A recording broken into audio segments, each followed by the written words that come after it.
Letter LXXVI, from Eloisa. Can it be that my soul has not excluded all delight, and that a sense of joy yet penetrates my heart? Alas! I conceived it insensible to anything but sorrow. I thought I should do nothing but suffer when you left me, and that absence had no consolations. Your letter to my cousin has undeceived me. I have read and bathed it with tears of compassion. It has shed a sweet refreshing dew o'er a drooping heart, dried up with vexation and sorrow.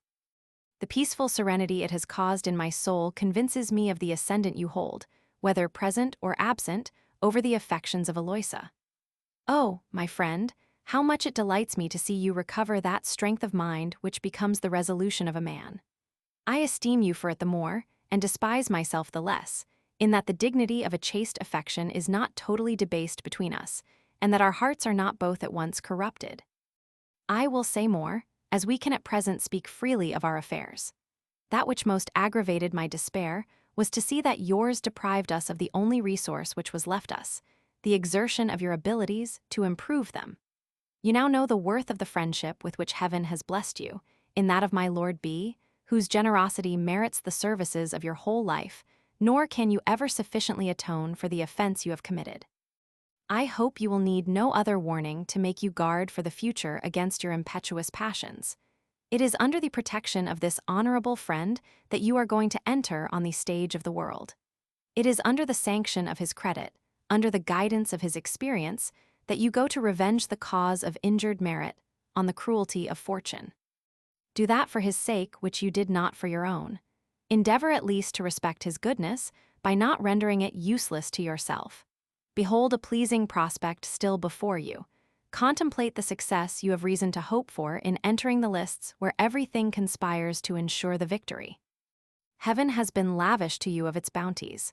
Your natural genius, cultivated by taste, has endowed you with every necessary and agreeable qualification. At least, at 24 you possess all the charms of youth, matured by the reflections of age. Frato simile, insulge virile fior. Study has not impaired your vivacity, nor injured your person.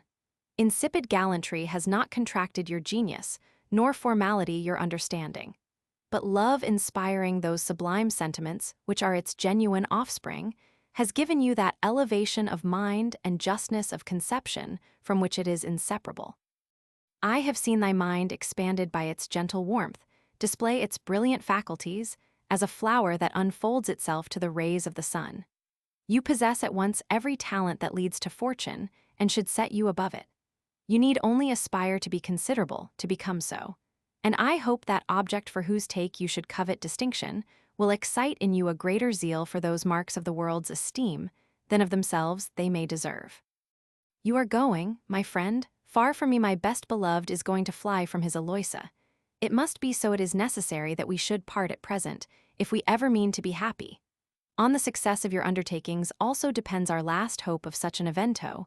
May the anticipation of it animate and comfort you throughout our cruel, perhaps long separation.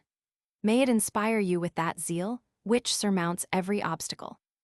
The world and its affairs will indeed continually engage your attention and relieve you from the pangs of absence.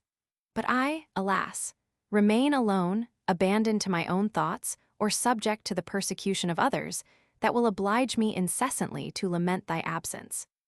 Happy, however, shall I be, in some measure, if groundless alarms do not aggravate my real afflictions, and if the evils I actually suffer be not augmented by those to which you may be exposed. I shudder at the thoughts of the various dangers to which your life and your innocence will be liable. I place in you all the confidence a man can expect, but since it is our lot to live asunder, oh, my friend, I could wish you were something more than man. Will you not stand in need of frequent advice to regulate your conduct in a world to which you are so much a stranger? It does not belong to me, young and unexperienced, and even less qualified by reflection and study than yourself, to advise you here. That difficult task I leave to Lord B. I will content myself to recommend to you two things, as these depend more on sentiment than experience. And though I know but little of the world, I flatter myself I am not to be instructed in the knowledge of your heart.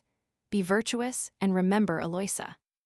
I will not make use of any of those subtle arguments you have taught me to despise, and which, though they fill so many volumes, never yet made one man virtuous.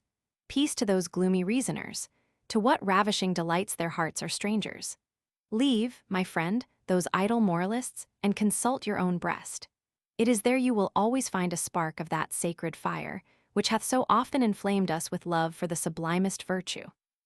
It is there you will trace the lasting image of true beauty, the contemplation of which inspires us with a sacred enthusiasm, an image which the passions may continually defile but never can efface. Remember those tears of pleasure, those palpitations of heart, those transports which raised us above ourselves at the recital of heroic examples, which have done honor to human nature. Would you know which is most truly desirable, riches or virtue?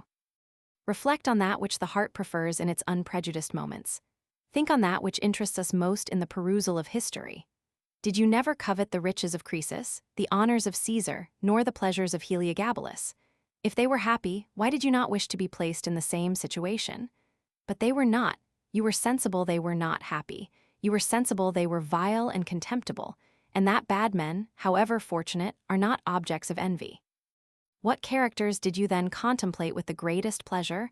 What examples did you most admire? Which did you desire most to imitate? Inexpressible are the charms of ever-blooming virtue. It was the condemned Athenian, drinking hemlock. It was Brutus, dying for his country. It was Regulus, in the midst of tortures. It was Cato, plunging his dagger in his breast. These were the unfortunate heroes, whose virtues excited your envy, while your own sensations bore witness of that real felicity they enjoyed, under their apparent misfortunes. Think not this sentiment peculiar to yourself. It is the sentiment of all mankind, and that frequently in spite of themselves. That divine image of virtue, imprinted universally on the mind, displays irresistible charms even to the least virtuous. No sooner doth passion permit us to contemplate its beauty, but we wish to resemble it. And, if the most wicked of mankind could but change his being, he would choose to be virtuous. Excuse this rhapsody, my dear friend, you know it is originally derived from you, and it is due to the passion that inspired it. I do not take upon me to instruct you, by repeating your own maxims, but endeavor to enforce their application to yourself. Now is the time to put in practice your own precepts, and to show how well you can act what you so well know to teach.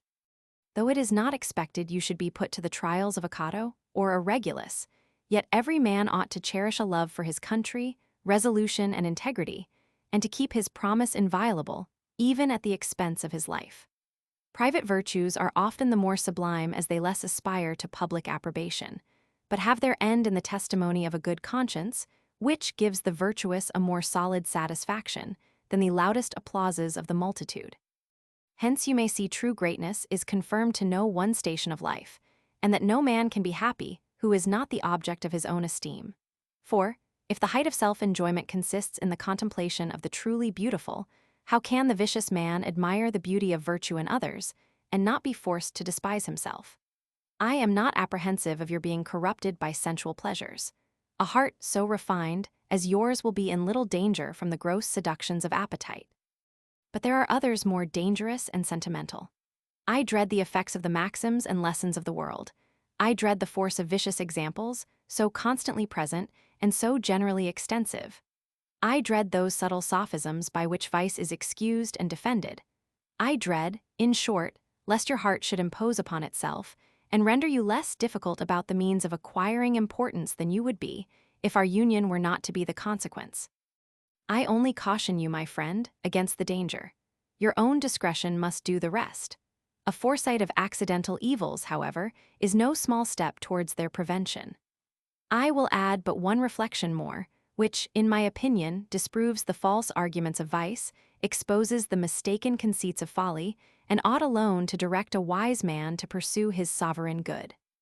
This is, that the source of true happiness is not confined to the desired object, nor to the heart which possesses it, but consists in a certain relation between the one and the other. That every object of our desires will not produce the happiness sought in its possession, nor is the heart at all times in a disposition to receive it. If the utmost refinement of intellectual pleasure is not sufficient alone to constitute our felicity, surely all the voluptuous pleasures on earth cannot make the depraved man happy.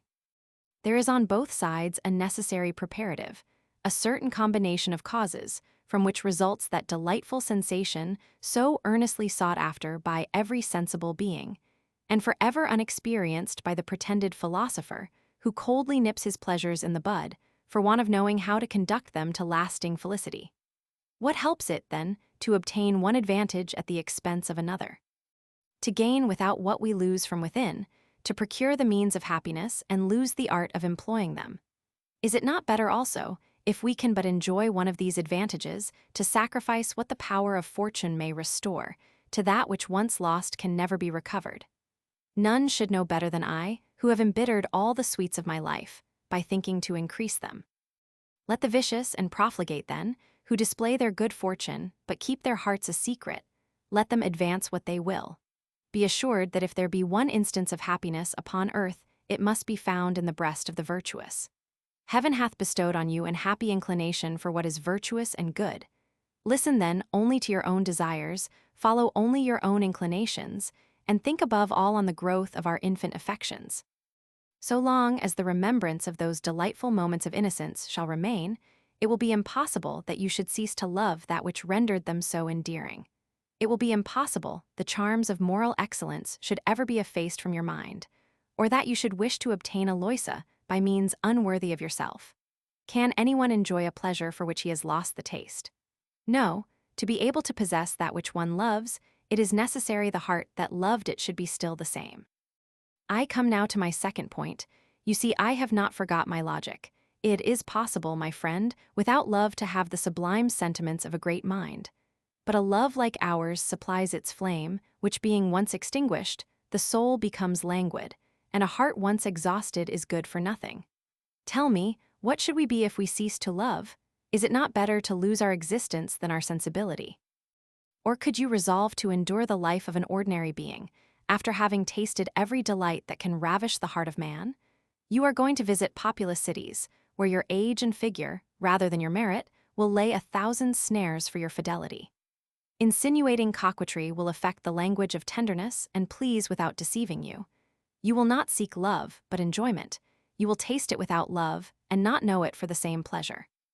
I know not whether you will find in another the heart of Eloisa, but of this I am certain, you will never experience with another those ecstasies you have tasted with her. The vacancy of your exhausted mind will forebode the destiny I predict.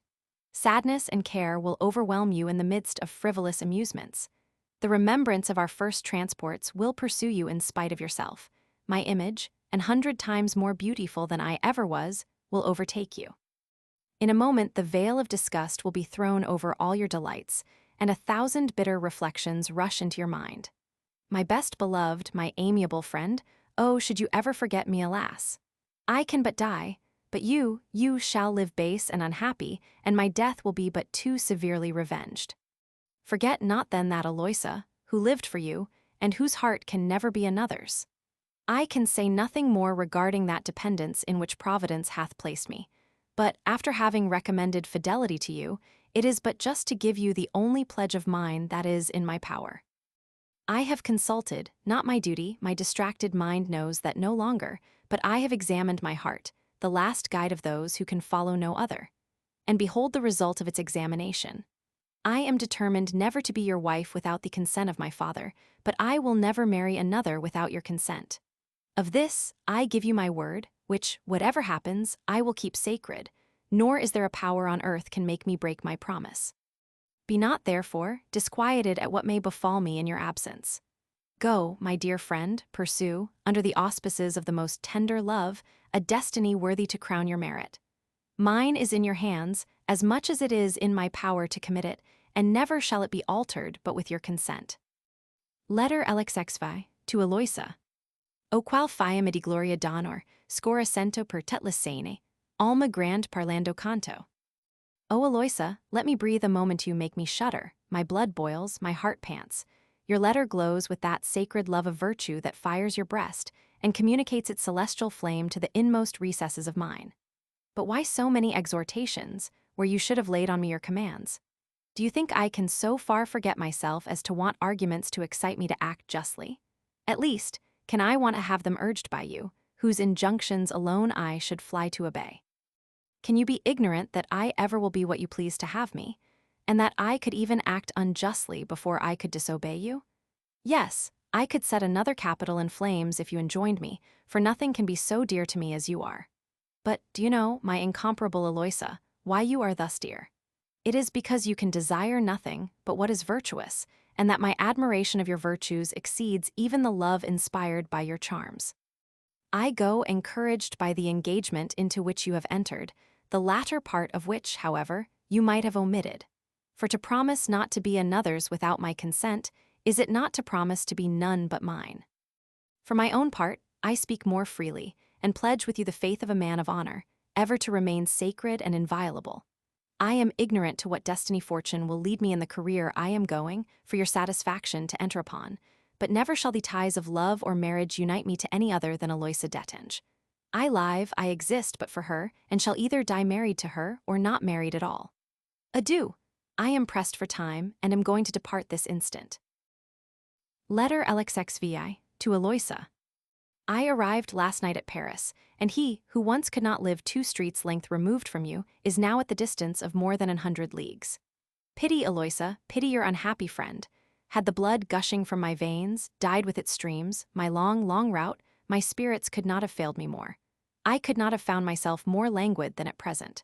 Oh, that I knew as well when we shall meet again, as I know the distance that divides us. The progress of time should then compensate for the length of space. I would count every day, every hour of my life, my steps towards Eloisa. But that dismal career is hid in the gloom of futurity, its bounds are concealed from my feeble sight. How painful, how terrible is suspense! My restless heart is ever seeking, but finds you not.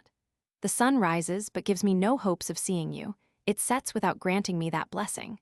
My days are void of pleasure, and pass away as one long continued night. In vain I endeavor to rekindle my extinguished hopes. They offer me nothing but uncertainty and groundless consolations.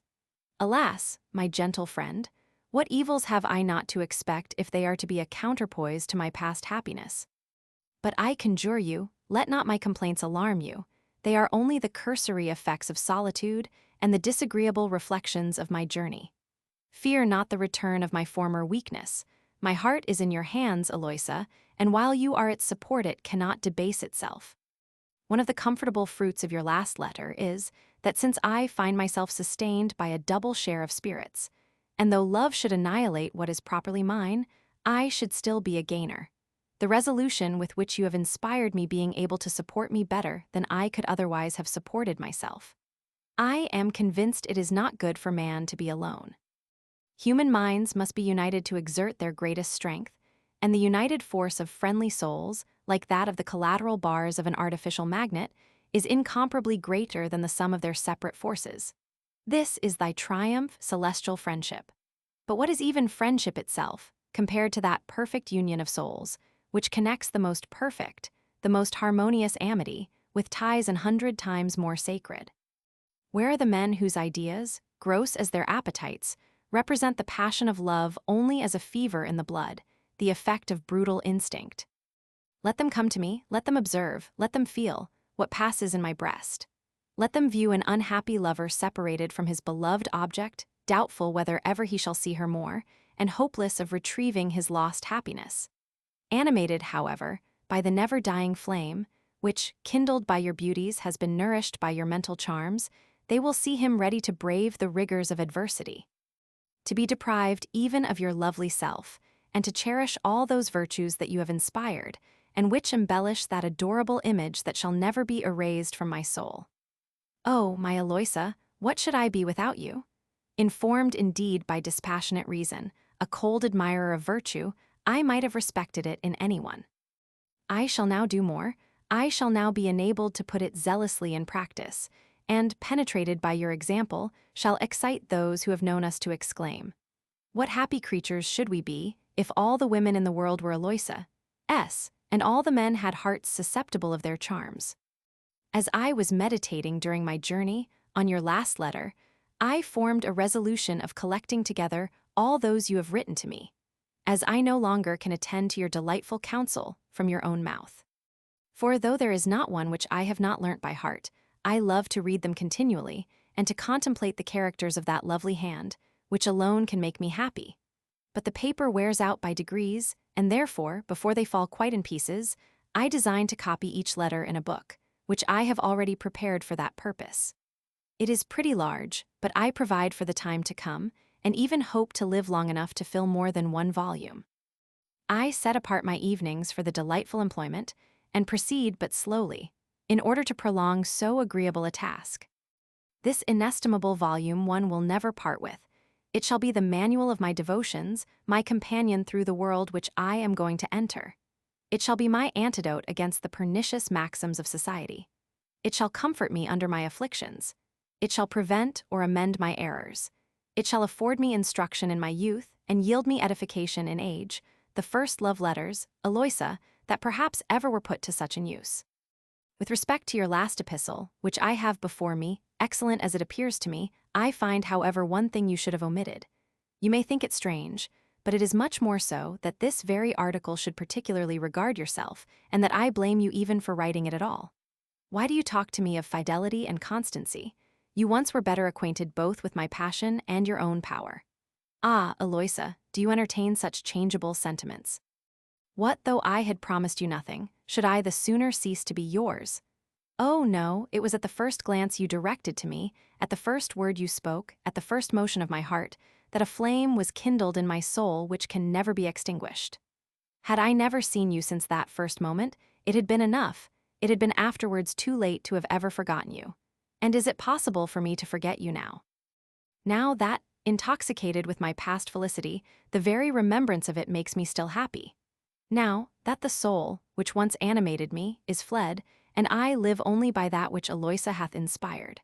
Now that I despise myself for expressing so coldly what I so sensibly feel, should all the beauties in the universe display their charms to seduce me, is there one amongst them could eclipse thine? Let them all combine to captivate my heart. Let them pierce, let them wound it, let them break to pieces, this faithful mirror of my Eloisa. Her unsullied image will not cease to be reflected from its smallest fragments, for nothing is able to drive it thence. No, not omnipotence itself can go thus far. It may annihilate my soul, but it cannot leave its existence and make it cease to love Eloisa. Lord B has undertaken to give you an account of my affairs, and what he has projected in my favor. But I am afraid he will not strictly fulfill his promise with respect to his present plan. For you are to know that he has abused the right his beneficence has given him over me, in extending it beyond the bounds of generosity. The pension he has settled on me, and which he has made independent, has put me in a condition to make an appearance here much above my rank, and perhaps even that which I shall have occasion to make in London. While I am here, as I have nothing to do, I live just as I please, and shall have no temptation to throw away the savings of my income in idle expenses.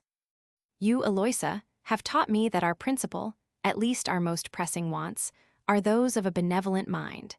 And, as long as one individual is deprived of the necessaries of life, what virtuous man will riot in its superfluities? Letter LX6 to Eloisa. I enter with a secret horror on this vast desert, the world, whose confused prospect appears to me only as a frightful scene of solitude and silence. In vain, my soul endeavors to shake off the universal restraint it lies under. It was the saying of a celebrated ancient that he was never less alone than when he was by himself. For my part, I am never alone but when I mix with the crowd, and am neither with you nor with anybody else. My heart would speak, but it feels there is none to hear. It is ready to answer, but no one speaks anything that regards it. I understand not the language of the country, and no body here understands mine. Yet I own that I am greatly caressed, and that all the obliging offices of friendship and civility are readily offered to me. This is the very thing of which I complain.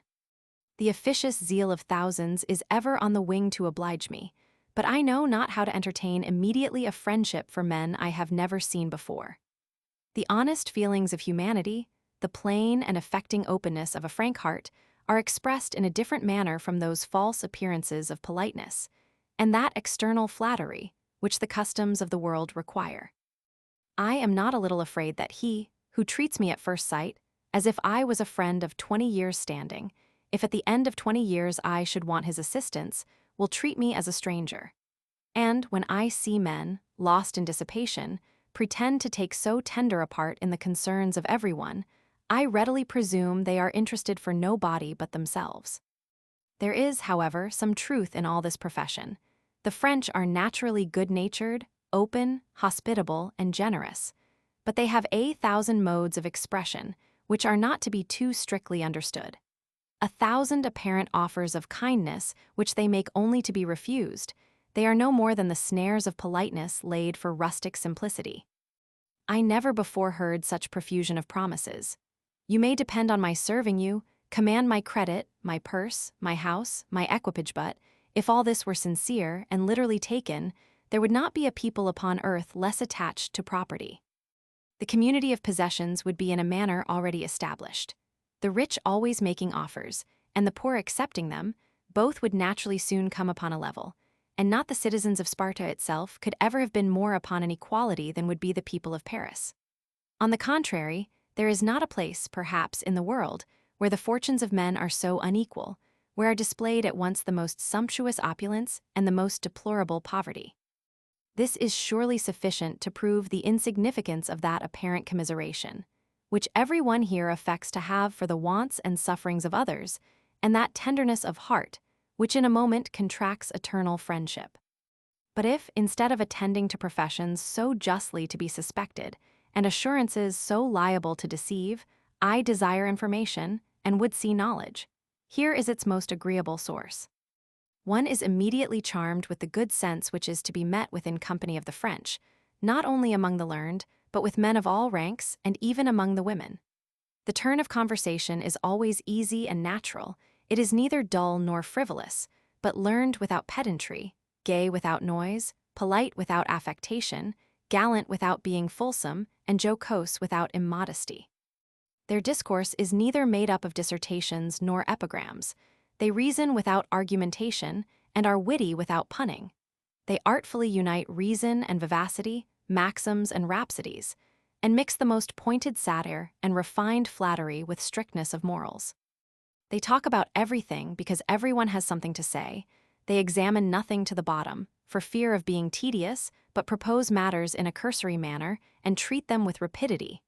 Every one gives his opinion and supports it in few words. No one attacks with virulence that of another, nor obstinately defends his own. They discuss the point only for the sake of improvement and stop before it comes to a dispute. Every one improves, every one amuses himself, and they part all satisfied with each other, even the philosopher himself carrying away something worthy his private meditation. But after all, what kind of knowledge, do you think, is to be gained from such agreeable conversation? To form a just judgment of life and manners, to make a right use of society, to know, at least, the people with whom we converse.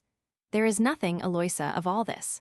All they teach is to plead artfully the cause of falsehood, to confound, by their philosophy, all the principles of virtue, to throw a false color, by the help of sophistry, on the passions and prejudices of mankind, and to give a certain turn to error, agreeable to the fashionable mode of thinking. It is not necessary to know the characters of men, but their interests, to guess their sentiments on any occasion. When a man talks on any subject, he rather expresses the opinions of his garb or his fraternity than his own, and will charge them as often as he changes his situation and circumstances. Dress him up, for instance, by turns in the robe of a judge, a peer, and a divine, and you shall hear him successively stand up, with the same zeal, for the rights of the people, the despotism of the prince, and the authority of the Inquisition. There is one kind of reason for the lawyer, another for the officer of the revenue, and a third for the soldier. Each of them can demonstrate the other two to be knaves, a conclusion not very difficult to be drawn by all three. Thus men do not speak their own sentiments, but those they would instill into others, and the zeal which they affect is only the mask of interest. You may imagine, however, that such persons as are unconnected and independent have at least a personal character and an opinion of their own. Not at all. They are only different machines, which never think for themselves, but are set a-going by springs. You need only inform yourself of their company, their clubs, their friends, the women they visit, the authors they are acquainted with, and you may immediately tell what will be their opinion of the next book that is published, the next play that is acted, the works of this or that writer they know nothing of, or this or that system of which they have not one idea. As ordinary clocks, also, are wound up to go but 4 and 20 hours, so are these people under the necessity of going every evening into company, to know what they are to think the next day. Hence it is that there is but a small number of both sexes, who think for all the rest, and for whom all the rest talk and act. As every one considers his own particular interest, and none of them that of the public, and as the interests of individuals are always opposed, there is amongst them a perpetual clashing of parties and cabals, a continual ebb and flow of prepossessions and contrary opinions, amidst which the most violent tempers, agitated only by the rest, seldom understand a word of the matter in dispute. Every club has its rules, its opinions, its principles, which are nowhere else admitted. An honest man at one house is a knave at the next door. The good, the bad, the beautiful, the ugly, truth, and even virtue itself have all only a limited and local existence. Whoever chooses a general acquaintance, therefore, and goes into different societies, should be more pliable than Alcibiades. He should change his principles with his company, new model his sentiments in a manner at every step, and lay down his maxims by the rod. He ought at every visit to leave his conscience, if he has one, at the door, and take up with that belonging to the house as a new servant on his entrance, puts on its livery, which he leaves behind him when turned out, and if he chooses it, again takes up his own, which serves him till he gets a new suit with a new place. But what is still more extraordinary is that everyone here is perpetually contradicting himself, without being concerned at all about it. They have one set of principles for conversation, and another for their actions, nor is any body scandalized at their inconsistency, it being generally agreed they should be very different. It is not required of an author, particularly of a moral writer, that he should maintain in conversation what he advances in his works, nor that he should put in practice what he inculcates. His writings, conversation, and conduct are three things essentially different, which he is not at all obliged to reconcile to each other. In a word, everything is absurd, and yet nothing offends because absurdity is the fashion. Nay, there is attached to this incongruity of principles and manners, a fashionable air of which they are proud, and which is frequently affected. In fact, although every one zealously preaches up the maxims of his profession, he piques himself on the carriage and manners of another. The attorney, for instance, assumes the martial air of a soldier, and a petty clerk of the customs, the supercilious deportment of a lord. The bishop affects the gallantry of a fine gentleman, the courtier the precision of a philosopher, and the statesman the repartee and raillery of a wit. Even the plain mechanic, who knows not how to put on the airs of any other profession, dresses himself up in a suit of black on Sundays in order to pass for a practitioner in the law. The military gentlemen alone, despising every other profession, preserve, without affectation, the manners of their own, which, to say the truth, are insufferable. Not that M. de Murault was in the wrong when he gave the preference to the conversation of a soldier, but what might be true in his time is no longer so now.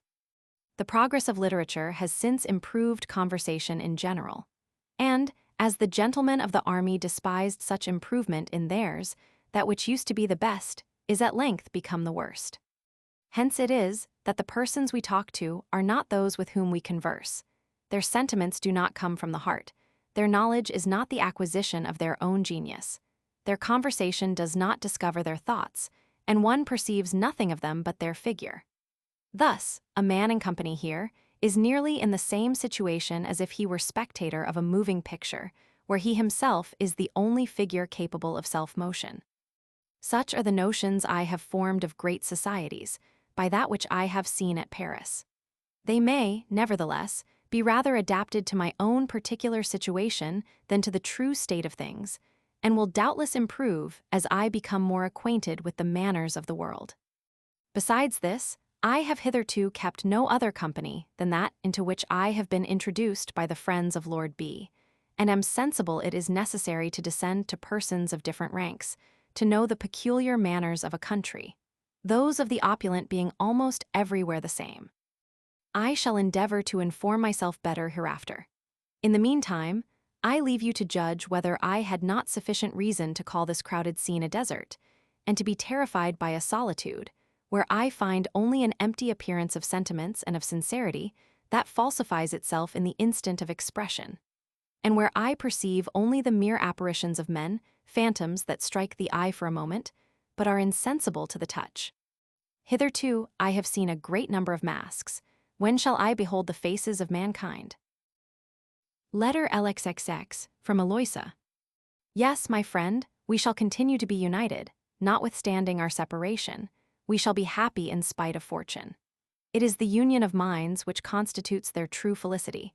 The mutual attraction of hearts does not follow the ratio of their distance, and ours would be in contact, were they distant as the poles asunder.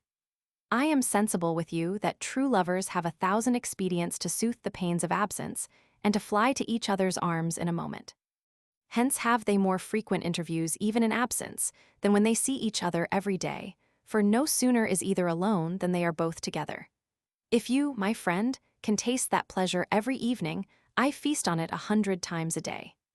I am more alone, and am surrounded by objects I cannot look on without calling you to mind, without finding you ever near me. Qui canto dulcement, equi assassis si revolve, equi righten il passo quico, begli occhi mi trafis il cor qui de se una parola, equi soris. But is it so with you? Can you thus alleviate the pains of absence? Can you experience the sweets of a peaceful and tender passion that speaks to the heart without inflaming the senses? Are your griefs at present more prudent than were formerly your desires? The violence of your first letter still makes me tremble. I dread those deceitful transports, by so much the more dangerous as the imagination which excites them is the less subject to control, and I fear lest even your excessive love should prove injurious to the object of it. Alas, you know not, your sensations are too indelicate to perceive how offensive to love is an irrational homage. You do not consider that your life is mine, nor that self-preservation leads us frequently to destruction. Sensual man, will you never learn to love? Call to mind those peaceful, those tender sensations you once felt, and so affectingly described. If such be the highest pleasures which even happy lovers can taste, they are the only ones wherein those who pine in absence are permitted to indulge themselves, and those who once have felt them, though but for a moment, should never regret the loss of any other. I remember the reflections we made in reading your Plutarch, on the sensuality and depravity of taste, which debase our nature. Were such wretched pleasures attended only with the circumstance of their not being mutual, it were enough, we said, to render them insipid and contemptible. Let us apply the same conclusion to the sallies of an extravagant imagination, to which it is no less applicable. What can the wretch enjoy whose pleasures are confined to himself alone? His pleasures are lifeless, but thine, O love, are animated and generous delights. It is the union of souls. We receive more pleasure from that which we excite than from our own enjoyment. But pray tell me, my friend, in what language, or rather in what jargon, is the description you give me in your last letter? Did you not make use of it as an occasional display of your wit? If you intend to repeat it in your letters to me, it will be necessary to send me a dictionary. What is it you mean by the opinions of a garb? By a conscience that is to be put off and on, like a livery? By laying down maxims by the rod? How would you have a poor, simple Swiss comprehend those sublime tropes and figures? Have you not already borrowed some of the tinsel understanding of the people you describe?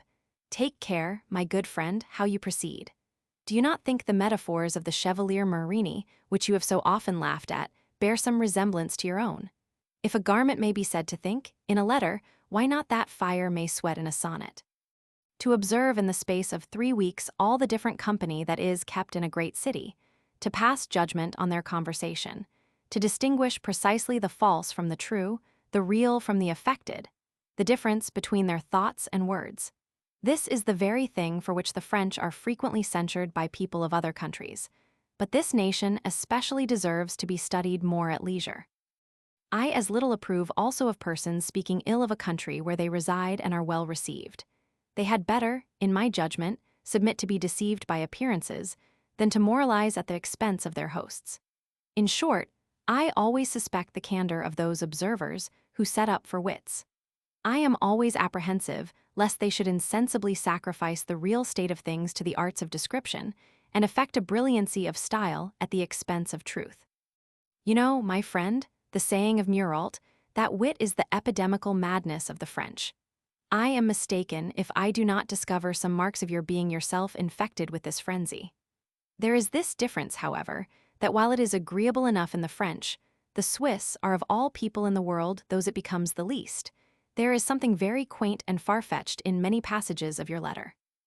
I do not speak of the lively turn or animated expressions, which are dictated by any peculiar strength of sentiments, but of that affected prettiness of style, which being unnatural in itself, can be natural to no people whatever, but betrays the absurd pretensions of the person who uses it. Pretensions, with those we love, good God.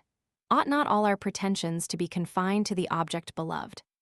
It may be permitted to enliven an indifferent conversation with such rhetorical flourishes, and they may pass off as fine strokes of wit. But this is not the language adapted to the intercourse of lovers.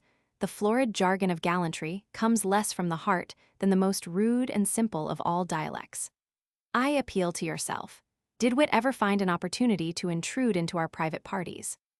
If those fond, those endearing conversations had a charm to dispel and keep wit at a distance, how ill-suited are its embellishments to the letters of absence, always clouded in some measure with sorrow, and in which the heart expresses itself with peculiar tenderness.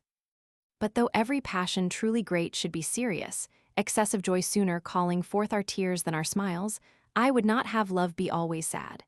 Its cheerfulness should nevertheless be simple and unaffected, without art, without embellishment, and undissembled as the passion itself. In a word, I would have love appear in its native graces, and not in the false ornaments of wit. My constant companion, in whose apartment I write this letter, pretends that in the beginning of it I had just that pleasantry of disposition which love inspires. But I know not what is become of it. In proportion as I proceed, a languor invades my heart, and hardly leaves me spirits to write the reproaches she would have me make you, for you are to know the above hypercriticisms are rather hers than my own. It was she that dictated in particular the first article, laughing like an idiot, and insisting on my not altering a single syllable. She says, it is to teach you to respect Marini, whom she patronizes, and you have the presumption to ridicule. But can you guess the cause of our good humor? It is her approaching marriage. The contract was signed last night, and the day is fixed for Monday sevennight. If ever love was a cheerful passion, it is surely so with her. Surely no girl was ever so droll upon the like occasion. The good Mr. Orb, whose head is also a little turned, was highly delighted with the comical manner in which he was received.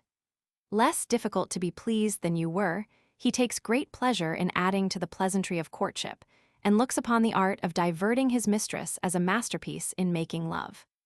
For her part, we may talk to her as we please of decorum, tell her as much as we will of the grave and serious turn she ought to assume on the point of matrimony, and of doing honor to the virgin state she is going to quit. She laughs at all we can say, as ridiculous grimace, and tells Mr. Orb to his face that on the wedding day she shall be in the best humor in the world, and that one cannot go too cheerfully to be married. But the little dissembler does not tell all. I surprised her this morning wiping her eyes, which were red with crying, and I would lay a wager the tears of the night equal the smiles of the day. She is going to bind herself in new chains that will relax the gentle ties of friendship. She is entering on a manner of life very different to that which she most affected. Hitherto always pleased and tranquil, she is going to run those hazards which are inseparable from the best marriage. And, whatever face she may assume, I see that, as a clear and smooth water begins to be troubled at the approach of a storm, so her chaste and timid heart feels an alarm at her approaching change of condition. May they be happy, my dear friend. They love and will be united in marriage. They will reap the transports of mutual enjoyment without obstacles, without fear, without remorse. Adieu, my heart is full, I can write no more. P.S. We have seen Lord B., but he was in such haste to proceed on his journey that he stayed with us but a moment. Impressed with a due sense of the obligations we owe him, I would have made him my acknowledgments and yours, but I know not how, I was ashamed. It is surely a kind of insult offered to his unparalleled generosity to thank such a man for anything. Letter LXXXI to Eloisa. What children does the impetuosity of our passions make of us? How readily does an extravagant affection nourish itself on chimeras, and how easily are our too violent desires prevented by the most frivolous objects. I received your letter with as much rapture as your presence could have inspired. In the excess of my transport, a piece of folded paper supplying in my mind the place of Eloisa. One of the greatest evils of absence, and the only one which reason cannot alleviate, is the inquietude we are under concerning the actual state of the person we love. Her health, her life, her repose, her affections, nothing escapes the apprehensions of him who has everything to lose. Nor are we more certain of the present condition than of the future, and every possible accident is realized in the mind of the timid lover. I breathe and am alive again. You are in health and still love me, or rather 10 days ago you loved me and was well, but who can assure me it is so at this instant? How cruel, how tormenting is absence! How fatally capricious is that situation in which we can enjoy only the past moment and the present not yet arrived. Had you said nothing about your constant companion, I should have detected her little malice in the censures passed on my observations, and her old grudge in the apology for Marini. But, if it be permitted me in turn to apologize for myself, I will not make her wait for a reply. In the first place, then, my dear cousin, for it is to her I should address my answer, as to the style of my remarks, I have adopted that of the subject. I endeavored to give you at once both an idea and an example of the mode of conversation in fashion, and thus, following an ancient precept, I wrote to you in the same manner they talk in some companies to each other. Besides, it is not the use of rhetorical figures, but the choice of them, which I blame in Marini.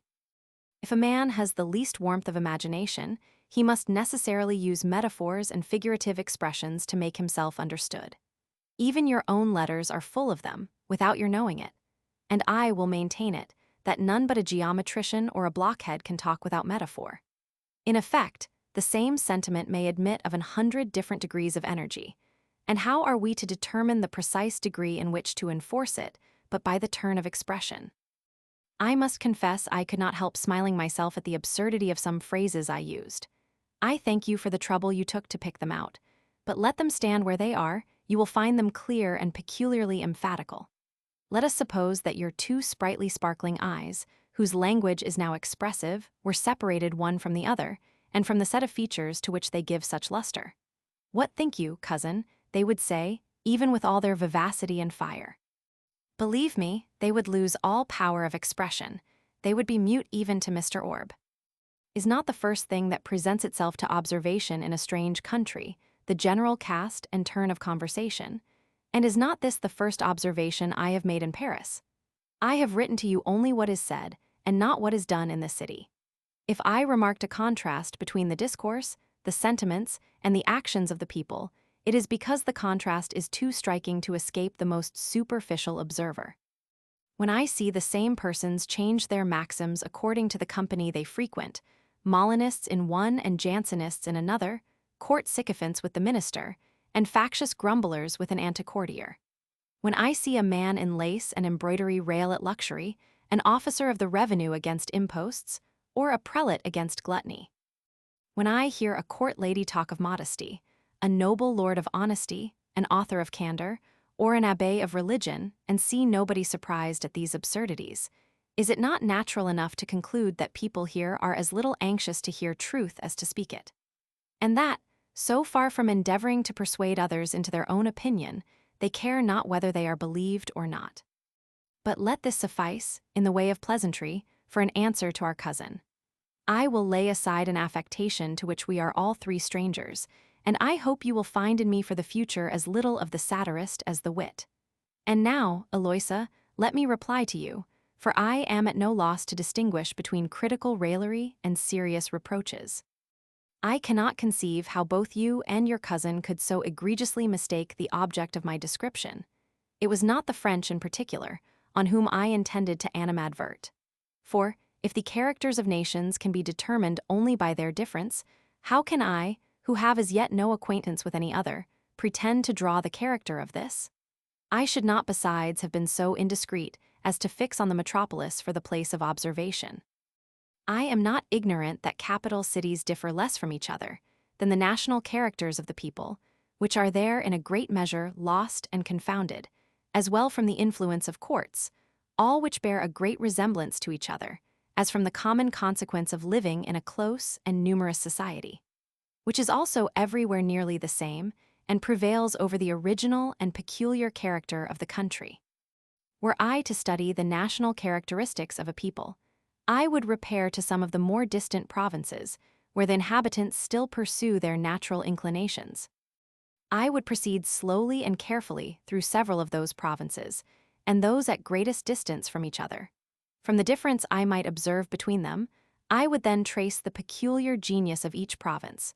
From what was theirs in common and not customary to other countries, I would trace the genius of the nation in general. And what appeared common to all nations, I should regard as characteristics of mankind in general. But I have neither formed so extensive a project, nor, if I had, am I possessed of the necessary experience to put it in execution. My design is to improve myself in the knowledge of mankind universally, and my method is to consider man in his several relations. I have hitherto been acquainted only with small societies scattered up and down, in a manner alone, and without connections. At present I am in the midst of others, which are surrounded by multitudes on the same spot, from which I shall begin to judge of the genuine effects of society. For, if men are constantly made better by their association, the more numerous and closely connected they are, still better they ought to be. And their manners should be more simple and less corrupted at Paris than in the Valais. But if experience prove the contrary, we must draw the opposite conclusion. This method, I confess, may in time lead to the knowledge of the national characters of people, but by a route so tedious and indirect that I may perhaps never be qualified to determine that of any one nation upon earth. I must begin to make my observations on the first country in which I reside. Proceeding in the others, I pass through to mark the difference between them and the first. Comparing France to every other, as we describe an olive tree by a willow or a palm tree by a fir, and must defer the forming my judgment of the first people observed, till I have finished my observations on all the rest. Please to distinguish, then, my charming monitor, between philosophical observation and national satire. It is not the Parisians that I study, but the inhabitants of a great city, and I know not whether the remarks I have made be not as applicable to those of Rome and London as of Paris. Moral principles do not depend on the customs of a people. So, in spite of their reigning prejudices, I can perceive what is wrong in itself, but I know not whether I can justly attribute it to the Frenchman or the man, whether it be the effect of habit or of nature. Vice is in every place offensive to an impartial eye, and it is no more blamable to reprove it in whatever country it is found, than to correct the failings of humanity, because we live among men. Am not I at present an inhabitant of Paris? Perhaps I may have already unconsciously contributed my share to the disorders I have remarked. Perhaps too long a stay may corrupt even my inclinations, and at the end of a year I may be no more than a Parisian myself. If, in order to be deserving of Eloisa, I do not cherish the spirit of liberty and the manners of a free citizen. Let me proceed, therefore, without restraint, in describing objects I should blush to resemble, and in animating my zeal for virtue by displaying the disgustful pictures of falsehood and vice. Were my employment and fortune in my own power, I might without doubt make choice of other subjects for my letters. You were not displeased with those I wrote you from Mailery and the Valais. But, my dear friend, it is necessary for me, in order to support the noise and hurry of the world in which I am obliged to live, to console myself in writing to you, and the thoughts of drawing up my narratives for your perusal should excite me to look out for proper subjects. Discouragement would otherwise overtake me at every step, and I must entirely relinquish my observations on mankind, if you refuse to hear me. Consider that, to live in a manner so little conformable to my taste, I make an effort not unworthy of its cause, and to enable you to judge of what I must undergo to obtain you, permit me to speak sometimes of the maxims I am forced to learn, and the obstacles I am obliged to encounter. In spite of my slow pace and unavoidable avocations, my collection was finished when your letter happily arrived to prolong my task of copying. But I admire, in seeing it so short, how you contrive to say so much in so few words. I will maintain it. There can be no reading so delightful as that of your letters, even to those to whom you are a stranger, if their hearts do but sympathize with ours. But how can you be a stranger to anyone who reads your letters? Is it possible that a manner so engaging, that sentiment so tender, can belong to any other than Eloisa? Your enchanting looks accompany every sentence. Your charming voice pronounces every word. It is impossible for any other to love, to think, to speak, to act, to write like Eloisa. Be not surprised then if your letters, which so strikingly convey your form and feature, should sometimes have the same effect as your presence on a lover, who so devoutly idolizes your person. I lose my senses in their perusal, my head grows giddy, a devouring flame consumes me, my blood boils, and I become frantic with passion. I fancy, I see, I feel, I press you to my heart, adorable object, bewitching beauty, source of rapture and delight, image of those angelic forms, which are the fabled companions of the blessed. Come to my arms, she is here, I clasp her in my embrace. Ah.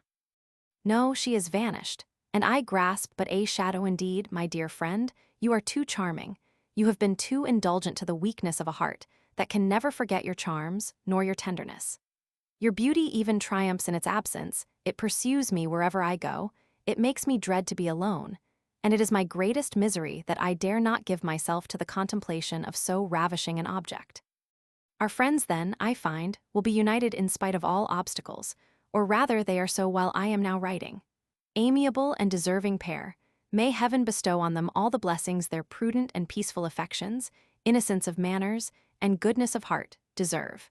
May it bless them with that happiness it is so sparing of to those who were formed by nature to taste its delights. Happy indeed will they be, if heaven should grant to them what it has taken from us. And yet, Eloisa, we may draw some consolation even from our misfortunes. Do you not perceive that our severest troubles are not without their peculiar satisfactions, and that although our friends may taste pleasures of which we are deprived, we enjoy others of which they are ignorant? Yes, my gentle friend, in spite of absence, losses, fears, in spite even of despair itself, the powerful exertion of two hearts, longing for each other, is always attended with a secret pleasure unknown to those at ease.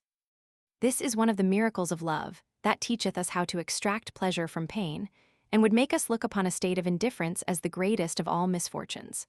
Though we lament our own situation then, let us not envy that of others. On the whole, perhaps, there is none preferable to our own. As the deity derives his happiness from himself, the hearts that glow with a celestial passion find in themselves the source of refined enjoyment, independent of fortune. Letter LXXI to Eloisa. At length, Eloisa, behold me swim with the stream. My collection being finished, I begin to frequent the public diversions and to sup in company. I spend the whole day abroad and am attentive to every striking object. But perceiving nothing that resembles you, I recollect myself in the midst of noise and confusion and converse in secret with my love. It is not, however, that this busy and tumultuous life has not in it something agreeable, or that such a vast variety of objects do not present a considerable fund of gratification to the curiosity of a stranger. But to taste the entertainment they afford, the heart should be vacant, and the understanding idle. Both love and reason seem to unite in raising my disgust against such amusement. Everything here being confined to appearances, which are every instant changing, I have neither the time to be moved with, nor to examine anything. Hence I begin to see the difficulties of studying the world, and I know not what situation is most likely to make me a proficient in this science. The speculatist lives at too great a distance, and the man of business too near the object, to view it critically. The one sees too much to be able to reflect on any part, and the other too little to judge of the whole piece. Every object that strikes the philosopher he examines apart, and not being able to discern its connections and relations with others, that lie beyond the field of his observation, he never sees them placed in their proper point of view, and knows neither their real causes nor effects. The man of business sees all, and has leisure to think on nothing. The instability of objects permits him barely to perceive their existence, and not to examine their qualities.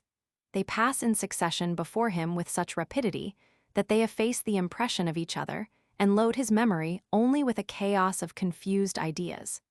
It is also as impossible to make observations and meditate on them alternately, as the scene requires a constant and unremitted attention, which reflection would interrupt. A man who should divide his time by intervals between solitude and society, always perplexed in retirement and to seek in the world, would be able to do nothing in either. There is but one way, and that is to divide the whole period of life into two parts, applying the one to observation and the other to reflection. But this is next to impossible, for reason is not a piece of furniture that can be thrown aside and put to use again at pleasure. The man who should live 10 years without reflection will never again be capable of reflection as long as he lives. I find it is a folly to think to study mankind in the quality of a simple spectator. He, who pretends only to make observations, will be able to observe nothing. For, being useless to the men of business and troublesome to those of pleasure, he will find nowhere admittance. We can have the opportunity of seeing others act, in proportion only as we act with them.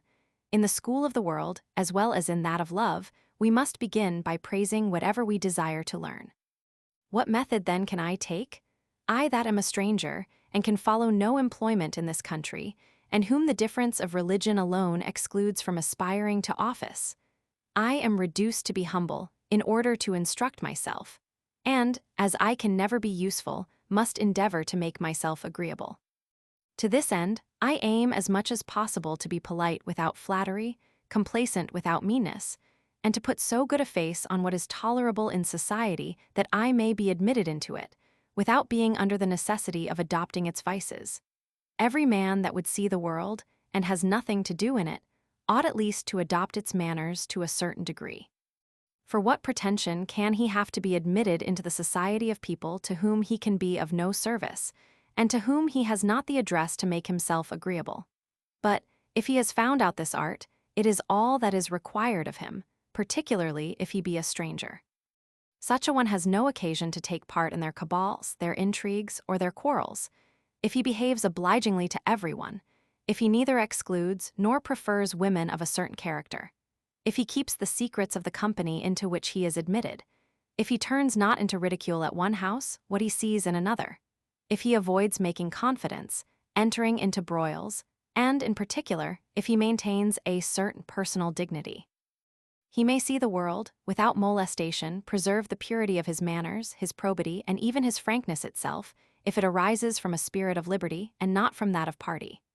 This is what I have endeavored to do, agreeable to the advice of some people of sense, whom I have chosen for my advisers, among the acquaintance Lord B.'s interest has procured me. In consequence of this, I begin now to be admitted into companies, less numerous and more select.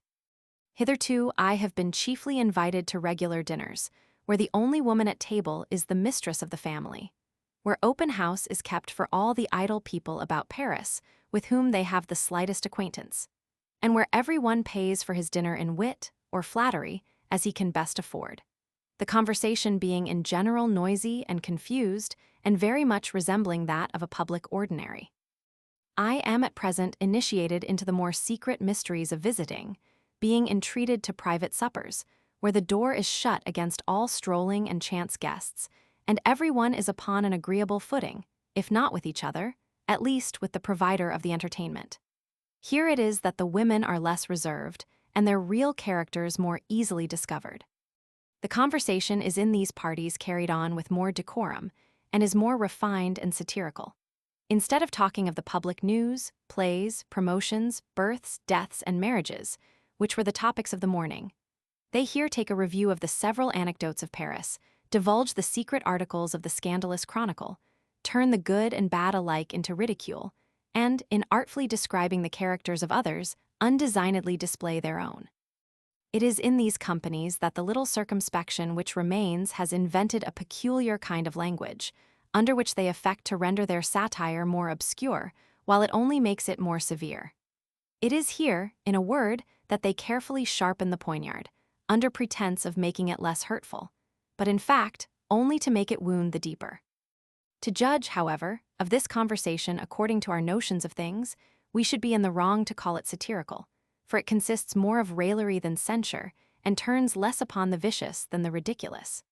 Satire in general is not common in large cities, where that which is downright wicked is too simple to be worth talking about. What can they condemn where virtue is in no esteem? And what should they revile where nothing is held to be villainous? At Paris, more particularly, where everything is seen in an agreeable light, the representation of things that ought to raise our indignation is well received, if it be but wrapped up in a song or an epigram. The fine ladies of this country do not like to be displeased, and are therefore displeased at nothing.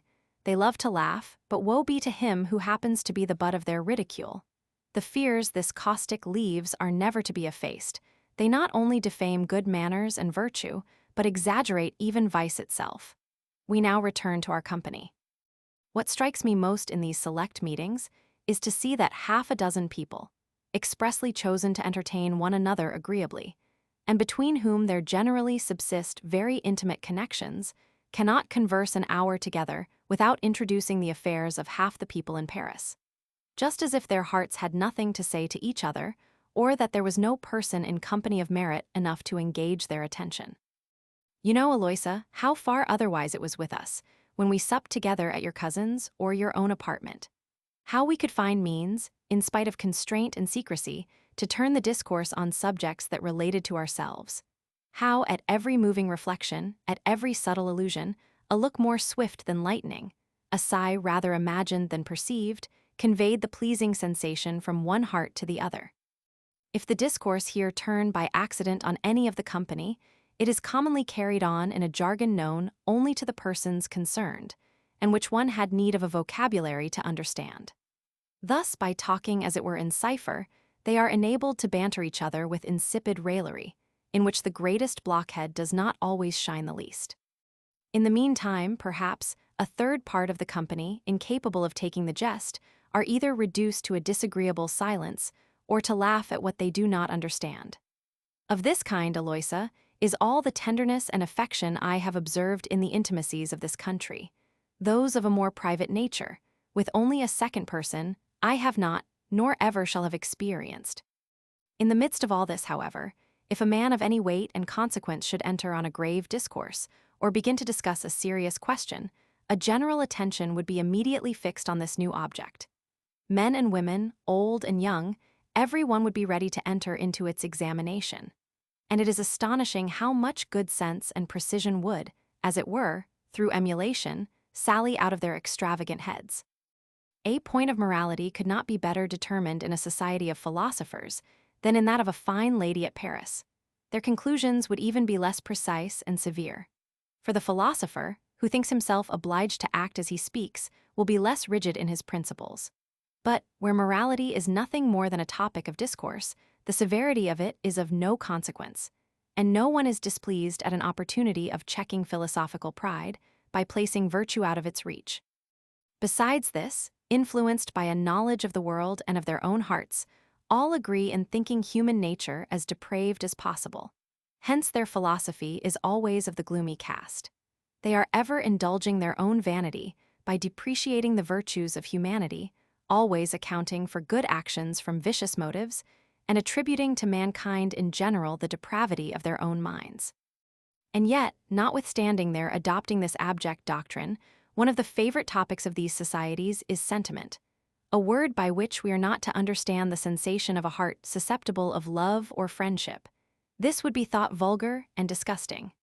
No, sentiment consists in great and general maxims, heightened by the most sublime subtleties of metaphysics. I can safely say that in my life, I have never heard so much talk of sentiment, nor ever comprehended so little what was meant by it. So inconceivable are these French refinements.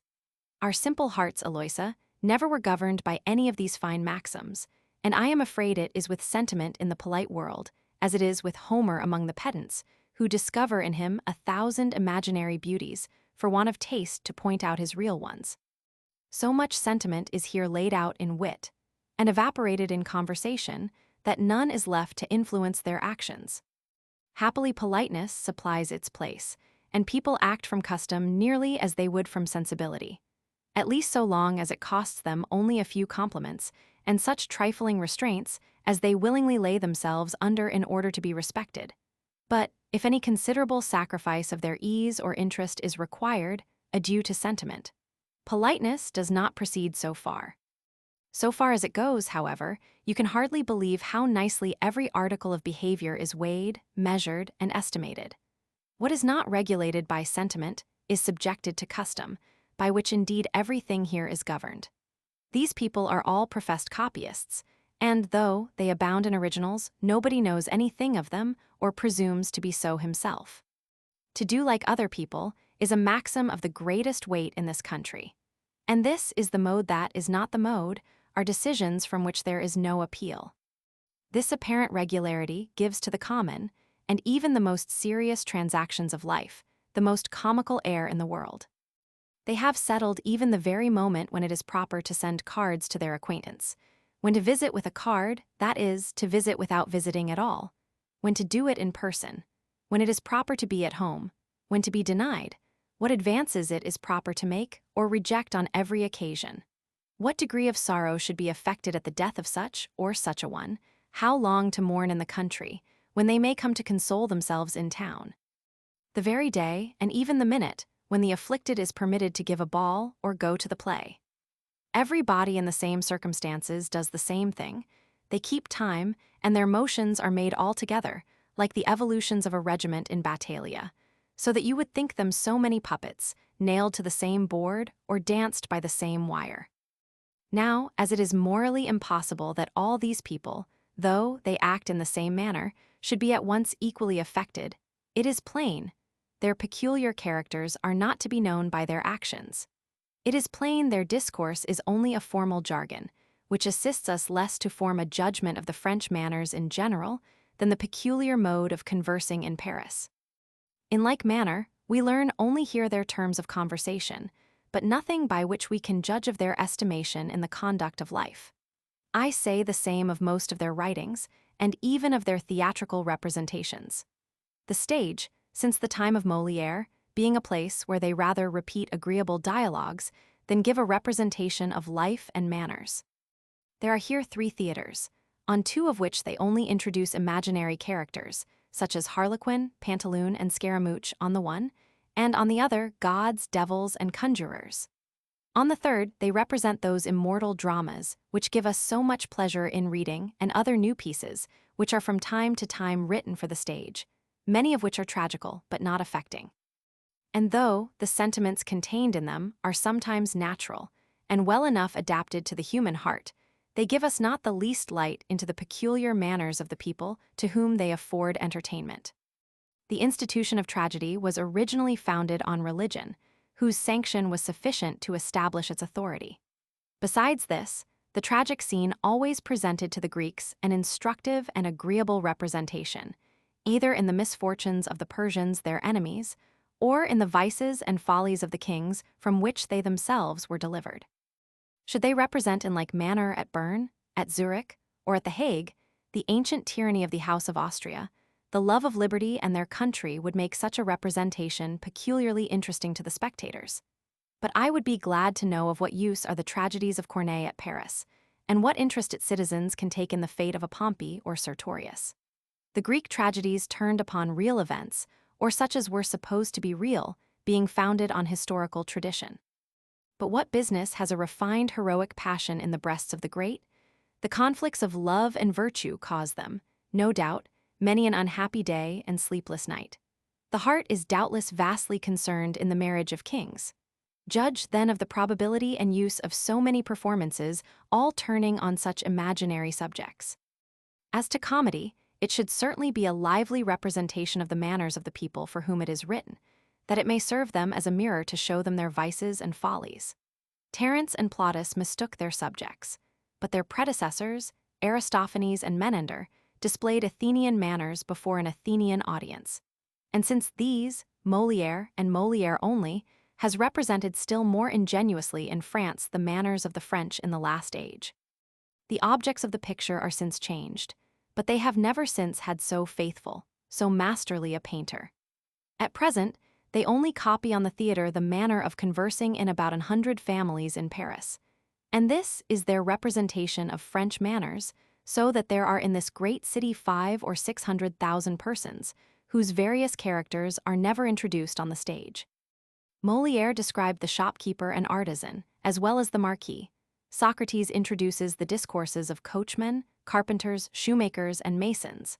But our present writers, quite of another stamp, think it beneath them to know what passes in a trader's counting house or the shop of a mechanic.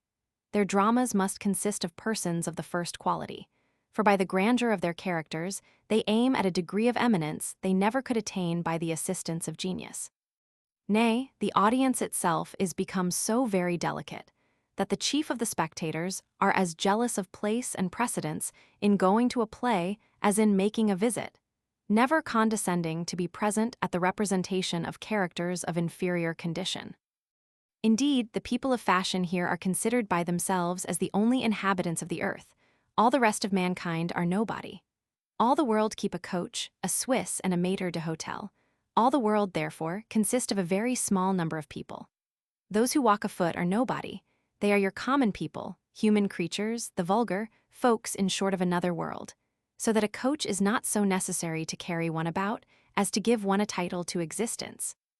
And hence there is a handful of impertinent people who look upon themselves as the only beings of any consequence in the universe, though, were it not for the mischief they occasion, they themselves would not deserve to be numbered with the rest of mankind.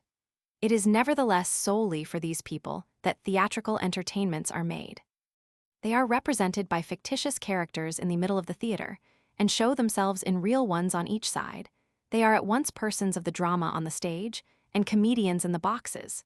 It is thus that the sphere of the world and genius is contracted, while the present dramatic writers absurdly affect to introduce only characters of imaginary importance.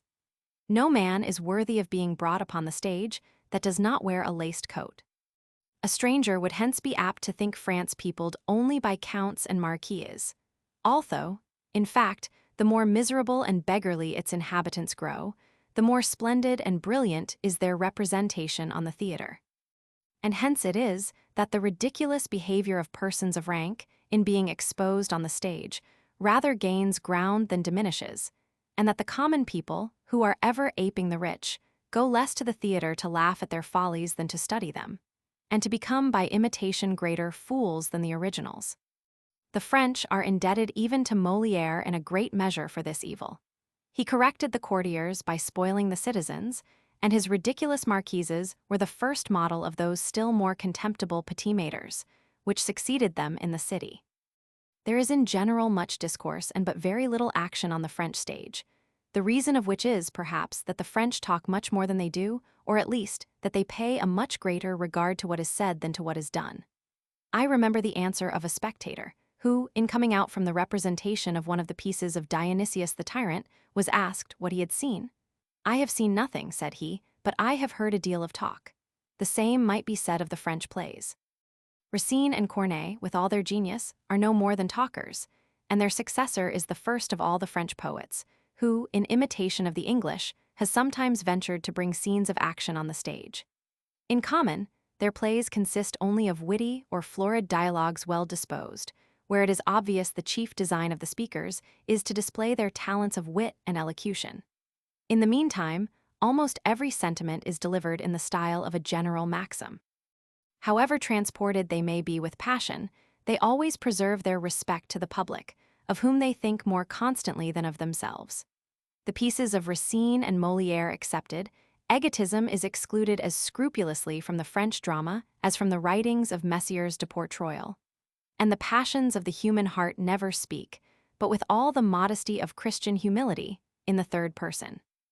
There is besides a certain affected dignity in theatrical discourse and action, which never permits the passions to be expressed in their natural language, or suffers the writer to divest himself of the poet and attend to the scene of action, but binds him constantly down to the theater and the audience.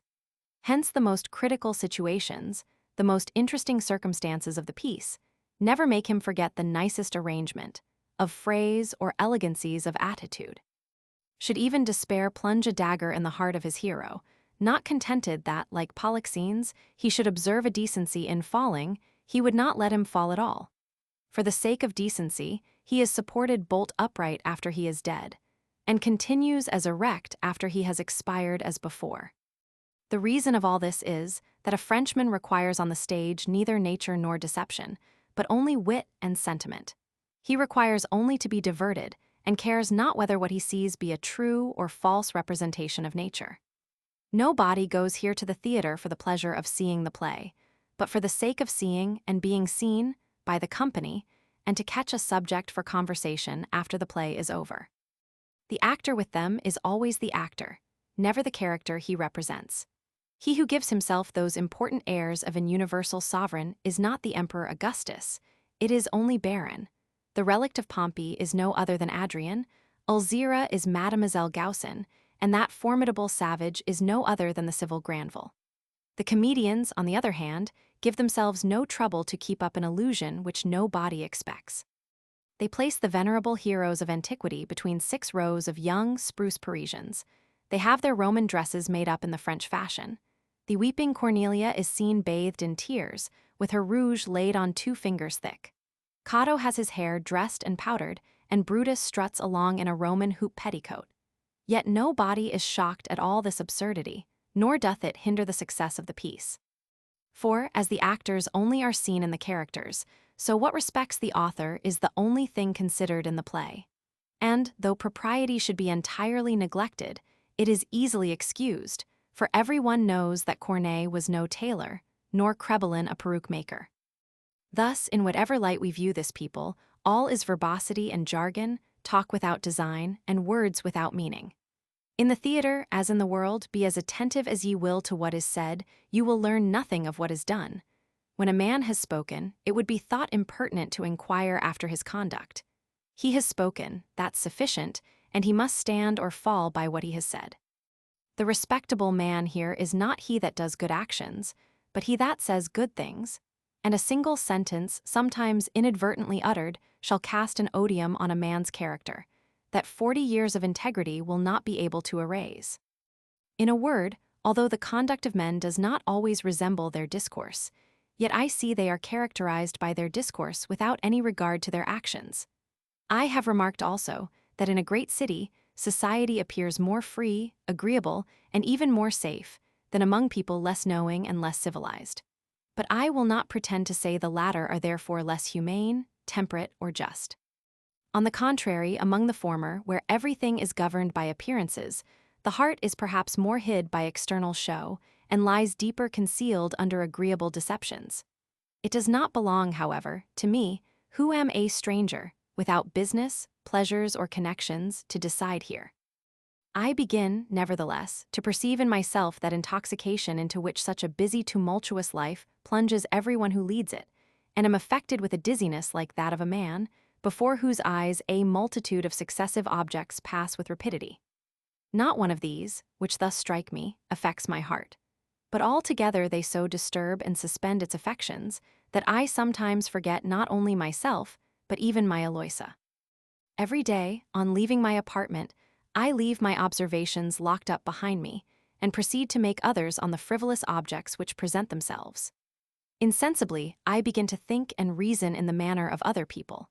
And, if ever I strive to get the better of their prejudices and look upon things as they are, I am immediately borne down by a torrent of words, which carry with them a show of reason.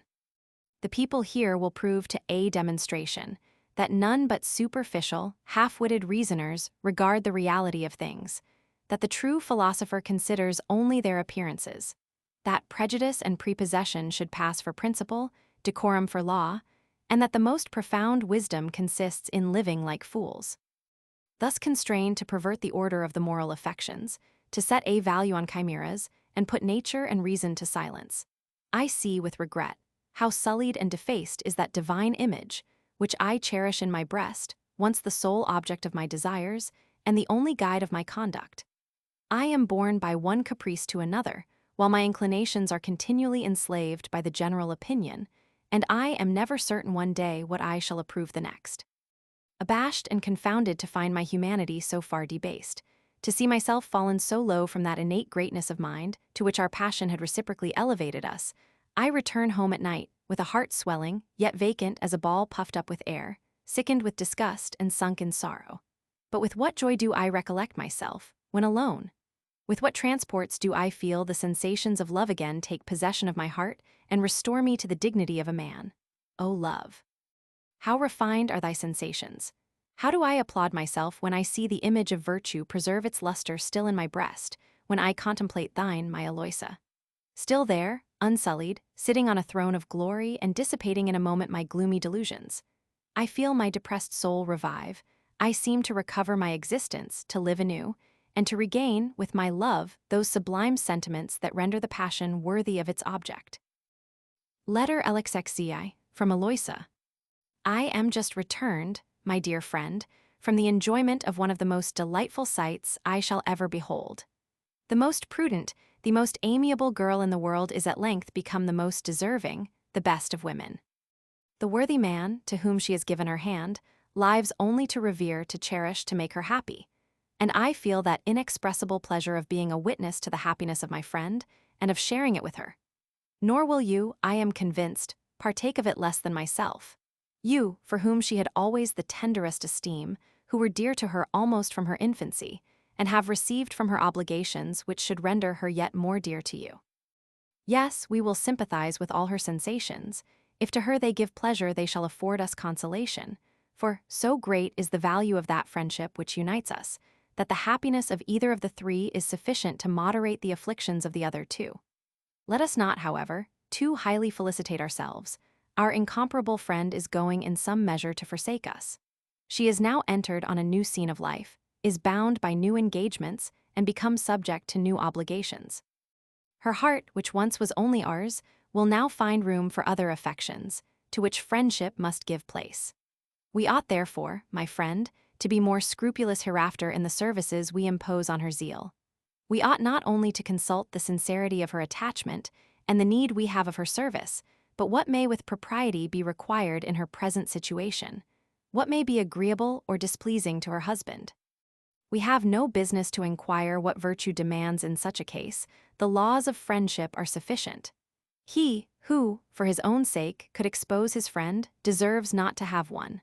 When ours was unmarried, she was at liberty.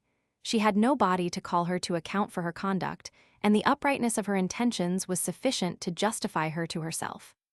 She considered us as man and wife, destined for each other, and her chaste yet susceptible heart, uniting a due regard for herself to the most tender compassion for her culpable friend, she concealed my fault without abetting it.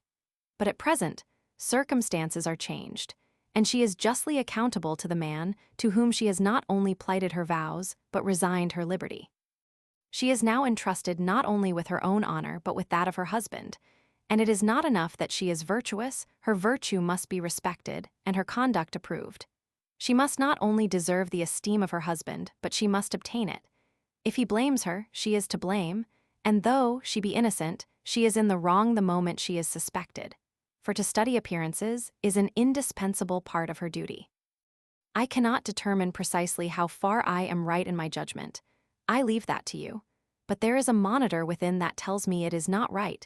My cousin should continue to be my confidant, nor that she should be the first to tell me so.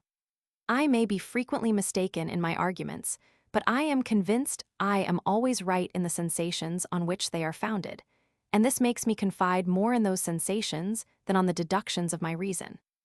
From this consideration, I have already formed a pretense to get back your letters, which, for fear of a surprise I had put into her hands, she returned them with an oppression of heart, which that of mine made me easily perceive, and which convinced me I had acted as I ought. We entered into no explanation, but our looks were sufficiently expressive. She embraced me and burst into tears. The tender sensibility of friendship hath little occasion for the assistance of language. With respect to the future address of your letters, I thought immediately of my little Annette as the safest. But if this young woman be inferior in rank to my cousin, is that a reason we should less regard her virtue?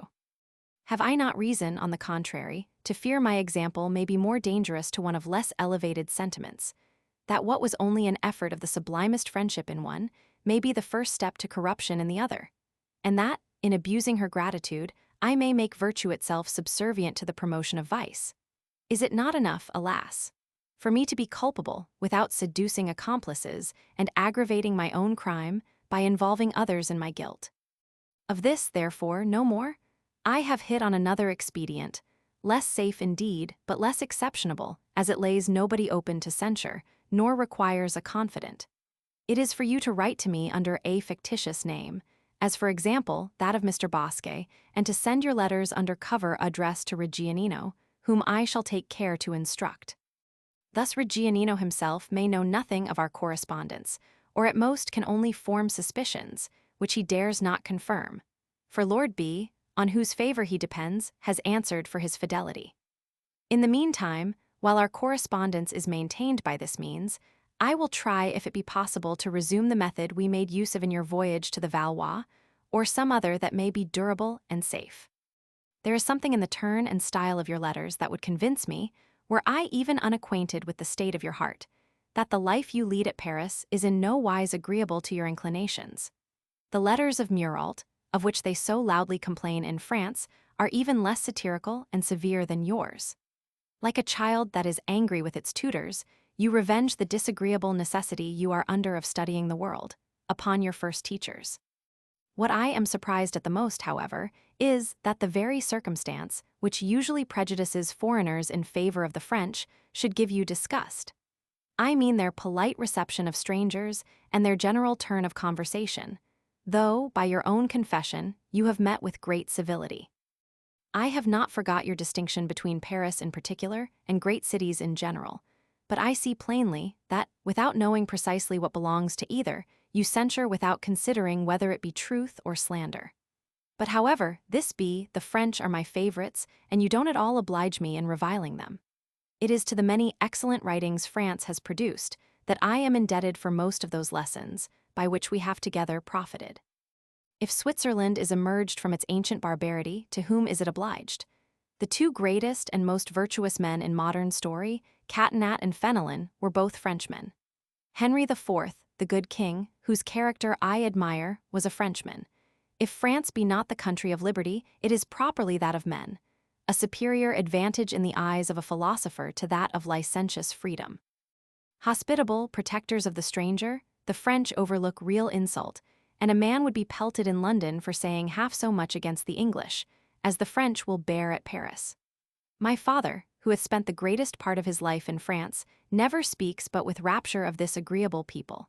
If he has spilt his blood in the service of its king, he has not been forgotten in his retirement, but is still honored by royal beneficence. Hence, I think myself in some degree interested in the glory of a nation, to which that of my father is indebted. If the people of all nations, my friend, have their good and ill qualities, you ought surely to pay the same regard to that impartiality which praises, as to that which blames them. To be more particular with you, I will ask you why you throw away in idle visits the time you are to spend at Paris.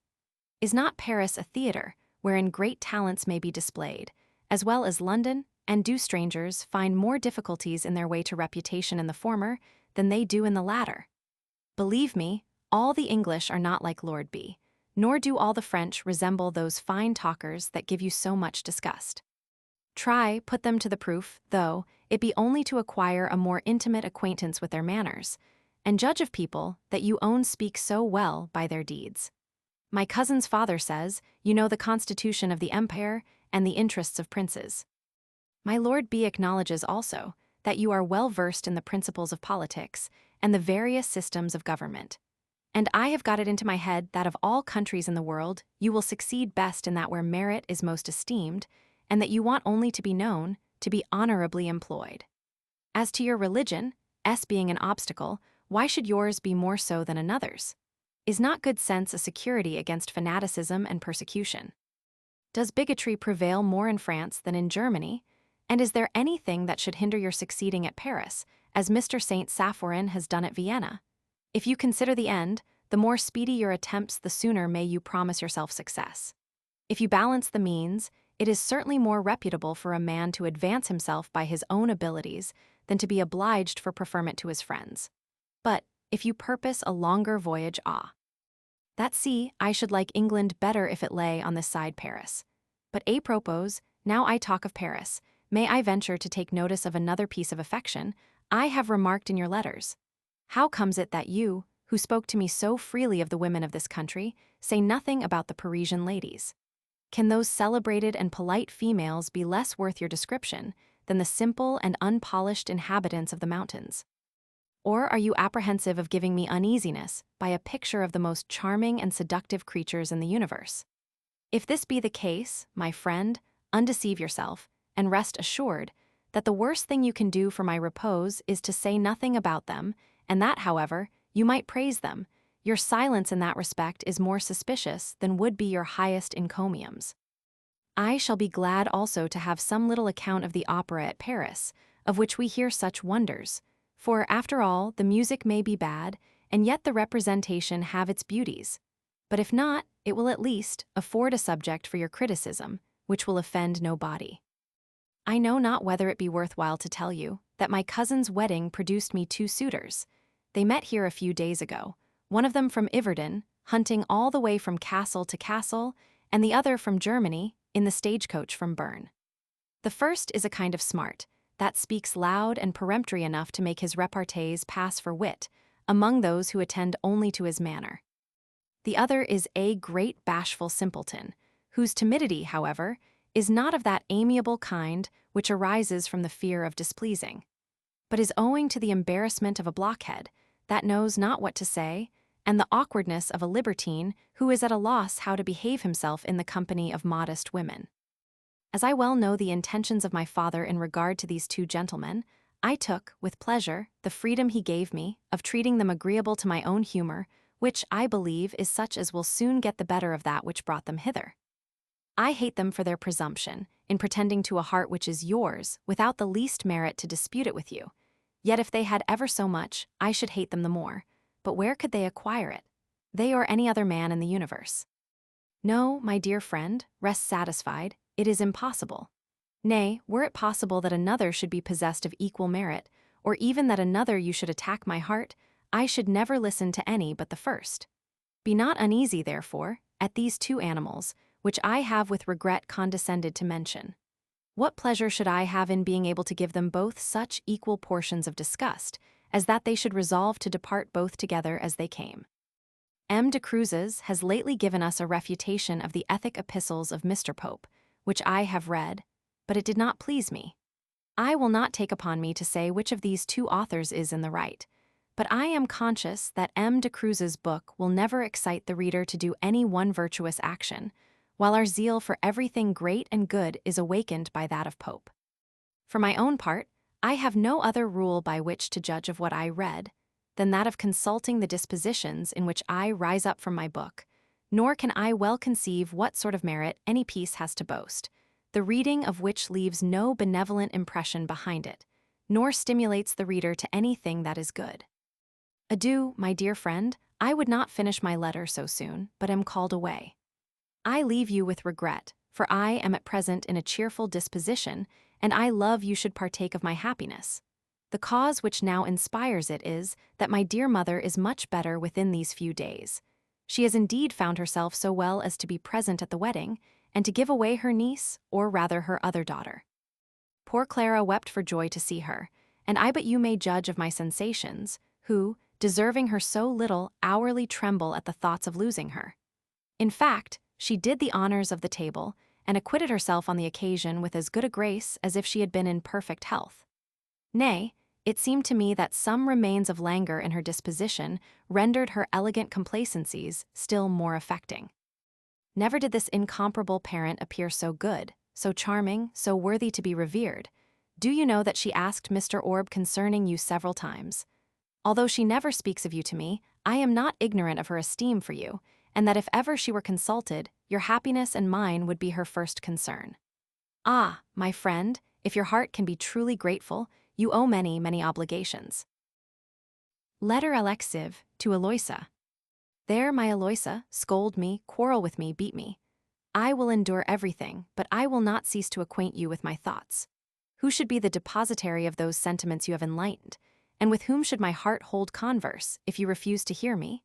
I give you an account of the observations I have made, and of my own opinions, not so much for your approbation as correction, and the more liable I am to fall into error, the more punctual I should be in my applications to your judgment. If I censure the manners of the people in this great city, I do not seek to be justified for taking this liberty, because I write to you in confidence. For I never say anything of a third person, which I would not aver to his face. And all I write to you concerning the Parisians is no more than a repetition of what I daily advance in conversation with themselves. However, they are not displeased with me, and they even join with me in many particulars. They complain of our Muralt. I am persuaded they see and are convinced how much he hated them even in his panegyrics. But I am much mistaken, if in my criticism they do not perceive the contrary. The esteem and gratitude their generosity inspires, but increases my freedom, it may be serviceable to some of them, and, if I may judge from their manner of receiving truth from my lips, they do not think me below their regard. When this is the case, my Eloisa, true censure is more laudable than even true praise, for that only serves to corrupt the heart of those on whom it is bestowed, and there are none so eager to obtain it as the most worthless. On the contrary, censure may be useful, and can only be endured by the most deserving. I sincerely own, I honor the French as the only people in the world who really love their fellow creatures, and who are naturally benevolent. But, for this very reason, I am less inclined to grant them that general admiration they seem to expect, even for the faults they acknowledge. If the French had no virtues, I should not mention them. If they had no vices, they would not be men. They have too many excellent qualities for indiscriminate praise.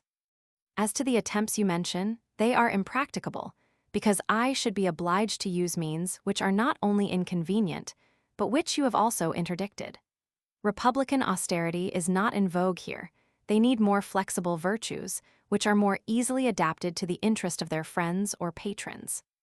They respect merit, I confess, but the talents that acquire reputation are very different from those which lead to fortune. And, if I am so unfortunate as to possess the latter only, will Eloisa consent to become the wife of an adventurer? In England it is quite the contrary, and though their manners are perhaps less refined than in France, yet they rise to fortune by more honorable steps, because the people having more share in the government, public esteem is of more consequence. You are not ignorant of what Lord B proposed to do for me, and of my intention to justify his zeal. I can have no objection to any spot on the globe except its distance from you. Oh, Eloisa, if it is difficult to procure your hand, it is still more difficult to deserve so great a blessing, and yet, methinks, 'tis a noble task. The good account you give of your mother's health relieved me from the greatest anxiety. I perceived your distress even before my departure, and therefore I durst not express my fears. But I thought her so changed that I was apprehensive she would fall into some dangerous illness. Be careful of her, because she is dear to me, because my heart reveres her, because all my hopes are centered in her goodness, and because she is the mother of my Eloisa. As for the two suitors, I own, I do not like to hear of them, even in jest. But the manner in which you mention them expels my fears, and I will no longer hate these unfortunate pretenders, since you imagine they are hated by you. Yet I admire your simplicity in believing yourself capable of hatred. Don't you perceive that what you take for hatred is nothing more than the impatience of insulted love? Thus anxious mourns the amorous turtle when its beloved mate is in danger of being caught. No, Eloisa, no, incomparable maid. When you are capable of hatred, I may cease to love you. P.S. Beset by two importunate rivals, how I pity you, for your own sake, hasten their dismission. Letter LXXXV, from Eloisa. I have delivered into Mr. Orb's hands a packet which he has engaged to forward to M. Sylvester, from whom you will receive it.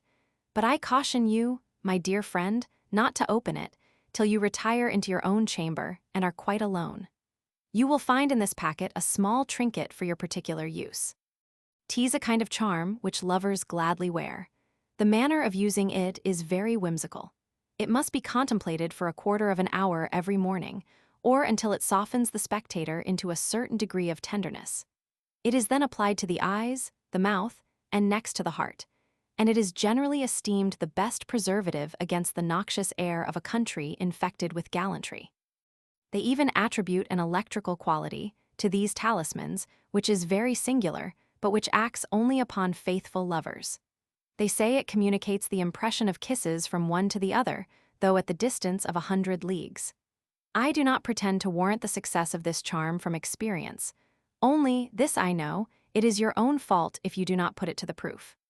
Calm your fears with regard to my two gallants, or pretenders, call them which you please. They are gone, let them depart in peace. I shall no longer hate them, since they are out of my sight. Letter LXXXVI, to Eloisa. And so, my Eloisa, you insist on a description of these Parisian ladies? Vain girl, but it is a homage due to your charms. Notwithstanding all your affected jealousy, your modesty, and your love, I have discovered more vanity than fear disguised under this curiosity.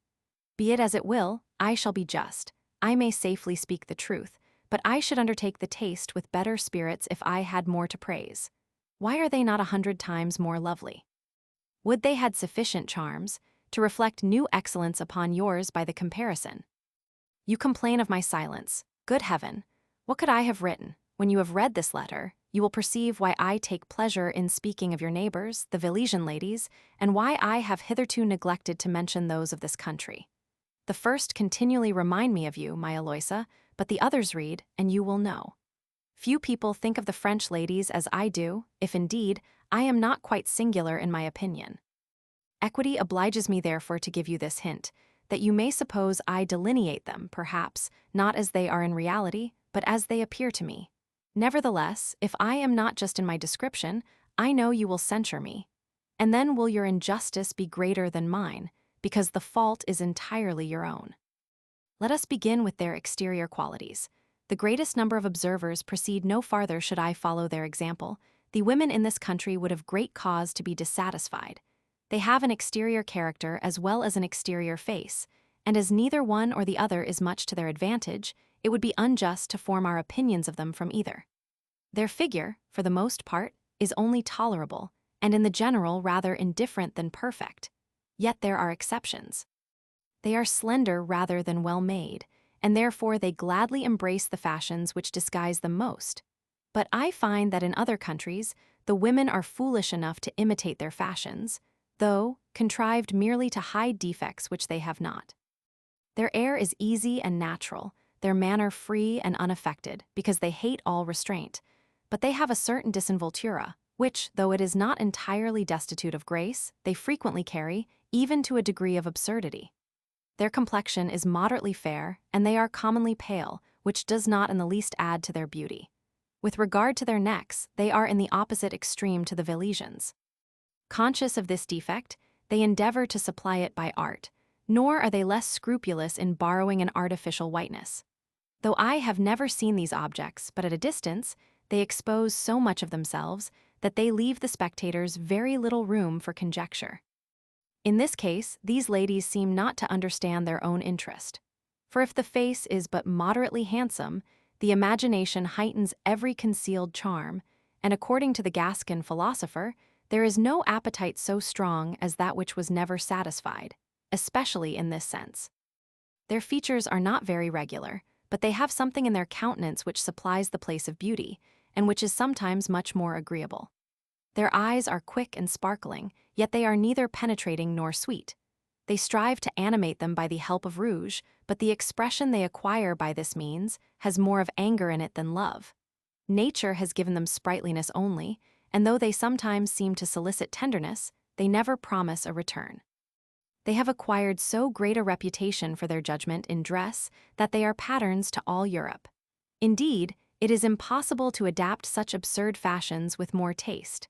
They are, of all women, the least under subjection to their own modes. Fashion governs in the provinces, but the Parisians govern fashion, and every one of them is skilled in suiting it to her own advantage.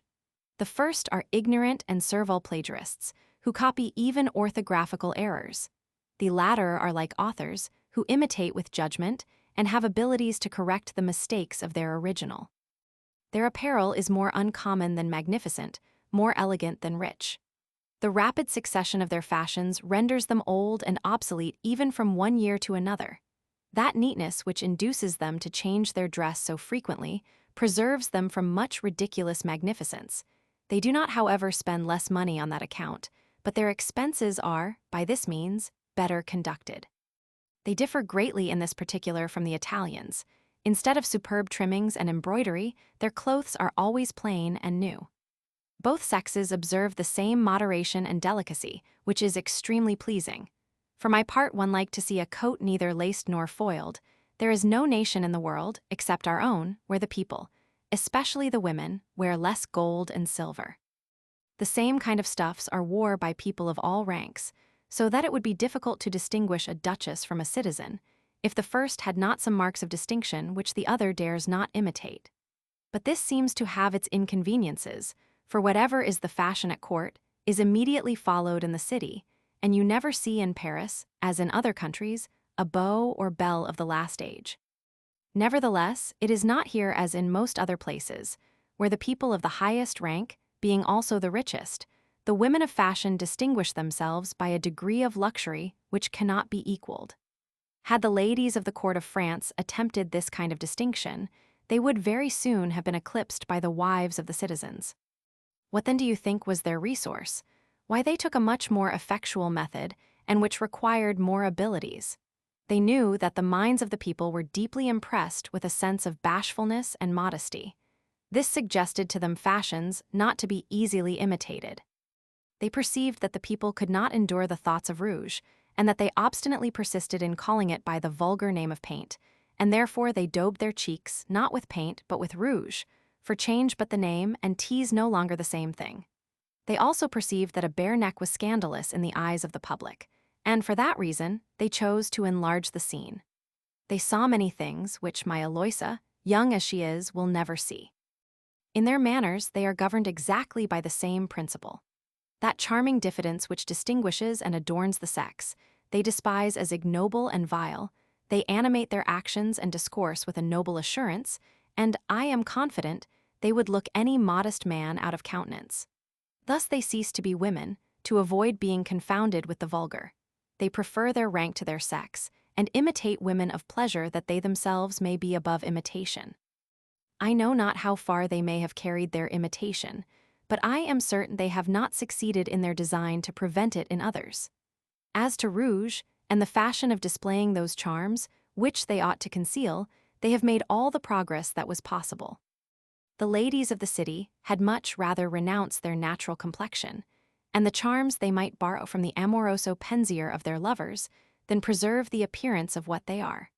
And if this example has not prevailed among the lower sort of people, 'tis only because they are afraid of being insulted by the populace, and thus are an infinite number of women kept within the bounds of decency, by the fear of offending the delicacy of the mob. Their masculine air and dragon-like deportment is less striking because so universal. It is conspicuous only to strangers. From one end of this metropolis to the other, there is scarce a woman whose appearance is not sufficiently bold to disconcert any man who has never been accustomed to the like in his own country. From this astonishment proceeds that awkward confusion which they attribute to all strangers, and which increases the moment she opens her lips.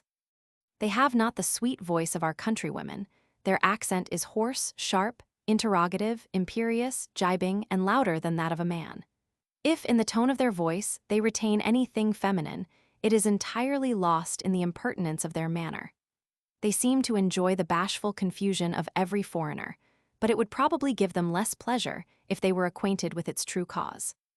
Whether it be that I in particular am prejudiced in favor of beauty, or whether the power of beauty may not universally influence the judgment, I know not.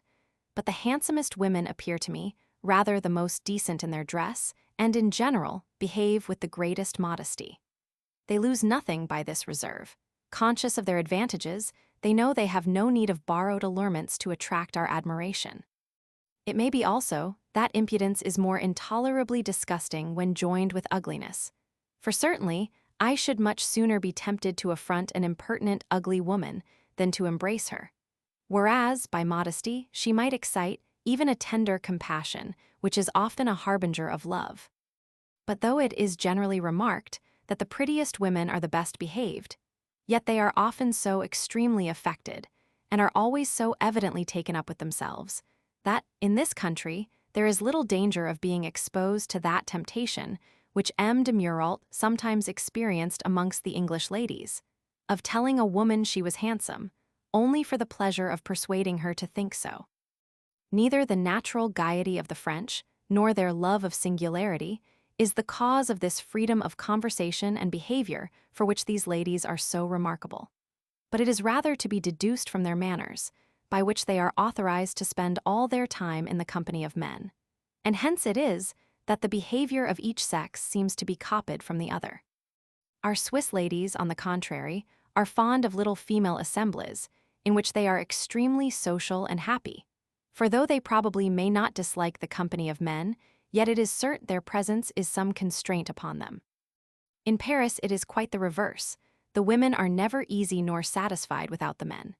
In most companies, the lady of the house is seen alone amidst a circle of gentlemen, and this is so generally the case, that one cannot help wondering how such an unequal proportion of men can be everywhere assembled. But Paris is full of aventuriers, priests and abbés, who spend their whole lives in running from house to house.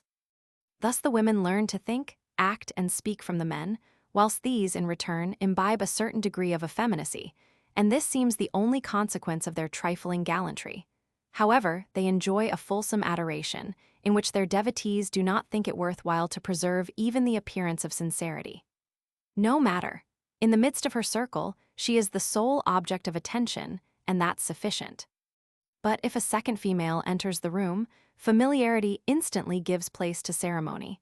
The high airs of quality are assumed, the adoration becomes divided, and each continues to be a secret constraint upon the other till the company breaks up. The Parisian ladies are fond of public diversions. That is, they are fond of showing themselves in public. But the great difficulty, every time they go, is to find a female companion, for decorum will not allow one lady alone to appear in the boxes, even though attended by her husband or by any other man. It is amazing, in this very social country, how difficult it is to form these parties. Out of 10 that are proposed, 9 generally miscarry.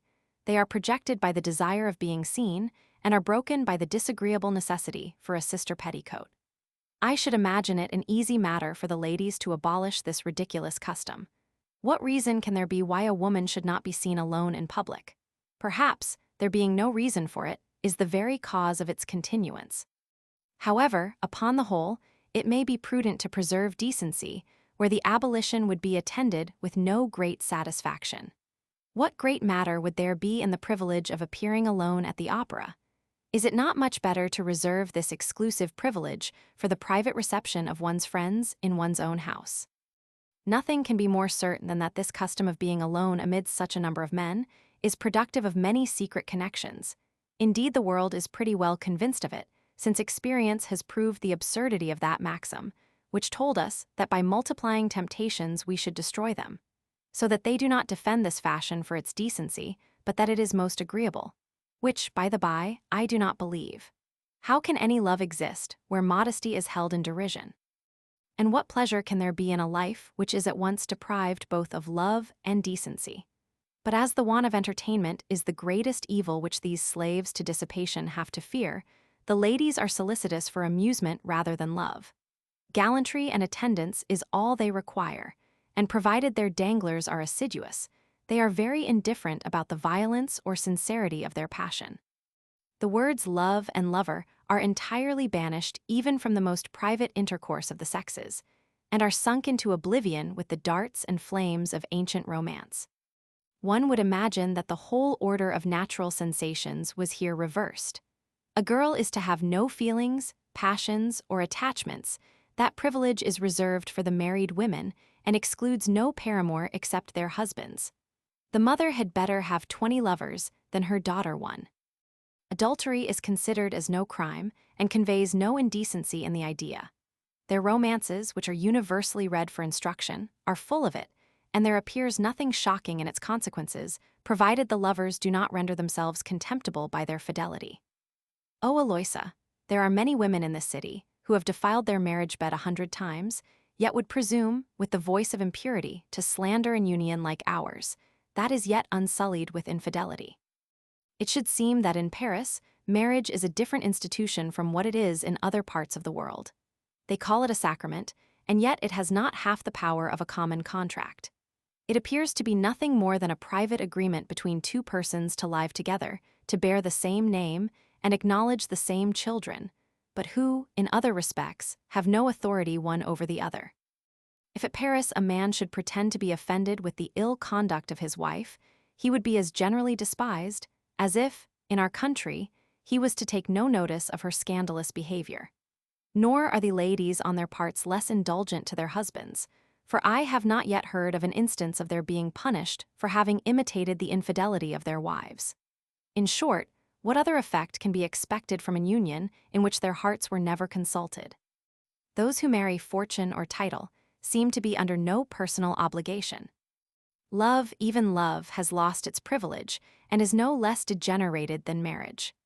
As man and wife may be looked upon as a bachelor and a maid, who live together for the sake of enjoying more liberty. So are lovers a kind of people, who, with great indifference, meet for amusement, through custom, or out of vanity. The heart is entirely unconcerned in these attachments, in which nothing more than certain external conveniences are ever consulted. It is, in short, to know each other, to dine together, now and then to exchange a few words, or, if possible, even less than this. An affair of gallantry lasts but a little longer than a visit, and consists chiefly in a few genteel conversations, and 3 or 4 pretty letters, filled with descriptions, maxims, philosophy, and wit. As to experimental philosophy, it does not require so much mystery. They have wisely discovered the folly of letting slip any opportunity of gratification. Whether it happens to be the lover or any other man, a man is a man, and why should a lady be more scrupulous of being guilty of an infidelity to her lover than to her husband? After a certain age, they may all be considered as the same kind of puppets, made up by the same fashion monger, and consequently the first that comes to hand is always the best. Knowing nothing of these matters from experience, I can relate only what I have heard. And indeed, the representation is so very extraordinary that I have but an imperfect idea of what I have been told. That which I chiefly comprehend is, that the gallant is generally regarded as one of the family, that if the lady happens to be dissatisfied with him, he is dismissed, or if he meets with a service more to his inclination or advantage, he takes his leave, and she engages a fresh one. There are, I have been told, some ladies so capricious as even to take up with their own husbands for a while, considering them, at least, as a kind of male creature. But this whim seldom lasts long. As soon as it is past, the good man is entirely discarded, or, if he should happen to be obstinate, why then she takes another and keeps them both. But I could not help objecting to the person who gave me this strange account, how it was possible, after this, to live among these discarded lovers. Live among them, says he, why they are entire strangers to her ever after. And if they should, by chance, take it into their heads to renew their amours, they would have to begin anew, and would hardly be able to recollect their former acquaintance. I understand you, I replied, but I have great difficulty in reconciling these extravagancies. I cannot conceive how it is possible, after such a tender union, to see each other without emotion. How the heart can avoid palpitation, even at the name of a person once beloved, why they do not tremble when they meet. You make me laugh, says he, with your tremblings, and so you would have our ladies continually fainting away. Suppress a part of this caricature representation, place my Eloisa in opposition to the rest, and remember the sincerity of my heart. I have nothing more to add. However, I must confess that many of these disagreeable impressions are effaced by custom. Though the dark side of their character may first catch our attention, it is no reason why we should be blind to their amiable qualities. The charms of their understanding and good humor are no small addition to their personal accomplishments. Our first repugnance overcome frequently generates a contrary sentiment. It is not just to view the picture only in its worst point of sight. The first inconveniency of great cities is that mankind are generally disguised, and that in society they appear different from what they really are. This is particularly true in Paris with regard to the ladies, who derive from the observation of others the only existence about which they are solicitous. When you meet a lady in public, instead of seeing a Parisian, as you imagine, you behold only a phantom of the fashion. Her stature, dimension, gait, shape, neck color, air, look, language, everything is assumed, so that, if you were to see her in her natural state, you would not know her to be the same creature. But this universal mask is greatly to her disadvantage, for nature's substitutes are always inferior to herself. Besides, it is almost impossible to conceal her entirely. In spite of us, she will now and then discover herself, and in seizing her with dexterity consists the true art of observation. This is indeed no difficult matter in conversing with the women of this country. For, if you take them off their grand theater of representation, and consider them attentively, you will see them as they really are, and it is then possible that your aversion may be changed into esteem and friendship. I had an opportunity of verifying this remark last week, on a party of pleasure, to which, along with some other strangers, I was, abruptly enough, invited by a company of ladies, probably with a design to laugh at us without constraint or interruption. The first day the project succeeded to their wish. They immediately began to dart their wit and pleasantry in showers, but as their arrows were not retorted, their quivers were soon empty. They then behaved with great decency, and finding themselves unable to bring us to their style, they were obliged to conform to ours. Whether they were pleased with it or not, I am ignorant. However, the change was very agreeable to me, for I soon found that I stood a better chance to profit by the conversation of these females than from the generality of men. Their wit now appeared so great an ornament to their natural good sense that I changed my opinion of the sex, and could not help lamenting that so many amiable women should want reason, only because it is their humor to reject it. I perceived also that their natural graces began insensibly to efface the artificial airs of the city. For, without design, our manner is generally influenced by the nature of our discourse. It is impossible to introduce much coquettish grimace in a rational conversation. They appeared much more handsome after they grew indifferent about it, and I perceived that if they would please, they need only throw off their affectation. Hence, I am apt to conclude that Paris, the pretended seat of taste, is of all places in the world, that in which there is the least, since all their methods of pleasing are destructive of real beauty. Thus we continued together 4 or 5 days, satisfied with each other and with ourselves. Instead of satirizing Paris and its innumerable follies, we forgot both the city and its inhabitants. Our whole care was to promote the happiness of our little society. We wanted no ill-natured wit or sarcasm to excite our mirth, but our laughter, like your cousin S, was the effect of good humor. I had yet another reason to be confirmed in my good opinion of these females. Frequently, in the very midst of our enjoyment, a person would come in abruptly and whisper the lady of the house. She left the room, shut herself up in her closet, and continued writing a considerable time. It was natural to suppose that her heart was engaged in this correspondence, and of this one of the company gave a hint, which, however, was not very graciously received. A proof, at least, that though she might possibly have no lovers, she was not without friends. But judge of my surprise when I was informed that these supposed Parisian suitors were no other than the unhappy peasants of the parish, who came in their tribulation to implore the protection of their lady. One being unjustly taxed, another enrolled in the militia, regardless of his age and family, a third groaning under a lawsuit with a powerful neighbor, a fourth ruined by a form of hail, was going to be dragged to prison. In short, each had some petition to make, each was patiently heard, and the time we supposed to be spent in an amorous correspondence was employed in writing letters in favor of these unhappy sufferers. It is impossible to conceive how I was astonished to find with what delight, and with how little ostentation this gay woman, performed these charitable offices of humanity. Oh, says I to myself, if she were even Eloisa, she could not act otherwise. From that moment, I continued to regard her with respect, and all her faults vanished. My inquiries had no sooner taken this turn than I began to discover 1,000 advantageous particulars in the very women who before appeared so insupportable. Indeed, all strangers are agreed that, provided you exclude the fashionable topic, there is no country in the world whose women have more knowledge, talk more sensibly, with more judgment, and are more capable of giving advice. If from the Spanish, Italian, or German ladies we should take the jargon of gallantry and wit, what would there remain of their conversation? And you, my Eloisa, are not ignorant how it is in general with our countrywomen, but if, with a French woman, humor to reject it. I perceived also that their natural graces began insensibly to efface the artificial airs of the city. For, without design, our manner is generally influenced by the nature of our discourse. It is impossible to introduce much coquettish grimace in a rational conversation. They appeared much more handsome after they grew indifferent about it, and I perceived that if they would please, they need only throw off their affectation. Hence, I am apt to conclude that Paris, the pretended seat of taste, is of all places in the world that in which there is the least, since all their methods of pleasing are destructive of real beauty. Thus we continued together 4 or 5 days, satisfied with each other and with ourselves. Instead of satirizing Paris and its innumerable follies, we forgot both the city and its inhabitants.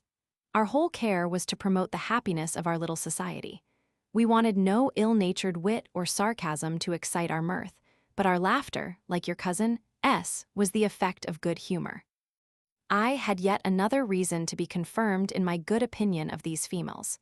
Frequently, in the very midst of our enjoyment, a person would come in abruptly and whisper the lady of the house. She left the room, shut herself up in her closet, and continued writing a considerable time. It was natural to suppose that her heart was engaged in this correspondence, and of this one of the company gave a hint, which, however, was not very graciously received. A proof, at least, that though she might possibly have no lovers, she was not without friends. But judge of my surprise when I was informed that these supposed Parisian suitors were no other than the unhappy peasants of the parish, who came in their tribulation to implore the protection of their lady, one being unjustly taxed, another enrolled in the militia, regardless of his age and family, a third groaning under a lawsuit with a powerful neighbor, a fourth ruined by a storm of hail, was going to be dragged to prison. In short, each had some petition to make, each was patiently heard, and the time we supposed to be spent in an amorous correspondence was employed in writing letters in favor of these unhappy sufferers. It is impossible to conceive how I was astonished to find with what delight, and with how little ostentation, this gay woman performed these charitable offices of humanity. Oh, says I to myself, if she were even Eloisa, she could not act otherwise. From that moment, I continued to regard her with respect, and all her faults vanished. My inquiries had no sooner taken this turn than I began to discover 1,000 advantageous particulars in the very women who before appeared so insupportable. Indeed, all strangers are agreed that, provided you exclude the fashionable topic, there is no country in the world whose women have more knowledge, talk more sensibly, with more judgment, and are more capable of giving advice. If from the Spanish, Italian, or German ladies we should take the jargon of gallantry and wit, what would there remain of their conversation? And you, my Eloisa, are not ignorant how it is in general with our countrywomen. But if, with a French woman, a man has resolution to sacrifice his pretensions to gallantry, and to draw her out of that favorite fortress, she will then make a virtue of necessity, and arming herself with reason, will fight manfully in the open field. With regard to their goodness of heart, I will not instance their zeal to serve their friends, for, as with the rest of mankind, that may partly proceed from self-love. But, though they generally love nobody but themselves, long habit will frequently produce in them the effects of a sincere friendship. Those who have constancy enough to support an attachment of 10 years commonly continue it to the end of their lives, and they will then love their old friends with more tenderness, at least with more fidelity than their new lovers. One common accusation against the women of France is that they do everything and consequently more evil than good. But it may be observed in their justification that in doing evil they are stimulated by the men, and in doing good are actuated by their own principles. This does not in any ways contradict what I said before, that the heart has no concern in the commerce between the two sexes, for the gallantry of the French has given to the women an universal power, which stands in no need of tenderness to support it. Everything depends upon the ladies. All things are done by them or for them. Olympus and Parnassus, glory and fortune, are equally subject to their laws. Neither books nor authors have any other value or esteem than that which the ladies are pleased to allow them. There is no appeal from their decree in matters of the nicest judgment or most trivial taste. Poetry, criticism, history, philosophy are all calculated for the ladies, and even the Bible itself has lately been metamorphosed into a polite romance. In public affairs, their influence arises from their natural ascendancy over their husbands, not because they are their husbands, but because they are men, and it would be monstrous for a man to refuse anything to a lady, even though she were his wife. Yet this authority implies neither attachment nor esteem, but merely politeness and compliance with custom, for it is as essential to French gallantry to despise the women as to oblige them, and this contempt is taken as a proof that a man has seen enough of the world to know the sex. Whoever treats them with respect is deemed a novice, a knight-errant, one who has known woman only in romances. They judge so equitably of themselves that to honor them is to forfeit their esteem, so that the principal requisite in a man of gallantry is superlative impertinence. Let the ladies of this country pretend what they will, they are, in spite of themselves, extremely good-natured. All men who are burthened with a multiplicity of affairs are difficult of access and without commiseration, And in Paris, the center of business of one of the most considerable nations in Europe, the men of consequence are particularly obdurate. Those, therefore, who have anything to ask naturally apply to the ladies, whose ears are never shut against the unhappy. They console and serve them. In the midst of all their frivolous dissipation, they do not scruple to steal a few moments from their pleasure, and devote them to acts of benevolence. And though there may be some women mean enough to make an infamous traffic of their services, there are hundreds, on the contrary, who are daily employed in charitably assisting the distressed. However, it must be confessed that they are sometimes so indiscreet as to ruin an unfortunate man they happen not to know in order to serve their own friend. But how is it possible to know every body in so extensive a country? Or how can more be expected from good nature destitute of real virtue, whose sublimest effort is not so much to do good as to avoid evil? After all, it must be allowed that their inclinations are not naturally bad, that they do a great deal of good, that they do it from their hearts, that they alone preserve the remains of humanity which are still to be found in Paris, and that without them we should see the men avaricious and insatiable, like wolves devouring each other. I should have remained ignorant of all this, if I had not consulted their comedies and romances, whose authors are, perhaps, too apt to stumble upon those foibles from which they themselves are not exempt, rather than the virtues they happen not to possess, who, instead of encouraging their readers by praising their real virtues, amuse themselves with painting imaginary characters too perfect for imitation. Romances are perhaps the last vehicle of instruction that can be administered to a corrupt people. It were to be wished that none were suffered to prepare this medicine, but men of honest principles and true sensibility, authors whose writings should be a picture of their own hearts, who, instead of fixing virtue in the heavens, beyond the reach of our nature, would, by smoothing the way, insensibly tempt us out of the gulf of vice. But to return to the Parisian ladies, concerning whom I do not by any means agree in the common opinion. They are universally allowed to have the most enchanting address, the most seducing manner, to be the most refined coquettes, to possess the most sublime gallantry, and the art of pleasing to a most superlative degree. For my part, I think their address shocking, their coquettish airs disgusting, and their manner extremely immodest. I should imagine that the heart would shrink back at all their advances, and I can never be persuaded that they can for a single moment talk of love without showing themselves incapable of either feeling or inspiring that tender passion. On the other hand, we find them represented frivolous, artful, false, thoughtless, inconstant, talking well, but without reflection or sentiment, and evaporating all their merit in idle chit-chat. But to me, all this appears to be as external as their hoops or rouge.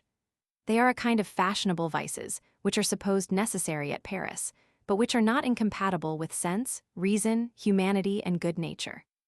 These ladies are, in many cases, more discreet and less given to tattling than those of any other country. They are better instructed, and the things they are taught have a stronger effect upon their judgment.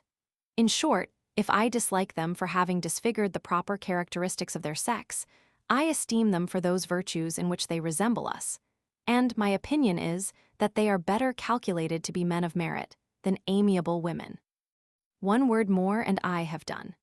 If Eloisa had never been, if my heart had been capable of any other attachment than that for which it was created, I should never have taken a wife or mistress in Paris, but I should gladly have chosen a friend, and such a treasure might possibly have consoled me for the want of the others. Letter LXXXV to Eloisa. Since the receipt of your letter, I have been daily with Mr. Sylvester, to see after the packet you mentioned, but my impatience has been 7 times disappointed.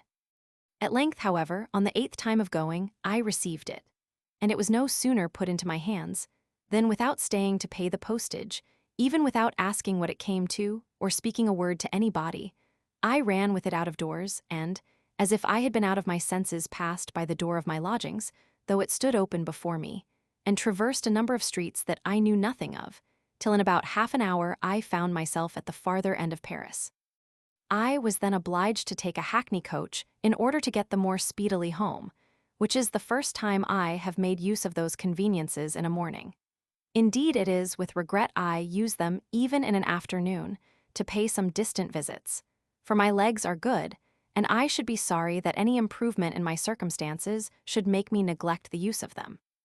When I was seated in the coach, I was a good deal perplexed with my packet, as you had laid your injunctions on me to open it nowhere but at home. Besides, I was unwilling to be subject to any interruption in opening the packet, and indulging myself in that exquisite satisfaction I find in everything that comes from you. I held it therefore with an impatience and curiosity which I could scarce contain, endeavoring to discover its contents through the covers by pressing it every way with my hands, from the continual motions of which you would have thought the packet contained fire and burned the ends of my fingers. Not but that from its size, weight, and the contents of your former letter, I had some suspicion. But then, how could I conceive you to have found either the opportunity or the artist? But what I then could not conceive is one of the miracles of almighty love. The more it surpasses my conception, the more it enchants my heart, and one of the greatest pleasures it gives me arises from my ignorance in the manner in which you could effect it. Arrived at length at my lodgings, I flew to my chamber, locked the door, threw myself out of breath into a chair, and with a trembling hand broke open the seal. 'Twas then, Eloisa, I felt the first effect of this powerful talisman. The palpitations of my heart increased at every paper I unfolded, till coming to the last, I was forced to stop and take breath a moment before I could open it. It is open, my suggestions are true, it is so, it is the portrait of Eloisa. Oh, my love!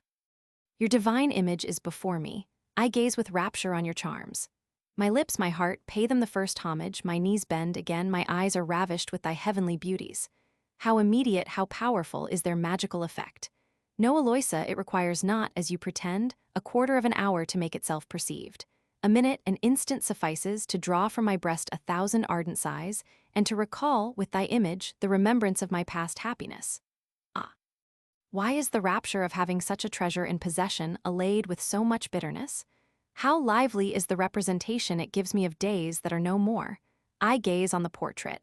I think I see Eloisa, and enjoy in imagination those delightful moments whose remembrance embitters my present hours, and which heaven in its anger bestowed on me only to take them away.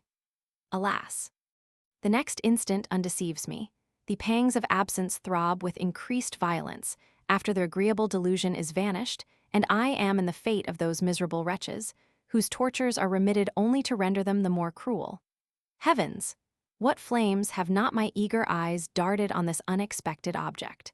How has the sight of it roused in me those impetuous emotions which used to be affected by your presence? O my Eloisa, were it possible for this talisman to affect your senses with the frenzy and illusion of mine, but why is it not possible? Why may not those impressions, which the mind darts forth with such rapidity, reach as far as Eloisa? Ah, my charming friend, wherever you are or however you are employed, at the time I am now writing, at the time your portrait receives the same homage I pay to the idol of my soul, do you not perceive your charming face bedewed with tears? Do you not sympathize with me in love and sorrow? Do you not feel the ardor of a lover's kisses on your lips, your cheeks, your breast? Do you not glow all over with the flame imparted from my burning lips? Ha! What's that? Some body knocks I will hide my treasure and impertinent breaks in upon me accursed be the cruel intruder, for interrupting me in transports so delightful, may he never be capable of love, or may he be doomed to pine in absence like me. Letter LXXXVI to Mrs. Orb. It is to you, dear cousin, I am to give an account of the French opera. For, although you have not mentioned it in your own letters, and Eloisa has kept your secret in hers, I am not at a loss to whom to attribute that piece of curiosity. I have been once at the opera to satisfy myself, and twice to oblige you, but am in hopes, however, this letter will be my excuse for going no more. If you command me, indeed, I can bear it again. I can suffer, I can sleep there for your service, but to remain awake and attentive is absolutely impossible. But before I tell you what I think of this famous theater, I will give you an account of what they say of it here. The opinion of the connoisseurs may perhaps rectify mine, where I happen to be mistaken. The French opera passes at Paris for the most pompous, the most delightful, the most wonderful entertainment that was ever effected by the united efforts of the human genius.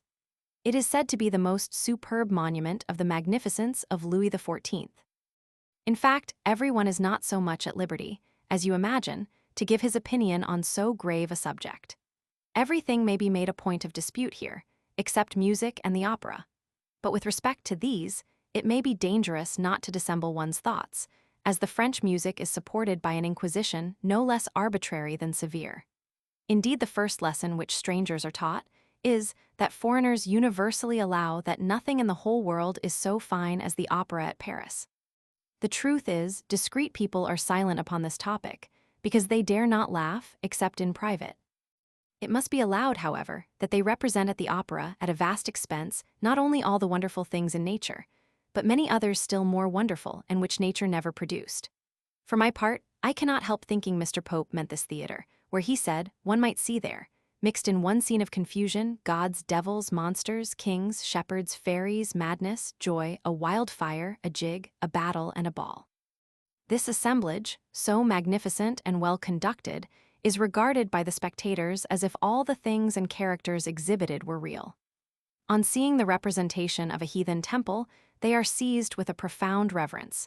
And, if the goddess be at all pretty, half the men in the pit are immediately pagans.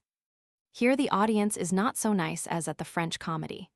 Those very spectators, who could not there consider the player as the character he represented, cannot, at the opera, consider him any otherwise. It seems as if they were shocked at a national deception, and could give into nothing but what was grossly absurd. Or perhaps they can more easily conceive players to be gods than heroes. Jupiter being of another nature, people may think of him as they please. But Cato was a man, and how few men are there, who, to judge from themselves, have any reason to think such a man as Cato ever existed. This opera is not composed, therefore, as in other places, of a company of mercenaries, hired to furnish out an entertainment for the public. It is true, they are paid by the public, and it is their business to attend the opera. But the nature of it is quite changed by its becoming a Royal Academy of Music, a sort of sovereign tribunal that judges without appeal in its own cause, and is not very remarkable for justice and integrity. Thus you see how much in some countries the essence of things depends on mere words, and how a respectable title may do honor to that which least deserves it. The members of this illustrious academy are not degraded by their profession. In revenge, however, they are excommunicated, which is directly contrary to the custom of all other countries. But perhaps, having had their choice, they had rather live honorably and be damned than go, as plebeians, vulgarly to heaven. I have seen a modern chevalier, on the French theatre, as proud of the profession of a player, as the unfortunate Laborius was formerly mortified at it, although the latter was forced into it by the commands of Caesar, and recited only his own works. But then our degraded ancient could not afterwards take his place in the circus among the Roman knights, whilst the modern one found his every day at the French comedy, among the first nobility in the kingdom. And I will venture to say, never did they talk at Rome with so much respect, of the majesty of the Roman people, as they do at Paris, of the majesty of the opera. This is what I have gathered chiefly from conversation about this splendid entertainment. I will now relate to you what I have seen of it myself. Imagine to yourself the inside of a large box, about 15 feet wide and long in proportion. This box is the stage. On each side are placed screens, at different distances, on which the objects of the scene are coarsely painted. Beyond there is a great curtain, bedaubed in the same manner, which extends from one side to the other and is generally cut through to represent caves in the earth and openings in the heavens as the perspective requires. So that if any person in walking behind the scenes should happen to brush against the curtain, he might cause an earthquake so violent as to shake our sides with laughing. The skies are represented by a parcel of bluish rags, hung up with lines and poles, like wet linen at the washerwoman S. The sun, for he is represented here sometimes, is a large candle in a lanthorn. The chariots of the gods and goddesses are made of 4 bits of wood, nailed together in the form of a square, and hung up by a strong cord like a swing. Across the middle is fastened a board, on which the deity sits astraddle, and in the front of it hangs a piece of coarse canvas, bedaubed with paint, to represent the clouds that attend on this magnificent car. The bottom of this machine is illuminated by 2 or 3 stinking, unsnuffed candles, which, as often as the celestial personage bustles about and shakes his swing, smoke him deliciously, with incense worthy such a divinity. As these chariots are the most considerable machines of the opera, you may judge by them of the rest. A troubled sea is made of long rollers covered with canvas or blue paper, laid parallel and turned by the dirty understrappers of the theater. Their thunder is a heavy cart, which rumbles over the floored ceiling, and is not the least affecting instrument of their agreeable music. The flashes of lightning are made by throwing powdered rosin into the flame of a link, and the falling thunderbolt is a cracker at the end of a squib. The stage is provided with little square trapdoors, which, opening on occasion, give notice that the infernal demons are coming out of the cellar. And when they are to be carried up into the air, they substitute dexterously in their room little devils of brown canvas stuffed with straw, or sometimes real chimney sweepers, that are drawn up by ropes and ride triumphant through the air till they majestically enter the clouds, and are lost among the dirty rags I mentioned. But what is really tragical is that when the tackle is not well managed, or the ropes happen to break, down come infernal spirits and immortal gods together, and break their limbs and sometimes their necks. To all this I shall add their monsters, which certainly make some scenes very pathetic, such as their dragons, lizards, tortoises, crocodiles, and great toads, all which stalk or crawl about the stage with a threatening air, and put one in mind of the temptation of St. Anthony, every one of these figures being animated by a looby of a Savoyard that has not sense enough to play the brute. Thus you see, cousin, in what consists, in a great degree, the splendid furniture of the opera. At least, thus much I could observe from the pit, with the help of my glass. For you must not imagine these expedients are much hid, or produce any great illusion. I only tell you here what I saw, and what every other unprejudiced spectator might have seen as well as myself. I was told, nevertheless, that a prodigious quantity of machinery is employed to effect all these motions, and was several times offered a sight of it. But I was never curious to see in what manner extraordinary efforts were made to be productive of insignificant effects. The number of people engaged in the service of the opera is inconceivable. The orchestra and chorus together consist of near 100 persons. There is a multitude of dancers, every part being doubly and triply supplied. That is to say, there is always one or two inferior actors ready to take the place of the principal, and who are paid for doing nothing, till the principal is pleased to do nothing in his turn, and which is seldom long before it happens. After a few representations, the chief actors, who are personages of great consequence, honor the public no more with their presence in that piece, but give up their parts to their substitutes, or to the substitutes of those substitutes. They receive always the same money at the door, but the spectator does not always meet with the same entertainment. Every one takes a ticket, as he does in the lottery, without knowing what will be his prize. But be what it will, nobody dares complain. For you are to know that the honorable members of this academy owe the public no manner of respect. It is the public which owes it to them. I will say nothing to you of their music, because you are acquainted with it. But you can have no idea of the frightful cries and hideous bellowings with which the theater resounds during the representation. The actresses, throwing themselves into convulsions as it were, rend their lungs with squeaking. In the meantime, with their fists clenched against their stomach, their heads thrown back, their faces red, their veins swelled, and their breasts heaving, one knows not which is most disagreeably affected, the eye or the ear. Their actions make those suffer as much who see them, as their singing does those who hear them. And yet what is inconceivable is, that these howlings are almost the only thing the audience applaud. By the clapping of their hands, one would imagine them a parcel of deaf people, delighted to be able to hear the voice now and then strain to the highest pitch, and that they strove to encourage the actors to repeat their efforts. For my part, I am persuaded that they applaud the squeaking of an actress at the opera, for the same reason as they do the tricks of a tumbler or posture-master at the fair. It is displeasing and painful to see them.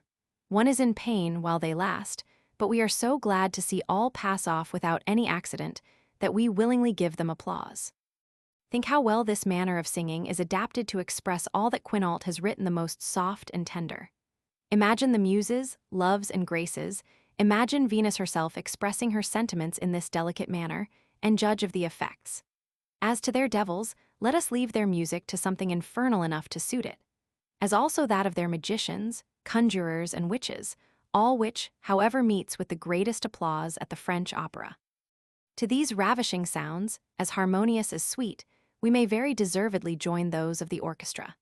Conceive to yourself a continual clashing of jarring instruments, attended with the drawling and perpetual groans of the bass, a noise the most doleful and insupportable that I ever heard in my life, and which I could never bear a quarter of an hour together without being seized with a violent headache.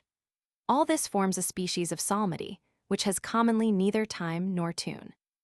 But when by accident they hit on an air a little lively, the feet of the audience are immediately in motion, and the whole house thunders with their clattering. The pit in particular, with much pains and a great noise, always imitate a certain performer in the orchestra. Delighted to perceive for a moment that cadence which they so seldom feel, they strain their ears, voice, hands, feet, and in short, their whole body to keep that time, which is every moment ready to escape them. Instead of this, the Italians and Germans, who are more easily affected with the measures of their music, pursue them without any effort and have never any occasion to beat time. At least, Reggianino has often told me that at the opera in Italy, where the music is so affecting and lively, you will never see or hear, in the orchestra or among the spectators, the least motion of either hands or feet. But in this country, everything serves to prove the dullness of their musical organs. Their voices are harsh and unpleasing, their tones affected and drawling, and their transitions hard and dissonant. There is no cadence nor melody in their songs, their martial instruments, the fifes of the infantry, the trumpets of their cavalry, their horns, their hautboys, the ballad singers in the streets, and the fiddlers in their public houses, all have something so horribly grating as to shock the most indelicate ear. All talents are not bestowed on the same men, and the French in general are of all the people in Europe those of the least aptitude for music. Lord B pretends that the English have as little, but the difference is that they know it and care nothing about the matter, whereas the French give up 1,000 just pretensions and will submit to be censured in any other point whatever, sooner than admit they are not the first musicians in the world. There are even people at Paris who look upon the cultivation of music as the concern of the state, perhaps because the improvement of Timotheus's lyre was so at Sparta. However this be, the opera here may, for aught I know, be a good political institution, in that it pleases persons of taste no better. But to return to my description. The ballets, which are the most brilliant parts of the opera, considered of themselves, afford a pleasing entertainment, as they are magnificent and truly theatrical. But, as they enter into the composition of the piece, it is in that light we must consider them. You remember the operas of Quinault. You know in what manner the diversions are there introduced. It is much the same or rather worse with his successors.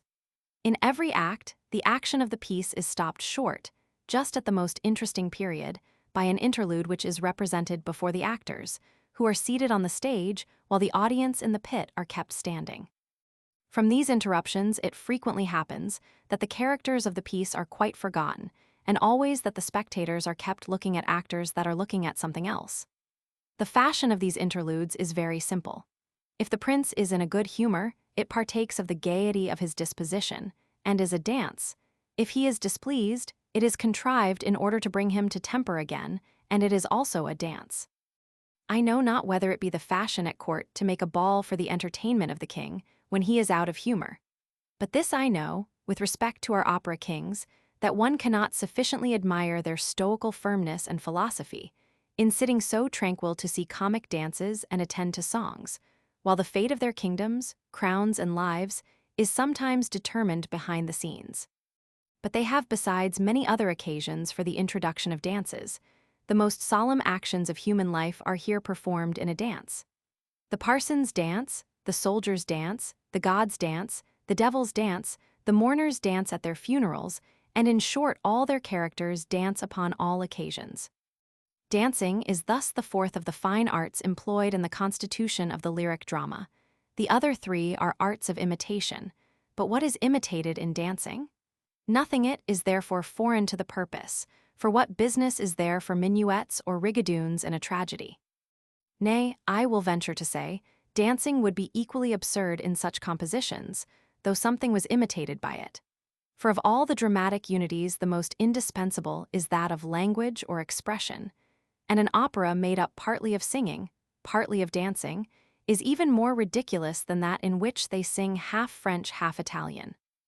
Not content to introduce dancing as an essential part of the composition, they even attempt to make it the principal, having operas, which they call ballets, and which so badly answer their title that dancing is no less out of character in them than in all the rest.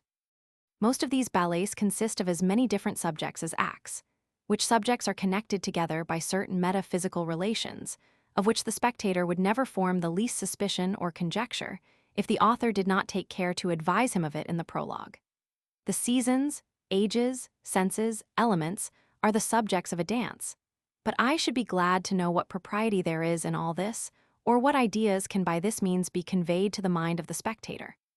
Some of them again are purely allegorical, as the carnival, the folly, and are the most intolerable of all, because with a good deal of wit and finesse, they contain neither sentiment, description, plot, business, nor anything that can either interest the audience, set off the music to advantage, flatter the passions, or heighten the illusion. In these pretended ballets, the action of the piece is performed in singing, the dancers continually finding occasion to break in upon the singers, though without meaning or design. The result of all this, however, is that these ballets, being less interesting than their tragedies, their interruptions are little remarked. Were the piece itself more affecting, the spectator would be more offended. But the one defect serves to hide the other, and, in order to prevent the spectators being tired with the dancing, the authors artfully contrive it so that they may be more heartily tired with the piece itself. This would lead me insensibly to make some queries into the true composition of the lyric drama, but there would be too prolix to be compressed in this letter. I have therefore written a little dissertation on that subject, which you will find enclosed and may communicate to Reggianino. I shall only add, with respect to the French opera, that the greatest fault I observed in it is a false taste for magnificence, whence they attempt to represent the marvelous, which, being only the object of imagination, is introduced with as much propriety in an epic poem as it is ridiculously attempted on the stage. I should hardly have believed, had not I seen it, that there could be found artists weak enough to attempt an imitation of the Chariot of the Sun, or spectators so childish as to go to see it. Breyer could not conceive how so fine a sight as the opera could be tiresome. For my part, who am no Breyer, I can conceive it very well, and will maintain that to every man who has a true taste for the fine arts, the French music, their dancing, and the marvelous of their scenery put together, compose the most tiresome representation in the world. After all, perhaps the French do not deserve a more perfect entertainment, especially with respect to the performance, not because they want ability to judge of what is good, but because the bad pleases them better. For, as they had rather censure than applaud, the pleasure of criticizing compensates for every defect, and they had rather laugh after they get home than be pleased with the piece during the representation. Letter LXX6 from Eloisa. Yes, I see it well. Eloisa is still happy in your love. The same fire that once sparkled in your eyes glows throughout your last letter and kindles all the ardor of mine. Yes, my friend, in vain doth fortune separate us. Let our hearts press forward to each other. Let us preserve by such a communication their natural warmth against the chilling coldness of absence and despair, and let everything that tends to loosen the ties of our affections serve only to draw them closer and bind them fast. You will smile at my simplicity when I tell you that since the receipt of your letter, I have experienced something of those charming effects therein mentioned, and that the jest of the talisman, although purely my own invention, is turned upon myself and become serious. I am seized 100 times a day, when alone, with a fit of trembling, as if you were before me. I imagine you are gazing on my portrait, and am foolish enough to feel, in conceit, the warmth of those embraces, the impression of those kisses you bestow on it. Sweet illusion, charming effects of fancy, the last resources of the unhappy. Oh, if it be possible, be ye to us a pleasing reality. Ye are yet something to those who are deprived of real happiness. As to the manner in which I obtained the portrait, it was indeed the contrivance of love, but believe me, if mine could work miracles, it would not have made choice of this. I will let you into the secret. We had here some time ago a miniature painter. On his return from Italy, he brought letters from Lord B., who perhaps had some view in sending him. Mr. Orb embraced this opportunity to have a portrait of my cousin. I was desirous of one also. In return, she and my mother would each have one of me. of which the painter at my request took secretly a second copy. Without troubling myself about the original, I chose of the three that which I thought the most perfect likeness, with a design to send it to you. I made but little scruple, I own, of this piece of deceit. For, as to the likeness of the portrait, a little more or less can make no great difference with my mother and cousin, but the homage you might pay to any other resemblance than mine would be a kind of infidelity, by so much the more dangerous, as my picture might be handsomer than me. And I would not, on any account, that you should nourish a passion for charms I do not possess. With respect to the drapery, I could have liked to have been not so negligently dressed, but I was not heard, and my father himself insisted on the portrait's being finished as it is. Except the head dress, however, nothing of the habit was taken from mine, the painter having dressed the picture as he thought proper, and ornamented my person with the works of his own imagination. Letter XC to Eloisa. I must talk to you still, my dear Eloisa, of your portrait. No longer, however, in that rapturous strain which the first sight of it inspired, and with which you yourself were so much affected, but, on the contrary, with the regret of a man deceived by false hopes and whom nothing can recompense for what he has lost. Your portrait, like yourself, is both graceful and beautiful. It is also a tolerable likeness, and is painted by the hand of a master. But to be satisfied with it, I ought never to have known you. The first fault I find in it is that it resembles you, and yet is not yourself, that it has your likeness and is insensible. In vain the painter thought to copy your features. Where is that sweetness of sentiment that enlivens them, and without which, regular and beautiful as they are nothing? Your heart, Eloisa, no painting can imitate. This defect, I own, should be attributed to the imperfection of the art. But it is the fault of the artist not to have been exact in everything that depended on himself. He has, for instance, brought the hair too forward on the temples, which gives the forehead a less agreeable and delicate air. He has also forgotten 2 or 3 little veins, seen through the transparent skin in winding branches of purple, resembling those on the iris we once stood admiring in the gardens of Clarens. The coloring of the cheeks is also too near the eyes, and is not softened into that glowing blush of the rose toward the lower part of the face, which distinguishes the lovely original. One would take it for an artificial rouge, plastered on like the carmine of the French ladies. Nor is this defect a small one, as it makes the eyes appear less soft, and its looks more bold. But pray what has he done with those dimples, wherein the little cupids lurk at the corners of your mouth, and which in my fortunate days I used to stifle with kisses? He has not given half their beauty to these charming lips.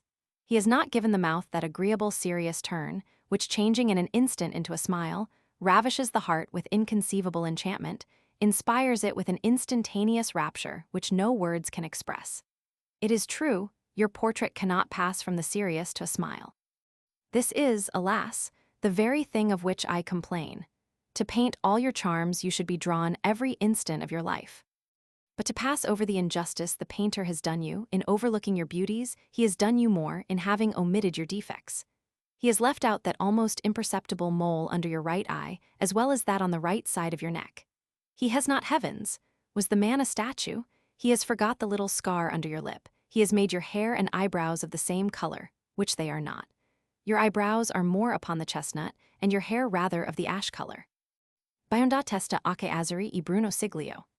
He has made the lower part of the face exactly oval, not observing the small hollow between your cheeks and chin, which makes their outlines less regular and more agreeable. These are the most palpable defects, but he has omitted several others, for which I owe him no goodwill, for I am not only in love with your beauties, but with Eloisa herself, just as she is. If you would not be obliged for any charm to the pencil, I would not have you lose by it the smallest defect. My heart can never be affected by charms that are not your own. As to the drapery, I shall take the more notice of it, as, whether in a dishabille or otherwise, I have always seen you dressed with more taste than you are in the portrait. The head dress is too large. You will say it is composed only of flowers. That's true, but there are too many. Don't you remember the ball, at which you were dressed like a country girl, and your cousin told me I danced like a philosopher? You had then no other head dress than your long tresses, turned up and fastened at top with a golden bodkin, in the manner of the villagers of Bern. No, the sun glittering in all its radiance displays not half that luster, with which you then engage the eyes and hearts of the beholders, and there is no one who saw you that day that can ever forget you during his whole life. It is thus, my Eloisa, your head ought to have been dressed. It is your charming hair that should adorn your face, and not those spreading roses. Tell my cousin, for I discover her choice and direction, that the flowers with which she has thus covered and profaned your tresses are in no better taste than those she gathers in Adonis. One might overlook them did they serve as an ornament to beauty, but I cannot permit them to hide it. With respect to the bust, it is singular that a lover should be more nice in this particular than a father, but to say the truth, I think you are too carelessly dressed. The portrait of Eloisa should be modest as herself. These hidden charms should be sacred to love. You say the painter drew them from his imagination. I believe it, indeed, I believe it. Had he caught the least glimpse of thine, his eyes would have gazed on them forever, but his hand would not have attempted to paint them. Why was it necessary the rash artist should form them in imagination?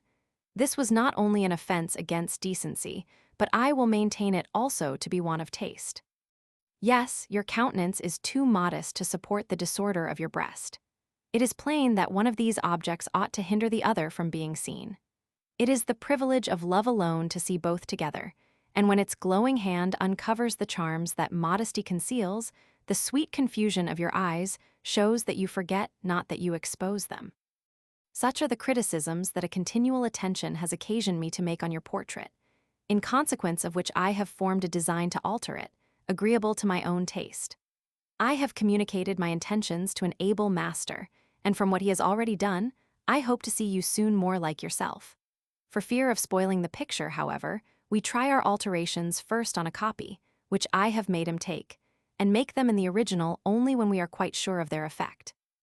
Although I design but indifferently, my artist cannot help admiring the subtlety of my observations, but he does not know that love, who dictates them, is a greater master than he. I seem to him also sometimes very whimsical. He tells me I am the first lover that ever chose to hide objects which others think cannot be too much exposed, and when I answer him, it is in order to have a full view of you, that I dress you up with so much care, he stares at me as if he thought me a fool. Ah! My Eloisa, how much more affecting would be your portrait, if I could but find out the means to display it in your mind, as well as your face, to paint at once your modesty and your charms. What would not the latter gain by such an amendment? At present, those only are seen which the painter imagined, and the ravished spectator thinks them such as they are.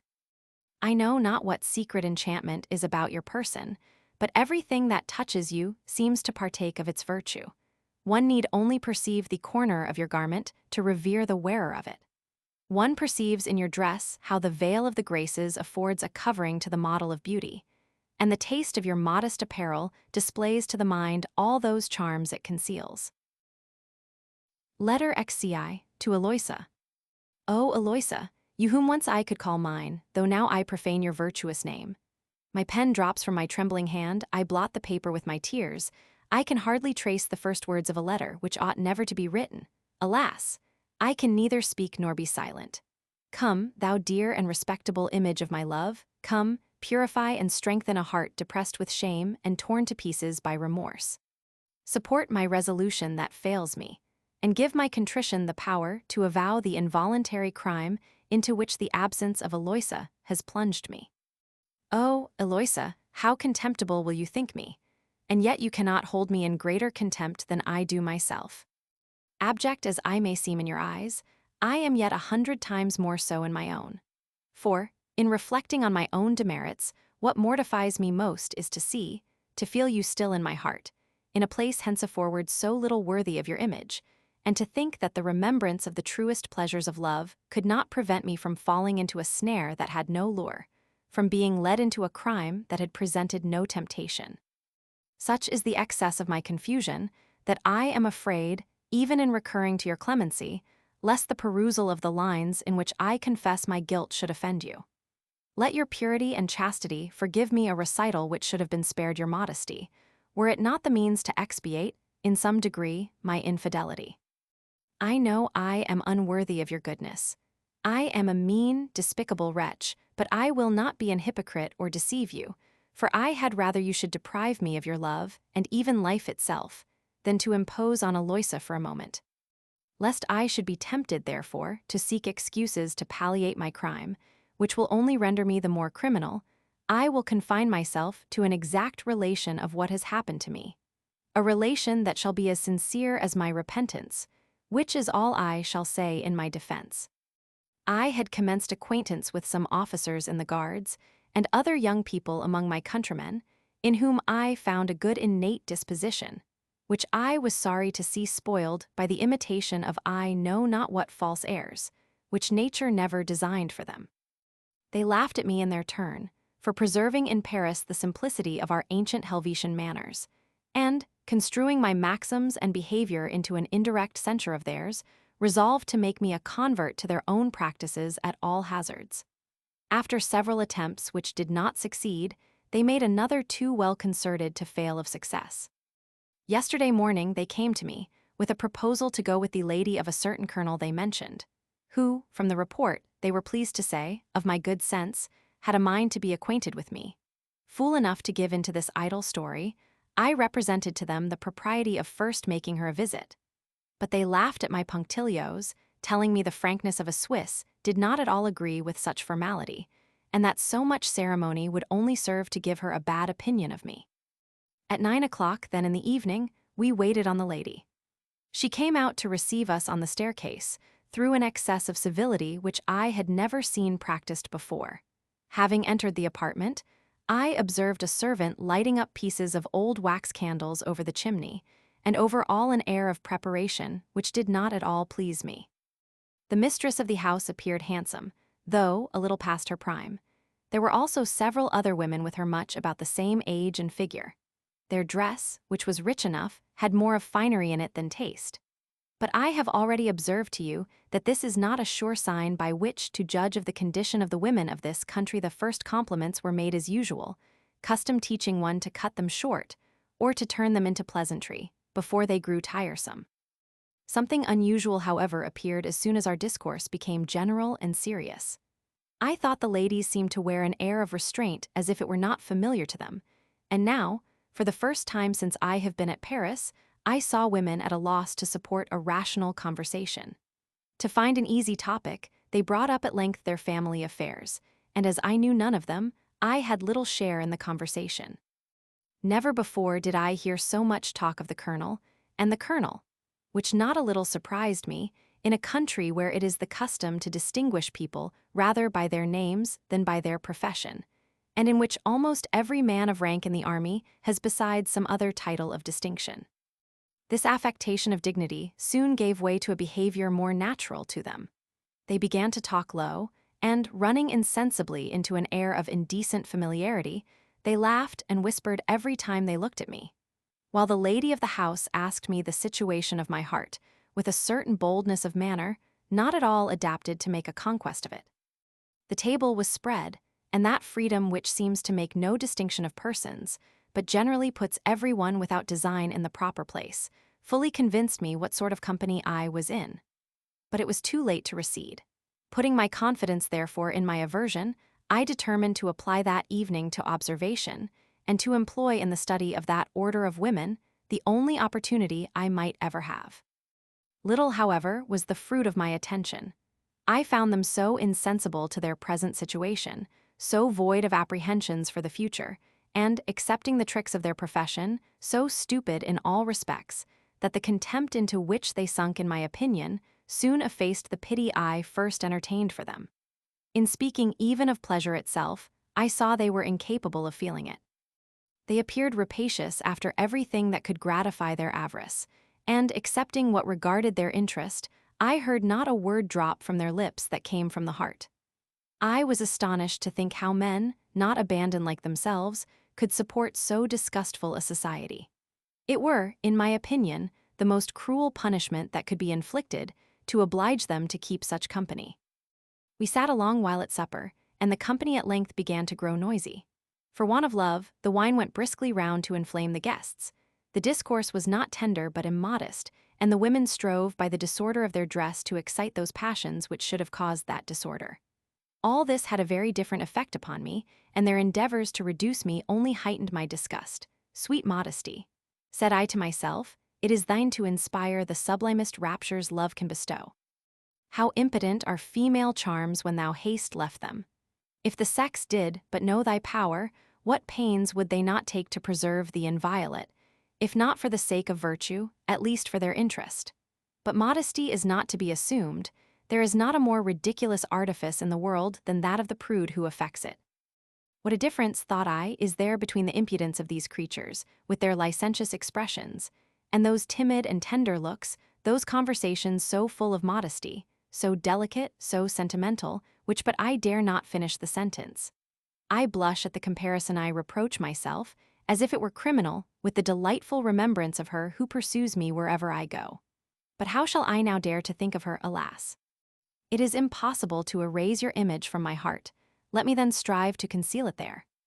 The noise, the discourse I heard, together with the objects that presented themselves to my view, insensibly inflamed me. My two neighbors plied me incessantly with wine. I found my head confused, and though I drank all the while a good deal of water in my wine, I now took more water, and at length determined to drink water only. It was then I perceived the pretended water set before me was white wine, and that I had drank it from the first. I made no complaints, as they would only have subjected me to raillery, but gave over drinking entirely.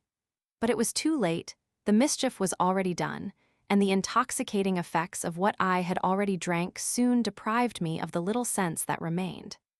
I was surprised, in recovering my senses, to find myself in a retired closet, locked in the embraces of one of those creatures I had supped with, and in the same instant had the mortification to find myself as criminal as I could possibly be. I have finished this horrible relation. Would to heaven it might never more offend your eyes, nor torture my memory. O Eloisa, it is from you I expect my doom. I demand, I deserve, your severity. Whatever be my punishment, it will be less cruel than the remembrance of my crime. Letter XI, the answer. You may be easy as to the fear of having offended me. Your letter rather excited my grief than my anger. It is not me, it is yourself you have offended, by a debauch in which the heart had no share. I am at this, however, but the more afflicted. For I had much rather you should affront Eloisa than debase yourself, and the injury you have done to yourself is that only which I cannot forgive. To regard only the fault of which you accuse yourself, you are not so culpable as you imagine. I can reproach you on that account only with imprudence. But what I blame you for is of a greater moment, and proceeds from a failing that has taken deeper root than you imagine, and which it is the part of a friend to lay before you. Your primary error lies in having at first taken a wrong path, in which, the farther you advance the more you will go astray, and I tremble to see that, unless you tread back the steps you have taken, you are inevitably lost. You have suffered yourself to be led insensibly into the very snares I dreaded. The more gross and palpable allurements of vice I knew could not seduce you, but the bad company you keep hath begun by deluding your reason to corrupt your morals, and hath already made the first essay of its maxims on your behavior. You have told me nothing, it is true, in particular, of the acquaintance you have made in Paris, but it is easy to judge of your companions by your letters, and of those who point out the objects by your manner of describing them. I have not concealed from you how little satisfied I have been with your remarks. You have nevertheless continued them in the same style, which has only increased my displeasure. In fact, one would rather take your observations for the sarcasms of some petit maître than for the animadversions of a philosopher, and it is hardly possible to believe them written by the same hand that wrote your former letters. Do you think to study mankind by the confined behavior of a few societies of finical prudes and other idlers? Do none of your remarks penetrate beyond the exterior and changeable varnish, which ought hardly to have engaged your attention? Was it worthwhile to collect with so much care those peculiarities of manners and decorum, which 10 years hence will no longer exist, while the unalterable springs of the human heart, the constant and secret workings of the passions have escaped your researches? Let us turn to your letter concerning women. In what have you instructed me to know them? You have given indeed a description of their dress, which all the world might be as well acquainted with, and have made some malicious observations on the address and behavior of some, as also of the irregularities of a few others, which you have unjustly attributed to them all, as if no person of virtuous sentiments was to be found in Paris, and every woman flaunted about there in her chariot and sat in the front boxes. Have you told me anything that can throw real light upon their true character, taste, or maxims? And is it not strange that in describing the women of a country, a man of sense should omit what regards their domestic concerns and education of their children? The only circumstance in that letter characteristic of its author is the apparent satisfaction with which you commend the goodness of their natural disposition, which, I must confess, doth honor to yours. And yet, what have you done more in that than barely justice to the sex in general? For in what country are not gentleness of manners and compassion for the distressed the amiable qualities of the women? What a difference had there been in the picture, if you had described what you had seen, rather than what you had heard? Or, at least, if you had only consulted people of sense and solidity on the occasion, was it for you, who have taken so much pains to cultivate your genius, to throw away your time deliberately in the company of a parcel of inconsiderate young fellows, who take pleasure in the society of persons of virtue and understanding, not to imitate, but only to seduce and corrupt them? You lay a stress on the equality of age, with which you should have nothing to do, and forgot that of sense and knowledge, which is more peculiarly essential. In spite of your violent passions, you are certainly the most pliable man in the world, and, notwithstanding the ripeness of your judgment, permit yourself to be conducted so implicitly by those you converse with, that you cannot keep company with young people of your own age without condescending to become a mere infant in their hands. Thus you mistake in your choice of proper companions, and demean yourself in not fixing upon such as have more understanding than yourself. I do not reproach you with having been inadvertently taken into a dishonest house, but with having been conducted thither by a party of young officers who ought never to have known you, or at least, whom you should never have permitted to direct your amusements. With respect to your project of making them converts to your own principles, I discover in it more zeal than prudence. If you are of too serious a turn to be their companion, you are too young to be their tutor, and you ought not to think of reforming others till there is nothing left to reform in yourself. The next fault, which is of more moment and less pardonable, is to have passed voluntarily the evening in a place so unworthy of you, and not to have left the house the moment you knew what it was. Your excuses on this head are mean and pitiful. You say it was too late to recede, as if any decorum was necessary to be observed in such a place, or as if decorum ought ever to take place of virtue, and that it were ever too late to abstain from doing evil. As to the security you found in your aversion to the manners of such a company, I will say nothing of it. The event has shewn you how well it was founded. Speak more freely to one who so well knows how to read your heart. Say, you were ashamed to leave your companions. You were afraid they would laugh at you. A momentary hiss struck you with fear, and you had rather expose yourself to the bitterness of remorse than the tartness of raillery. Do you know what a maxim you followed on this occasion? That which first vitiates every innocent mind, drowns the voice of conscience in public clamor, and represses the resolution of doing well by the fear of censure. Such a mind may overcome temptations, and yet yield to the force of bad examples, may blush at being really modest, and become impudent through bashfulness. A false bashfulness that is more destructive to a virtuous mind than bad inclinations. Look well then to the security of yours, for, whatever you may pretend, the fear of ridicule which you affect to despise prevails over you, in spite of yourself. You would sooner face 100 dangers than one raillery, and never was seen so much timidity united to so intrepid a mind. Not to make a parade of precepts which you know better than I shall content myself with proposing a method more easy and sure perhaps than all the arguments of philosophy. This is on such occasions to make in thought a slight transposition of circumstances, to anticipate a few minutes of time. If, at that unfortunate supper, you had but fortified yourself against a moment's raillery, by the idea of the state of mind you should be in as soon as you got into the street. Had you represented to yourself that inward contentment you should feel at having escaped the snares laid for you, the consciousness of having avoided the danger, the pleasure it would give you to write me an account of it, that which I should myself receive in reading it. Had you, I say, called these circumstances to mind, is it to be supposed they would not have overbalanced the mortification of being laughed at for a moment? A mortification you would never have dreaded, could you but have foreseen the consequences. But what is this mortification, which gives consequence to the raillery of people for whom one has no esteem. This reflection would infallibly have saved you, in return for a moment's imaginary disgrace, much real and more durable shame, remorse, and danger. It would have saved, for why should I dissemble? Your friend, your Eloisa, many tears. You determined, you tell me, to apply that evening to your observations. What an employment! What observations! I blush for your excuses. Will you not also, when an opportunity offers, have the same curiosity to make observations on robbers in their dens, and to see the methods they take to seize their prey and strip the unhappy passengers that fall into their hands? Are you ignorant that there are objects too detestable for a man of probity to look on, and that the indignation of virtue cannot support the sight of vice? The philosopher remarks indeed the public licentiousness which he cannot prevent. He sees it, and his countenance betrays the concern it gives him. But as to that of individuals, he either opposes it or turns away his eyes from the sight, lest he should give it a sanction by his presence.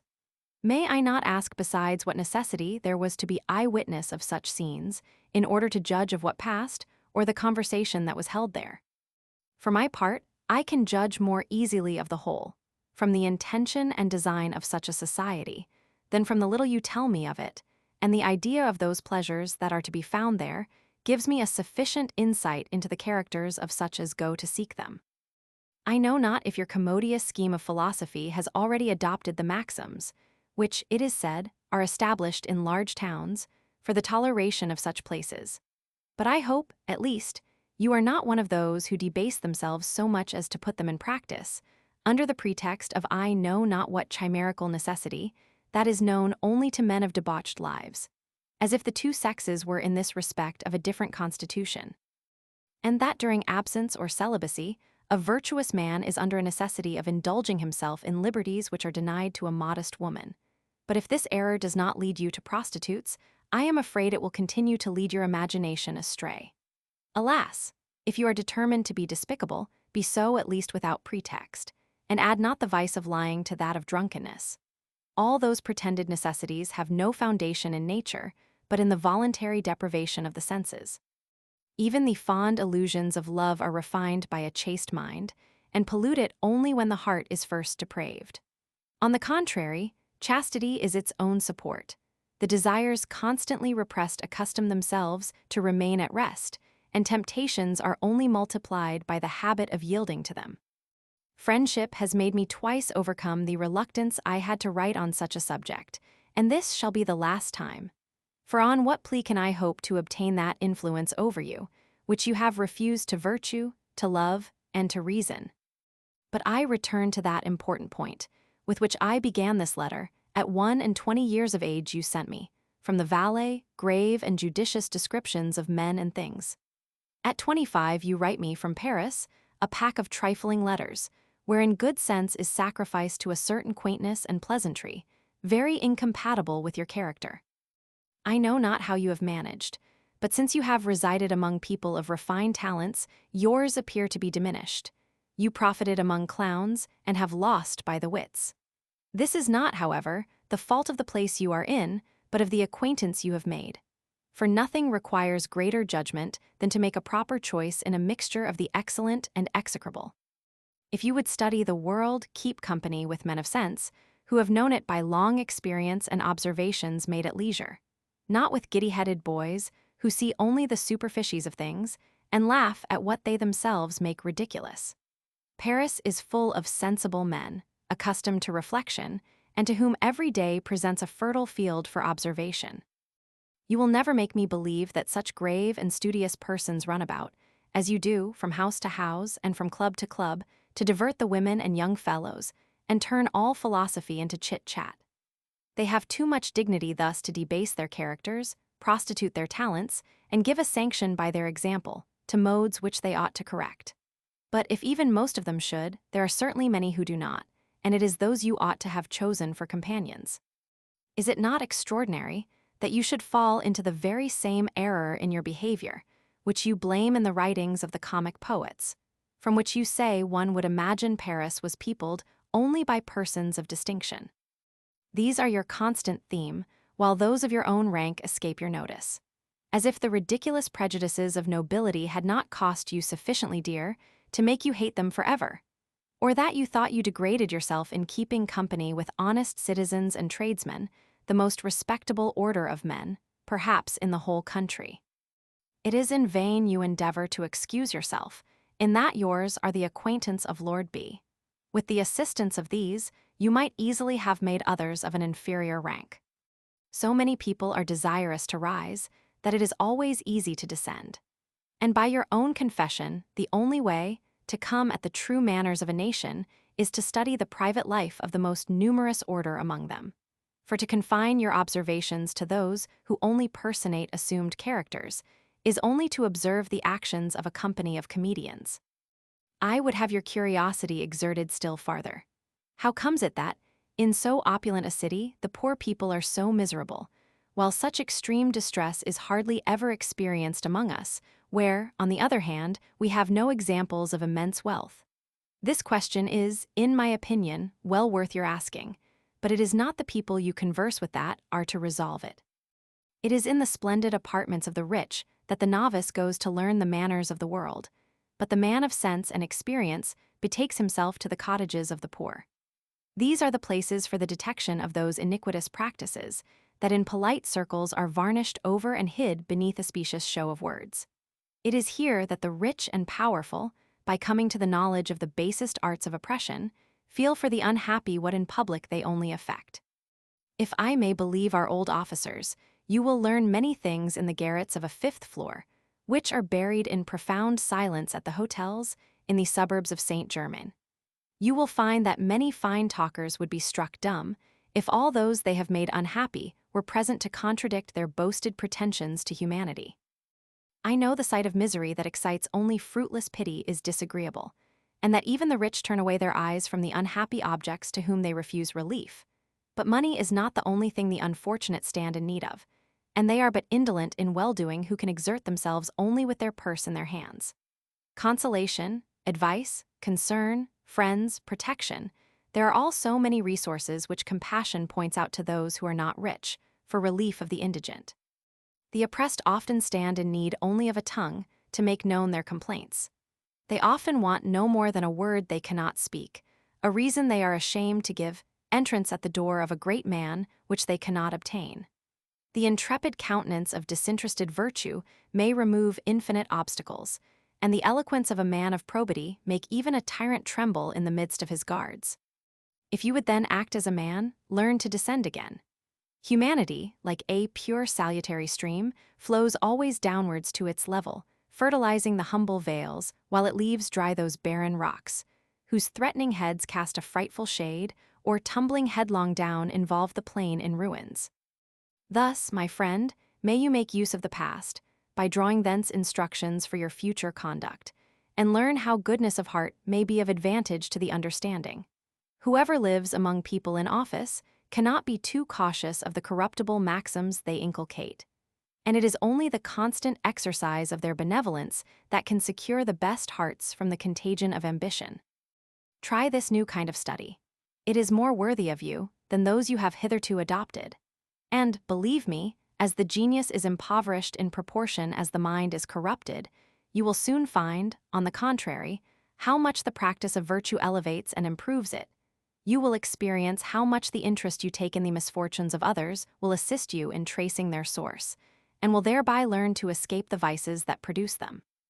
I ought to take all the freedom with you that friendship authorizes in the critical situation in which you at present appear, lest a second step towards debauchery should plunge you beyond recovery, and that before you have time to recollect yourself. I cannot conceal from you, my friend, how much your ready and sincere confession has affected me, as I am sensible how much shame and confusion it must have cost you, and from thence how heavy this piece of ill conduct must sit upon your heart. An involuntary crime, however, is easily forgiven and forgot. But for the future, remember well that maxim, from which I shall never recede.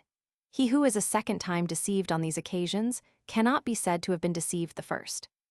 Adieu, my friend, be careful, I conjure you, of your health, and be assured I shall not retain the least remembrance of a fault I have once forgiven. P.S. I have seen, in the hands of Mr. Orb, the copies of several of your letters to Lord B, which oblige me to retract part of the censure I have passed on the matter and manner of your observations. These letters, I must confess, treat of important subjects, and appear to be full of serious and judicious reflections.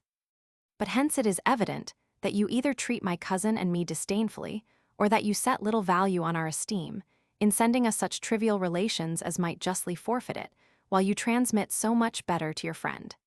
It is, in my opinion, doing little honor to your instructions to think your scholars unworthy to admire your talents. For you ought to affect at least, were it only through vanity, to think us capable of it. I own political matters are not proper subjects for women, and my uncle has tired us with them so heartily that I can easily conceive you were afraid of doing so too. To speak freely, also, these are not the topics I prefer. Their utility is too foreign to affect me, and their arguments too subtle to make any lasting impression. Bound to respect the government, under which it is my fate to have been born, I give myself no trouble to inquire whether there are any better. To what end should I be instructed in the knowledge of governments, who have so little power to establish them? And why should I afflict myself with the consideration of evils too great for me to remedy, when I am surrounded with others that are in my power to redress? But, for my love to you, the interest I should not take in the subject, I should take in the writer. I collect, with a pleasing admiration, all the fruits of your genius, and, proud of merit so deserving of my heart, I beseech of love only so much wit as to make me relish yours. Refuse me not then the pleasure of knowing and admiring your works of merit. Will you mortify me so much as to give me reason to think that, if heaven should ever unite us, you will not judge your companion worthy to know and adopt your sentiments? Letter XCI, from Eloisa. We are undone, all is discovered, your letters are gone, they were there last night and could have been taken away but today. Tease my mother, it can be nobody else. If my father should see them, my life is in danger. But why should he not see them if I must renounce heavens? My mother sends for me, whither shall I fly? How shall I support her presence? Oh, that I could hide myself in the center of the earth. I tremble every limb, and am unable to move one step. The shame, the mortification, the killing reproaches I have deserved it, I will support it all. But oh, the grief, the tears of a weeping mother, oh, my heart, how piercing, she waits for me. I can stay no longer, she will know I must tell her all. Regianino will be dismissed. Write no more till you hear further. Who knows if ever yet I might what? Deceive her, deceive my mother, alas. If our safety lies in supporting a falsehood, farewell, we are indeed undone. Letter XIV, from Mrs. Orb. Oh, how you afflict all those who love you.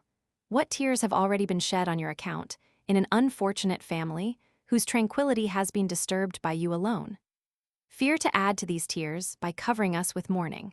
Tremble lest the death of an afflicted parent should be the last effect of the poison you have poured into the heart of her child, and that your extravagant passion will at length fill you with eternal remorse. My friendship made me support your folly, while it was capable of being nourished by the shadow of hope. But how can it allow a vain constancy, condemned by honor and reason, and which producing nothing but pain and misfortune, can only deserve the name of obstinacy? You know in what manner the secret of your passion, so long concealed from the suspicions of my aunt, has been discovered by your letters. How sensibly must such a stroke be felt by a tender and virtuous mother, less irritated against you than against herself. She blames her blind negligence, she deplores her fatal delusion. Her deepest affliction arises from her having had too high an esteem for her daughter, and her grief has filled Eloisa with 100 times more sorrow than all her reproaches. My poor cousin's distress is not to be conceived. No idea can be formed of it without seeing her. Her heart seems stifled with grief, and the violence of the sensations by which it is oppressed gives her an air of stupidity more terrifying than the most piercing cries. She continues night and day by her mother's bed, with a mournful look, her eyes fixed on the floor, and profoundly silent, yet serving her with greater attention and vivacity than ever. Then, instantly relapsing into a state of dejection, she appears to be no longer the same person. It is very evident that the mother's illness supports the spirits of her daughter, and if an ardent desire to serve her did not give her strength, the extinguished luster of her eyes, her paleness, her extreme grief make me apprehensive she would stand in great need of the assistance she bestows. My aunt likewise perceives it, and I see from the earnestness with which she recommends Eloisa's health to my care, how her poor heart is agitated, and how much reason we have to hate you for disturbing such a pleasing union. This anxiety is still increased by the care of hiding from a passionate father a dangerous secret, which the mother, who trembles for the life of her daughter, would conceal. She has resolved to observe in his presence their former familiarity. But if maternal tenderness with pleasure takes advantage of this pretext, a daughter filled with confusion dares not yield her heart to caresses which she believes feigned, and which are the more painful, in proportion as they would be engaging, could she presume to think them real. At the fond caresses of her father, she looks towards her mother with an air so tender and so humble that she seems to say, "Ah, why am I not still worthy of your tenderness?" In my frequent conversations with the Baroness d'Ettinge, I could easily find by the mildness of her reprimands, and by the tone in which she spoke of you, that Eloisa has endeavored, to the utmost of her power, to calm her too just indignation, and that she has spared no pains to justify us both at her own expense. Even your letters, besides a violent passion, contain a kind of excuse which has not escaped her. She reproaches you less for abusing her confidence than she does her own weakness for putting it in your power. She has such an esteem for you as to believe that no other man in your place would have made a better resistance, and that your faults even spring from virtue. She now, she says, perceives the vanity of that boasted probity which does not secure a person in love, who is in other respect a worthy man, from the guilt of corrupting a virtuous girl, and without scruple dishonoring a whole family, to indulge a momentary madness. But to what purpose do we recur to what is past? Our present business is to conceal, under an everlasting veil, this odious mystery, to efface, if possible, the least vestige of it, and to second the goodness of heaven, which has left no visible proof of your folly. The secret is confined to 6 safe persons. The repose of all you have loved, the life of a mother reduced to despair, the honor of a respectable family, your own virtue, all these still depend on you, all these point out your duty. You may repair the evil you have done, you may render yourself worthy of Eloisa, and justify her fault by renouncing your pretensions. If I am not deceived in my opinion of your heart, nothing but the greatness of such a sacrifice can be equal to the love that renders it necessary. Relying on the sublimity of your sentiments, I have promised, in your name, everything you ought to perform. Dare to undeceive me, if I have presumed too much on your merit, or be now what you ought to be. It is necessary to sacrifice either your mistress or your love, and to show yourself the most abject or the most virtuous of mankind. This unfortunate mother resolved to write to you. She even began the painful task. Oh, what stabs would her bitter complaints have given you? How would her affecting reproaches have wounded your heart, and her humble entreaties have filled you with shame? I have torn in pieces this distressful letter, which you would never have been able to support. I could not endure the preposterous sight of a mother humbling herself before the seducer of her child. You are worthy, at least, that we should not use means that would rend a heart of adamant and drive to the extremes of despair, a man of uncommon sensibility. Were this the first effort love had demanded from you, I might doubt of the success and hesitate as to the degree of esteem you deserve. But the sacrifice you have made to the honor of Eloisa, by quitting this country, is a pledge of that you are going to make to her repose, by putting a stop to a useless correspondence. The first efforts of virtue are always the most painful, and you will lose the advantage of that which has cost you so dear, by obstinately maintaining a vain correspondence, attended with such danger to her you love, without the least advantage to either of you, and which can only serve to prolong the torments of both. No longer doubt it. It has become absolutely necessary that this Eloisa, who was so dear to you, should be forgotten by the man she loved so well. In vain you dissemble your misfortunes, she was lost to you at the moment you left her. Or rather heaven disposed of her, before she gave herself to you, for her father had promised her to another before his return, and you too well know that the promise of that inexorable man is irrevocable. In what manner soever you regulate your conduct, your desires are opposed by an inevitable fate, and you can never possess her. The only choice you have left is either to plunge her into an abyss of misfortunes and reproach, or to honor what you have adored and restore to her, instead of the happiness she has lost, at least, the prudence, peace, and safety of which she has been deprived by your fatal connections. How would you be afflicted? How would you be stung with remorse? Could you contemplate the real state of this unhappy friend, and the abasement to which she is reduced by remorse and shame? How is her luster tarnished? How languid all her gracefulness? How are all her noble and engaging sentiments unhappily absorbed in this one passion? Her friendship itself is cooled. Scarcely does she partake of the pleasure I feel when we meet. Her sick heart is only sensible of love and grief. Alas! What has become of that fondness and sensibility, of that delicacy of taste, of that tender interest in the pains and pleasures of others? She is still, I confess, mild, generous, compassionate. The amiable habit of doing well cannot be effaced, but 'tis only a blind habit, a taste without reflection. Her actions are the same, but they are not performed with the same zeal.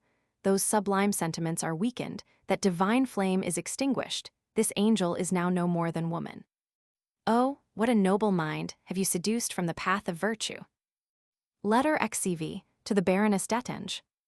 Overwhelmed with endless sorrow, I throw myself at your feet, madam, not to show a repentance that is out of my power, but to expiate an involuntary crime by renouncing all that could render life a blessing.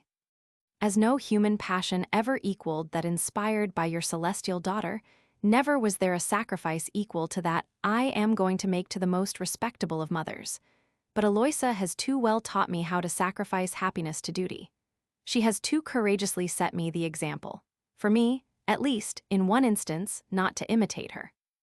Were my blood capable of removing your distress, I would shed it in silence, and complain of being able to give you only so feeble a proof of my affection. But to break the most sweet, the most pure, the most sacred bond that ever united two hearts is, alas, an effort which the whole universe could not oblige me to make, and which you alone could obtain. Yes, I promise to live far from her, as long as you require it. I will abstain from seeing and writing to her. This I swear by your precious life, so necessary to the preservation of hers. I submit, not without horror, but without murmuring, to whatever you condescend to enjoin her and me. I will even add that her happiness is capable of alleviating my misery, and that I shall die contented if you give her a husband worthy of her. Oh, let him be found. And let him dare to tell me that his passion for Eloise is greater than mine. In vain may he have everything that I want. If he has not my heart, he is nothing for Eloisa. But I have only this honest and tender heart. Alas, I have nothing more. Love, which levels all, exalts not the person, it elevates only the sentiments. Oh, had I dared to listen to mine for you, how often, in speaking to you, madam, would my lips have pronounced the tender name of mother. Deign to confide in oaths, which shall not be vain, and in a man who is not a deceiver. If I ever dishonor your esteem, I must first dishonor myself. My unexperienced heart knew not the danger, till it was too late to fly. I had not then learned of your daughter the cruel art she has since taught me, of conquering love with its own weapons. Banish your fears, I conjure you. Is there a person in the world to whom her repose, her felicity, her honor, is dearer than it is to me? No, my word and my heart are securities for the engagement into which I now enter, both in my own name and in that of my lovely friend. Assure yourself that no indiscreet word shall ever pass my lips, and that I will breathe my last sigh without divulging the cause of my death. Calm therefore that affliction which consumes you, and which adds infinitely to my sufferings. Dry up the tears that pierce my very soul. Try to recover your health. Restore to the most affectionate daughter the world ever produced the happiness she has renounced for you. Be happy. Live, that she may value life. For regardless of our misfortunes, to be the mother of Eloisa is still sufficient cause for happiness. Letter XCVI to Mrs. Orbe. With the preceding letter enclosed. There, cruel friend, is my answer. When you read it, if you know my heart, you will burst into tears, unless yours has lost its sensibility, but no longer overwhelm me with that merciless esteem, which I so dearly purchase, and which serves but to increase my torture. Has your barbarous hand then dared to break the gentle union formed under your eye, even almost from infancy, and which your friendship seemed to share with so much pleasure? I am now as wretched as you would have me, and as there is a possibility of being. Do you conceive all the evil you have done? Are you sensible that you have torn me from my soul, that what I have lost is beyond redemption, and that it is better to die 100 times than not to live for each other? Why do you urge the happiness of Eloisa? Can she be happy without contentment? Why do you mention the danger of her mother? Ah, what is the life of a mother, of mine, of yours, of hers itself, What is the existence of the whole world to the delightful sensation by which we were united? O senseless and savage virtue! I obey thy unmeaning voice, I abhor thee, while I sacrifice all to thy dictates. What avail thy vain consolations against the distressful agonies of the soul? Go, thou sullen idol of the unhappy, thou only knowest to augment their misery, by depriving them of the resources which fortune offers. Yet I obey, yes, cruel friend, I obey. I will become, if possible, as insensible and savage as yourself. I will forget everything upon earth that was dear to me. I will no longer hear or pronounce Eloisa's name, or yours. I will no more recall their insupportable remembrance. An inflexible vexation and rage shall preserve me from such misfortunes. A steady obstinacy shall supply the place of courage. I have paid too dearly for my sensibility. It were better to renounce humanity itself. Letter XCVI, from Mrs. Orbe. Your letter is indeed extremely pathetic, but there is so much love and virtue in your conduct that it effaces the bitterness of your complaints. You are so generous that I have not the courage to quarrel with you. For whatever extravagancies we may commit, if we are still capable of sacrificing all that is dear to us, we deserve praise rather than reproach. Therefore, notwithstanding your abuse, you never was so dear to me, as since you have made me so fully sensible of your worth. Return thanks to that virtue you believe you hate, and which does more for you than even your love. There is not one of us, not even my aunt, whom you have not gained by a sacrifice, the value of which she well knows. She could not read your letter without melting into tears. She had even the weakness to show it to her daughter. But poor Eloisa's endeavors while she read it to stifle her sighs and tears quite overcame her, and she fainted away. This tender mother, whom your letters had already greatly affected, begins to perceive from every circumstance that your hearts are of a superior mold, and that they are distinguished by a natural sympathy, which neither time nor human efforts will ever be able to efface. She who stands in such need of consolation would herself freely console her daughter, if prudence did not restrain her, and I see her too ready to become her confidant to fear that she can be angry with me. Yesterday I heard her say, even before Eloisa, perhaps a little indiscreetly, "Ah, if it only depended on me?" And though she said no more, I perceived by a kiss which Eloisa impressed on her hand that she too well understood her meaning. I am even certain that she was several times inclined to speak to her inflexible husband, but whether the danger of exposing her daughter to the fury of an enraged father, or whether it was fear for herself, her timidity has hitherto kept her silent. And her illness increases so fast that I am afraid she will never be able to execute her half-formed resolution. However, notwithstanding the faults of which you are the cause, that integrity of heart, visible in your mutual affection, has given her such an opinion of you, that she confides in the promise you have both made of discontinuing your correspondence, and has not taken any precaution to have her daughter more closely watched. Indeed, if Eloisa makes an ill return to her confidence, she will no longer be worthy of her affection. You would both deserve the severest treatment if you were capable of deceiving the best of mothers and of abusing her esteem. I shall not endeavor to revive in your mind the hopes which I myself do not entertain, but I would show you that the most honest is also the wisest part, and that if you have any resource left, it is in the sacrifice which reason and honor require. Mother, relations, and friends are now all for you, except the father, who will by this method be gained over, if anything can do it. Whatever imprecations you may utter in the moment of despair, you have 100 times proved to us that there is no path more sure of leading to happiness than that of virtue. Therefore resume your courage and be a man, be yourself. If I am well acquainted with your heart, the most cruel manner of losing Eloisa would be by rendering yourself unworthy of her. Letter XCVI, from Eloisa. She is no more. My eyes have seen hers closed forever, my lips have received her last sigh, my name was the last word she pronounced, her last look was fixed on me. No, 'twas not life she seemed to quit, too little had I known how to render that valuable. From me alone she was torn, she saw me without a guide, and void of hope, overwhelmed by my misfortunes and my crime. To her, death was nothing, she grieved only to leave her daughter in such a state of misery. She had but too much reason. What had she to regret on earth?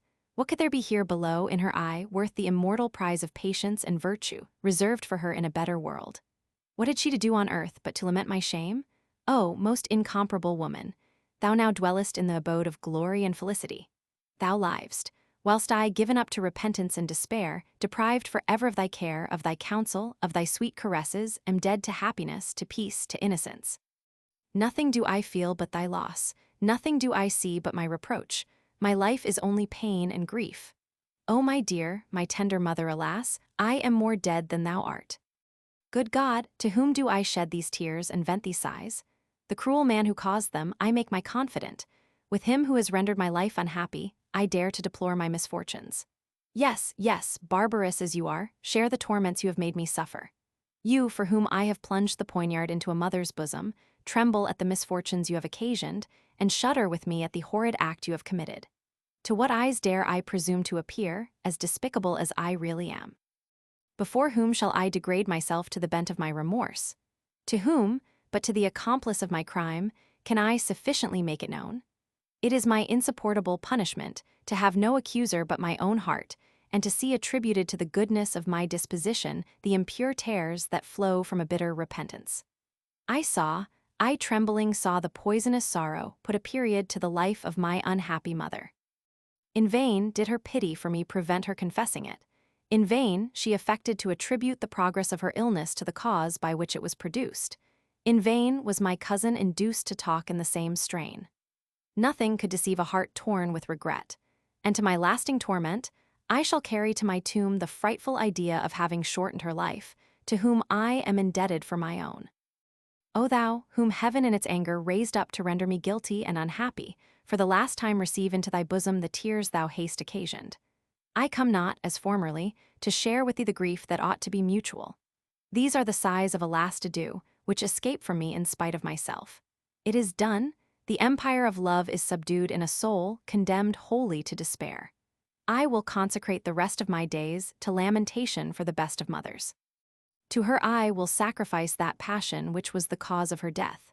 Happy shall I be, if the painful conquest be sufficient to expiate my guilt.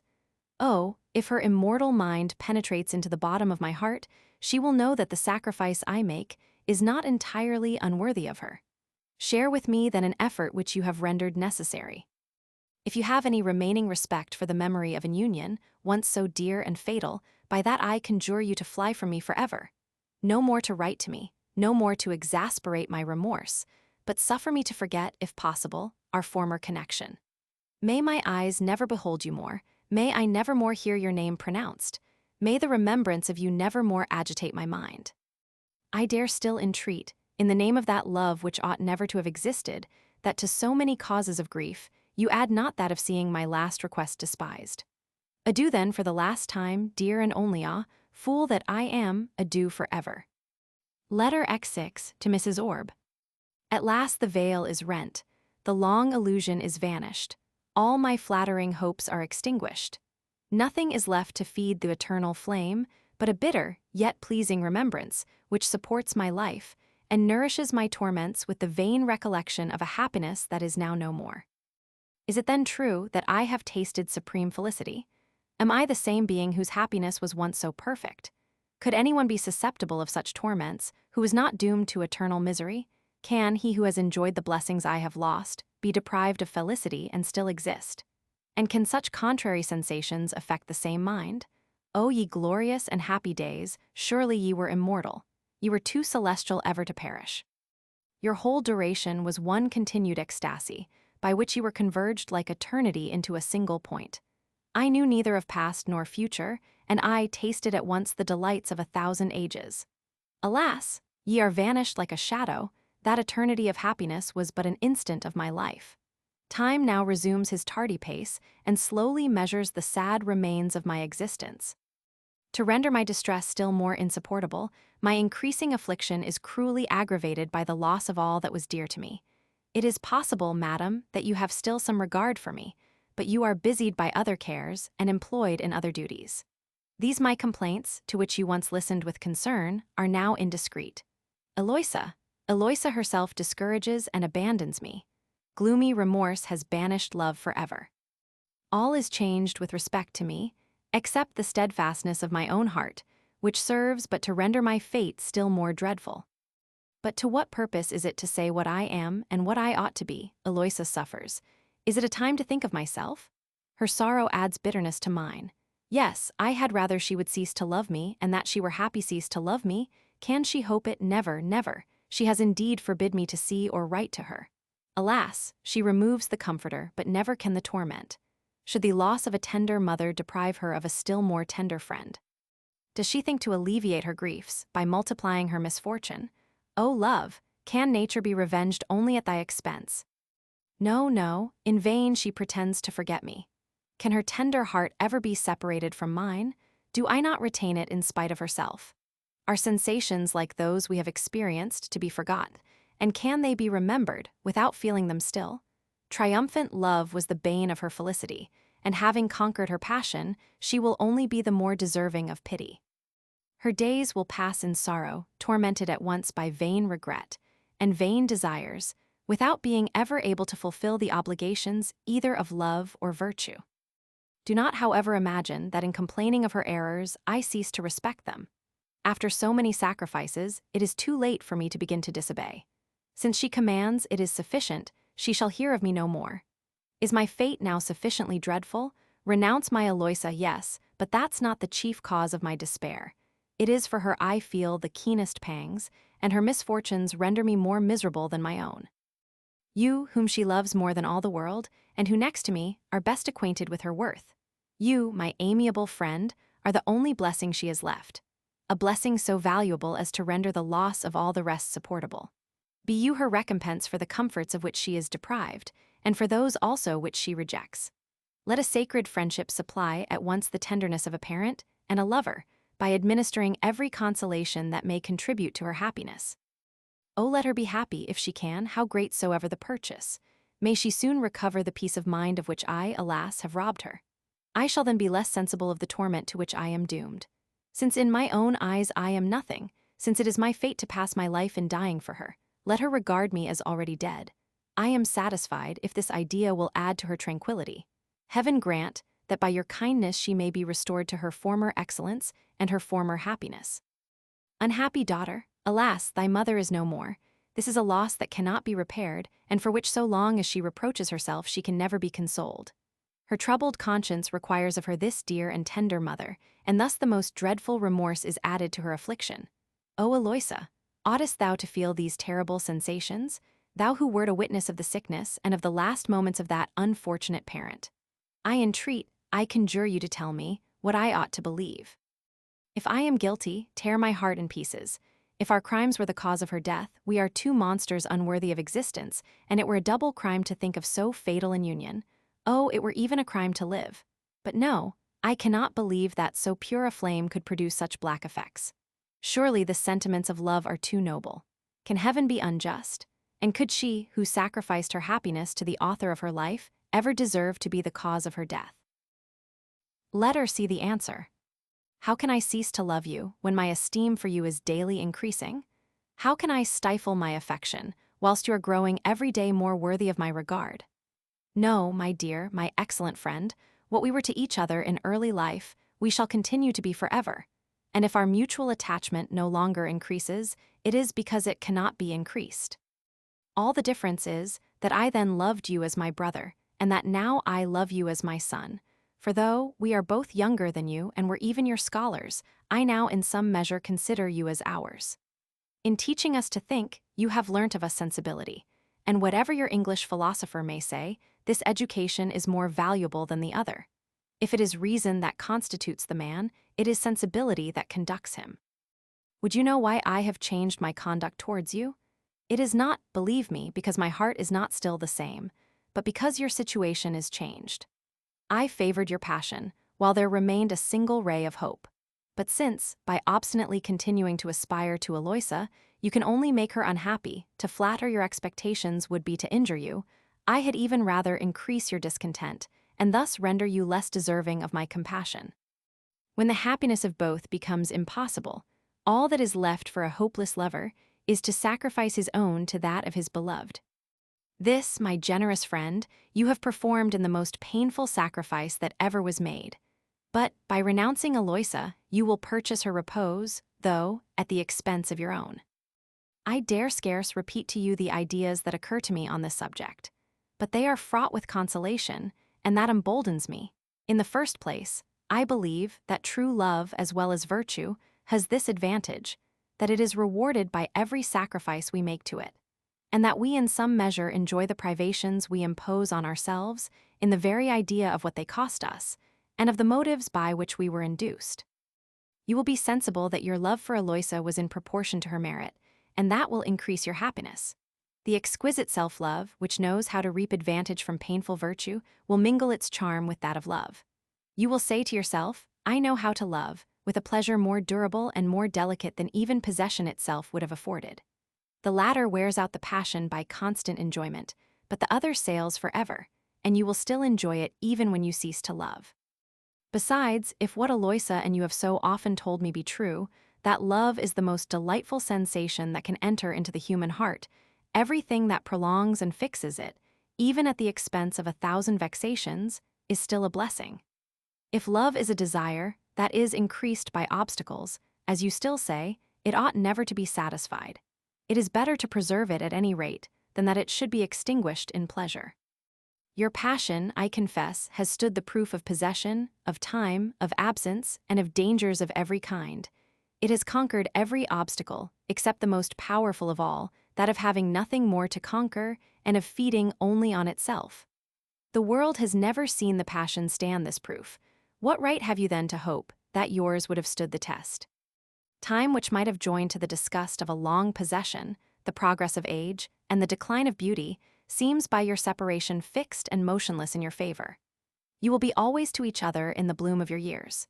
You will incessantly see her, as she was when you beheld her at parting, and your hearts, united even to the grave, will prolong, by a charming illusion, your youth and your love. Had you never been happy, you might have been tormented by insurmountable inquietudes. Your heart might have panted after a felicity of which it was not unworthy. Your warm imagination would have incessantly required that which you have not obtained. But love has no delights which you have not tasted, and to write like you have exhausted in 1 year the pleasures of a whole life. Remember the passionate letter you wrote after a rash interview. I read it with an emotion I had never before experienced. It had no traces of the permanent state of a truly tender heart, but was filled with the last delirium of a mind inflamed with passion and intoxicated with pleasure. You yourself may judge that such transports are not to be twice experienced in this life, and that death ought immediately to succeed. This, my friend, was the summit of all, and whatever love or fortune might have done for you, your passion and your felicity must have declined. That instant was also the beginning of your disgrace, and Eloisa was taken from you, at the moment when she could inspire no new sensations, as if fate intended to secure your passion from being exhausted, and to leave in the remembrance of your past pleasures, a pleasure more sweet than all those you could now have enjoyed. Comfort yourself then with the loss of a blessing that would certainly have escaped you, and would besides have deprived you of that you now possess. Happiness and love would have vanished at once. You have at least preserved that passion, and we are not without pleasure, while we continue to love. The idea of extinguished love is more terrifying to a tender heart than that of an unhappy flame, and to feel a disgust for what we possess is 100 times worse than regretting what is lost. If the reproaches made you, by my afflicted cousin, on the death of her mother, were well founded, the cruel remembrance would, I confess, poison that of your love, which ought forever to be destroyed by so fatal an idea. But give no credit to her grief. It deceives her, or rather the cause to which she would ascribe her sorrow is only a pretense to justify its excess. Her tender mind is always in fear that her affliction is not sufficiently severe, and she feels a kind of pleasure in adding bitterness to her distress. But she certainly imposes on herself. She cannot be sincere. Do you think she could support the dreadful remorse she would feel if she really believed she had shortened her mother's life? No, no, my friend, she would not then weep. She would have sunk with her into the grave. The Baronet d'Ettinge's disease is well known. It was a dropsy of the pericardium, which was incurable, and her life was despaired of, even before she had discovered your correspondence. I own it afflicted her much, but she had great consolation. How comfortable was it to that tender mother to see, while she lamented the fault of her daughter, by how many virtues it was counterbalanced, and to be forced to admire the dignity of her soul, while she lamented the weakness of nature? How pleasing to perceive with what affection she loved her! Such indefatigable zeal, such continual solicitude, Such grief at having offended her. What regret, what tears, what affecting caresses, what unwearied sensibility. In the eyes of the daughter were visible all the mother's sufferings. It was she who served her in the day and watched her by night. It was from her hand that she received every assistance. You would have thought her some other Eloisa, for her natural delicacy disappeared. She was strong and robust. The most painful services caused no fatigue, and the intrepidity of her soul seemed to have created her a new body. She did everything, yet appeared to be unemployed. She was everywhere, and yet rarely left her. She was perpetually on her knees by the bed, with her lips pressed to her mother's hand, bewailing her illness and her own misfortunes, and confounding these two sensations in order to increase her affliction. I never saw any person enter my aunt's chamber, during the last days, without being moved even to tears, at this most affecting spectacle, to behold two hearts more closely uniting, at the very moment when they were to be torn asunder. It was visible that their only cause of anguish was their separation, and that to live or die would have been indifferent to either, could they have remained or departed together. So far from adopting Eloisa's gloomy ideas, assure yourself that everything that could be hoped for from human assistance and consolation have on her part concurred to retard the progress of her mother's disease, and that her tenderness and care have undoubtedly preserved her longer with us than she would otherwise have continued.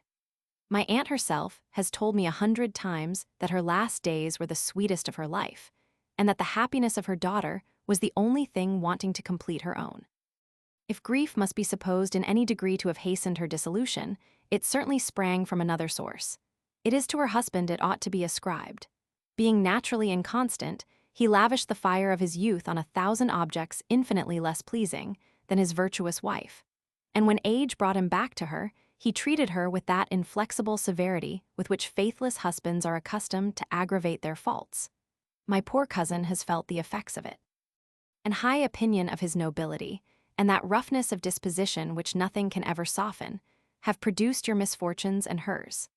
Her mother, who had always a regard for you, and who discovered Eloisa's love when it was too violent to be extinguished, had long secretly bemoaned the misfortune of not being able to conquer either the inclinations of her daughter or the obstinacy of her husband, and of being the first cause of an evil which she could not remedy.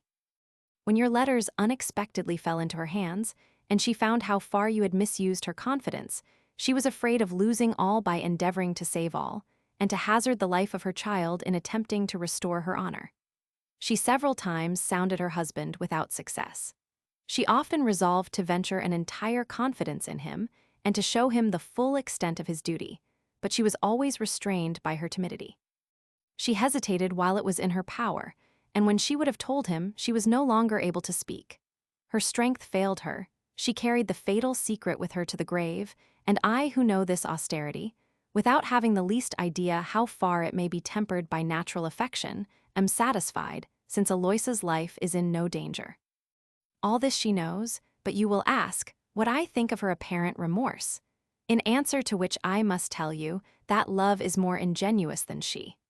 Overcome with grief for the loss of her mother, she would willingly forget you, and yet in spite of herself, love disturbs her conscience in order to bring you to her memory. He chooses that her tears should be connected with the object of her passion, but she not daring to employ her thoughts directly on you, he deceives her into it under the mask of repentance. Thus he imposes on her with so much art that he is willing to increase her woes rather than banish you from her thoughts. Your heart may perhaps be ignorant of such subterfuges, but they are not the less natural, for though your passion may be equal in degree, its nature in each of you is very different. Yours is warm and violent, hers soft and tender. Your sensations are breathed forth with vehemence, but hers retort upon herself and pierce and poison her very inmost soul. Love animates and supports your heart, whilst hers is oppressed and dejected with its weight. All its springs are relaxed, her strength is gone, her courage is extinguished, and her virtue has lost its power. Her heroic faculties are not, however, annihilated but suspended. A momentary crisis may restore them to their full vigor or totally destroy their existence. One step farther in this gloomy path and she is lost, but if her incomparable soul should recover itself, she will be greater, more heroic, more virtuous than ever, and there will be no danger of a relapse.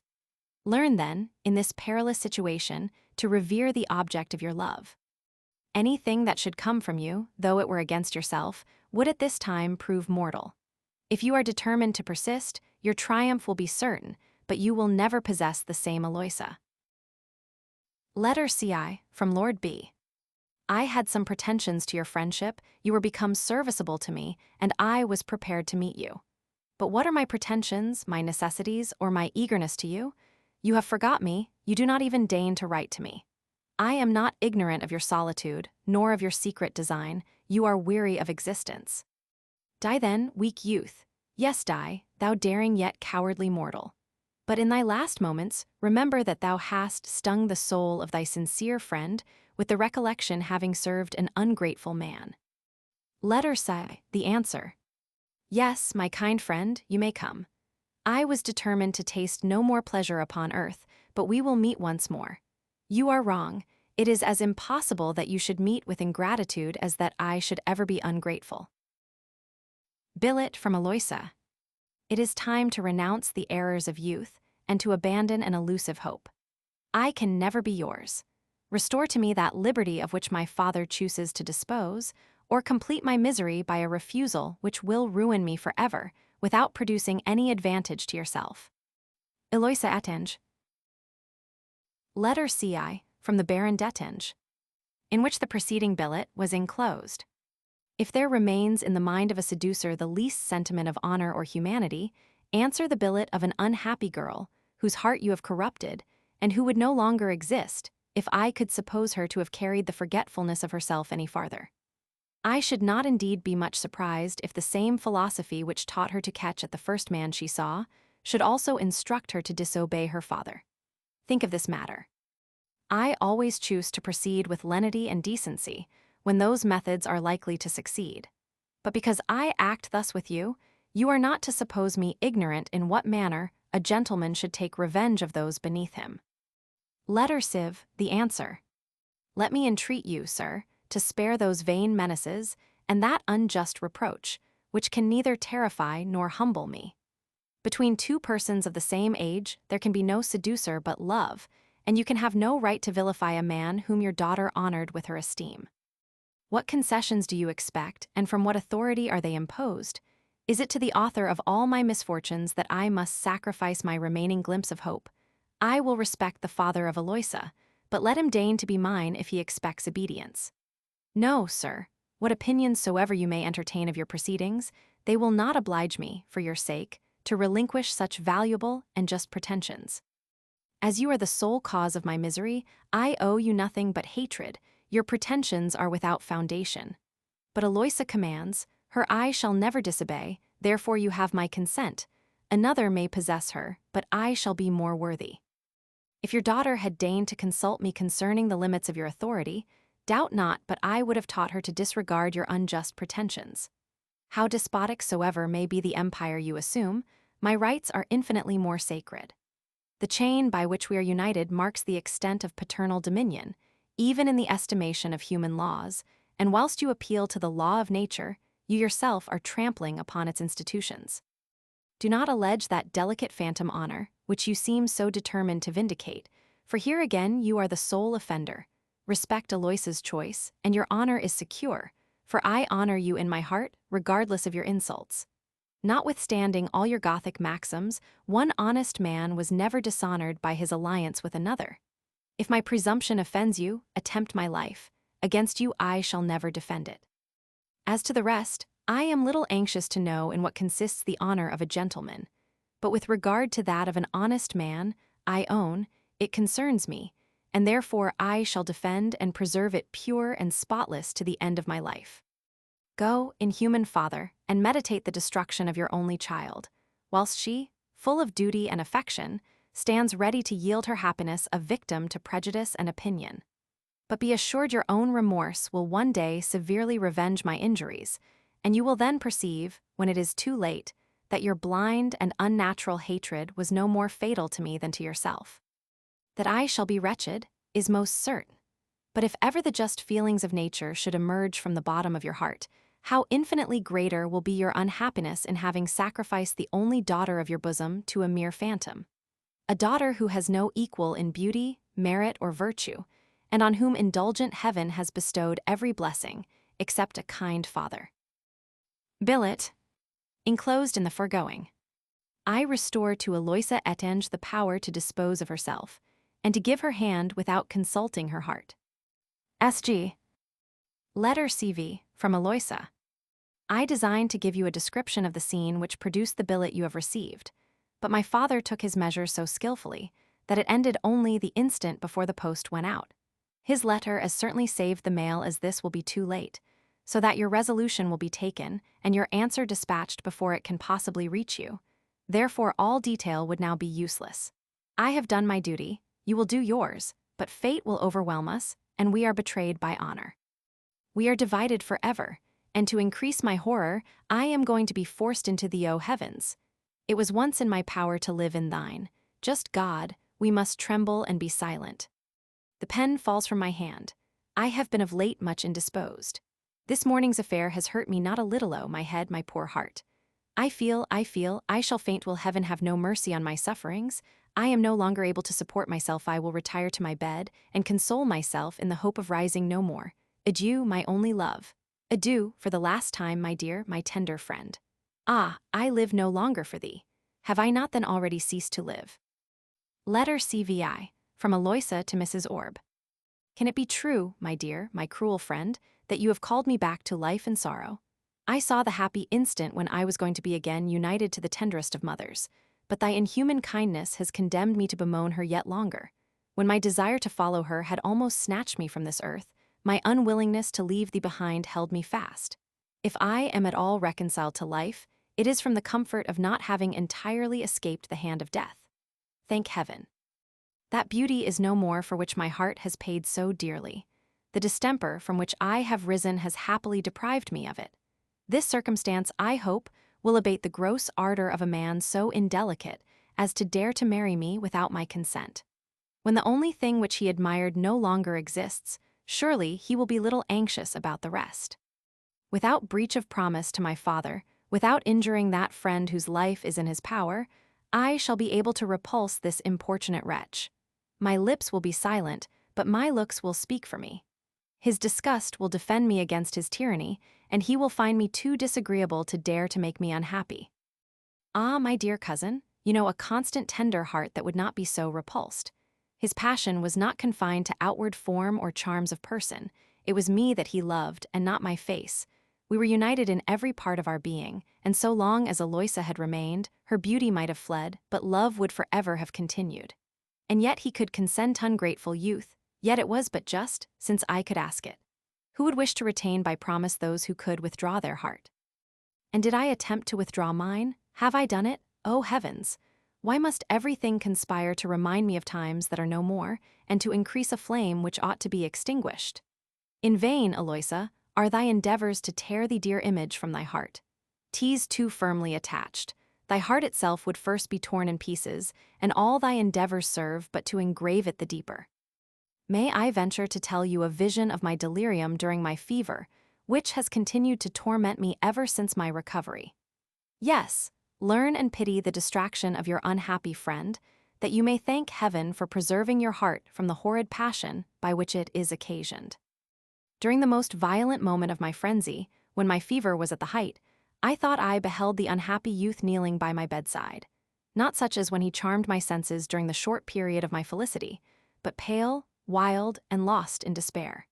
He took my hand, not disgusted with its appearance, and fearless of the sad infection, eagerly kissed and bathed it with his tears. I felt at the sight of him that pleasing emotion which his unexpected appearance used formerly to occasion. I endeavored to dart towards him, but was restrained. You tore him from me, and what affected me most was his sighs and groans, which seemed to increase as he went farther from me. It is impossible to describe the effect of this strange dream. My fever was long and violent. I continued many days insensible. I have seen him often in my frenzy, but none of my dreams have left half the impression on my memory which this last did. It is impossible to drive it from my imagination. Methinks I see him every moment in that attitude. His air, his dress, his manner, his sorrowful and tender look are continually before my eyes. His lips seem still to press my hand. I feel it wet with his tears. His plaintive voice melts my heart. Now I behold him dragged far from me, whilst I endeavor in vain to hold him fast. In short, the whole imaginary scene appears in my mind more real than reality itself. I deliberated long before I could resolve to tell you this. Shame kept me silent when we were together, but the idea grows every day stronger and torments me to such a degree that I can no longer conceal my folly. Would that I were entirely a fool? Why should I wish to preserve that reason which serves only to make me wretched? But to return to my dream. Rally me, my dear friend, if you will, for my simplicity, but surely there is something mysterious in this vision which distinguishes it from common frenzy. Can it be a presage of his death, or is he already dead? And was it thus that heaven deigned, for once to be my guide, and invite me to follow him whom I was ordained to love? Alas! A summons to the grave would be the greatest blessing I could receive. To what purpose do I recall these vain maxims of philosophy which amuse only those who have no feelings? They impose on me no longer, and I cannot help despising them. I believe that spirits are invisible, but is it impossible that, between two lovers so closely united, there should be an immediate communication, independent of the body and the senses? May not their mutual impressions be transmitted through the brain? Poor Eloisa, what extravagant ideas! How credulous are we rendered by our passions! And how difficult it is for a heart severely affected to relinquish its errors, even after conviction. Letter Siva, the answer. Ah, thou most unfortunate and tender girl! Art thou then destined to be unhappy? I try in vain to keep thee from sorrow, but thou dost seem to court affliction. Thy evil genius is more powerful than all my endeavors. Do not, however, add chimerical apprehensions to so many real causes of inquietude. And since my caution has been more prejudicial than serviceable to you, let me free you from a mistake which aggravates your misery. Perhaps the melancholy truth will be less tormenting. Know then that your dream was not a dream, that it was not the phantom of your friend which you beheld, but his real person, and that the affecting scene, which is ever present to your imagination, did actually pass in your room, on the day after your disorder was at the crisis. On the preceding day, I left you very late, and Mr. Orb, who would take me from you that night, was ready to depart, when on a sudden we perceived that unhappy wretch, whose condition is truly deplorable, enter hastily and throw himself at our feet. He took post-horses immediately on the receipt of your last letter. By traveling day and night, he performed the journey in 3 days and never stopped till the last stage, where he waited in order to enter the town under favor of the night. I am ashamed to confess that I was less eager than Mr. Orb to embrace him.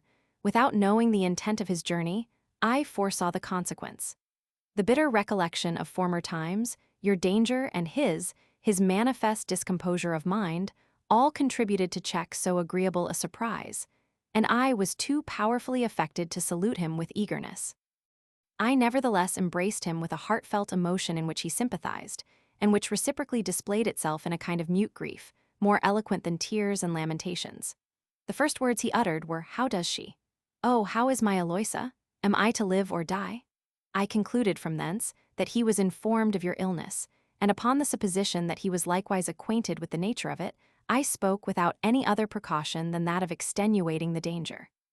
When he understood that it was the smallpox, he made dreadful lamentation, and was taken suddenly ill. Fatigue and the want of sleep, together with perturbation of mind, had so entirely overcome him that it was some time before we could bring him to himself.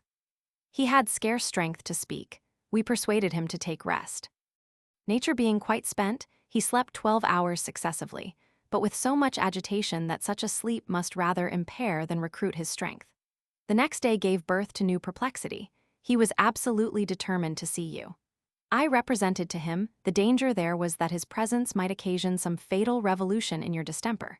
He proposed to wait till there was no risque, but his stay itself was a terrible risque, of which I endeavored to make him sensible. He rudely interrupted me. "Cease," said he, with a tone of indignation, "your cruel eloquence.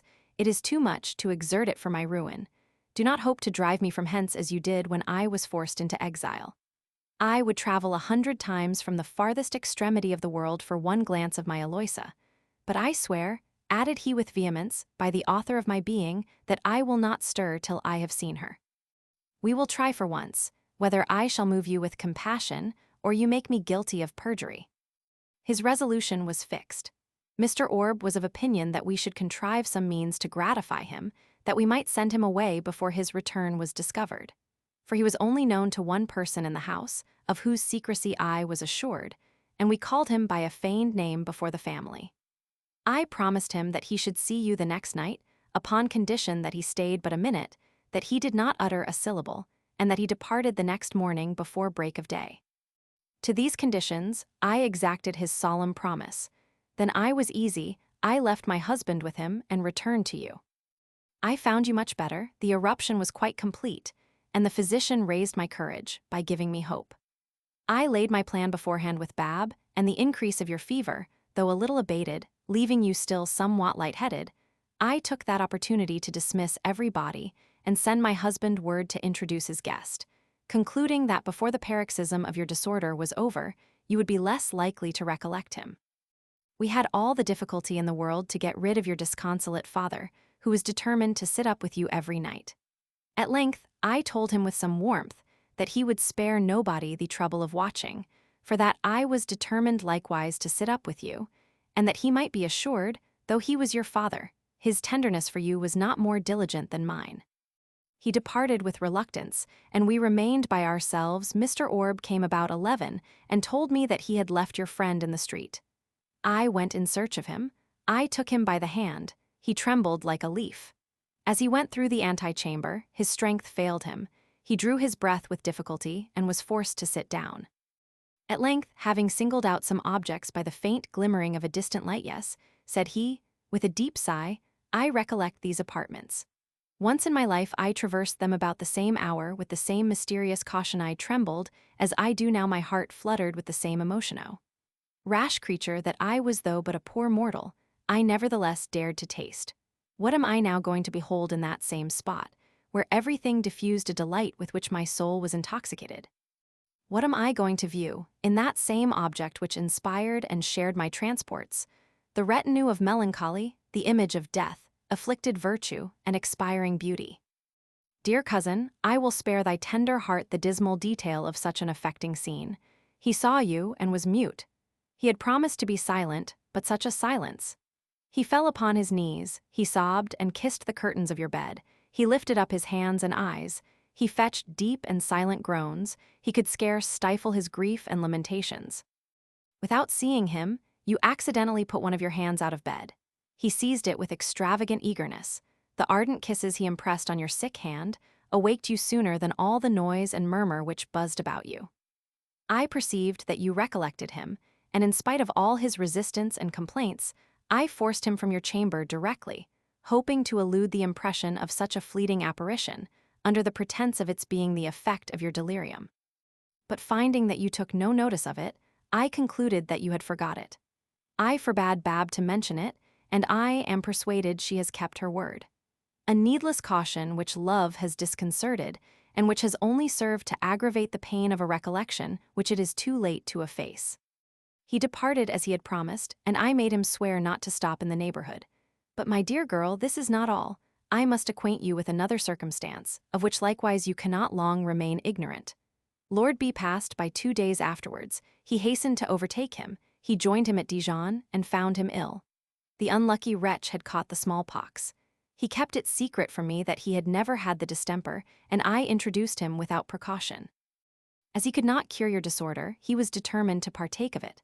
When I recollect the eagerness with which he kissed your hand, I make no doubt but he underwent inoculation purposely.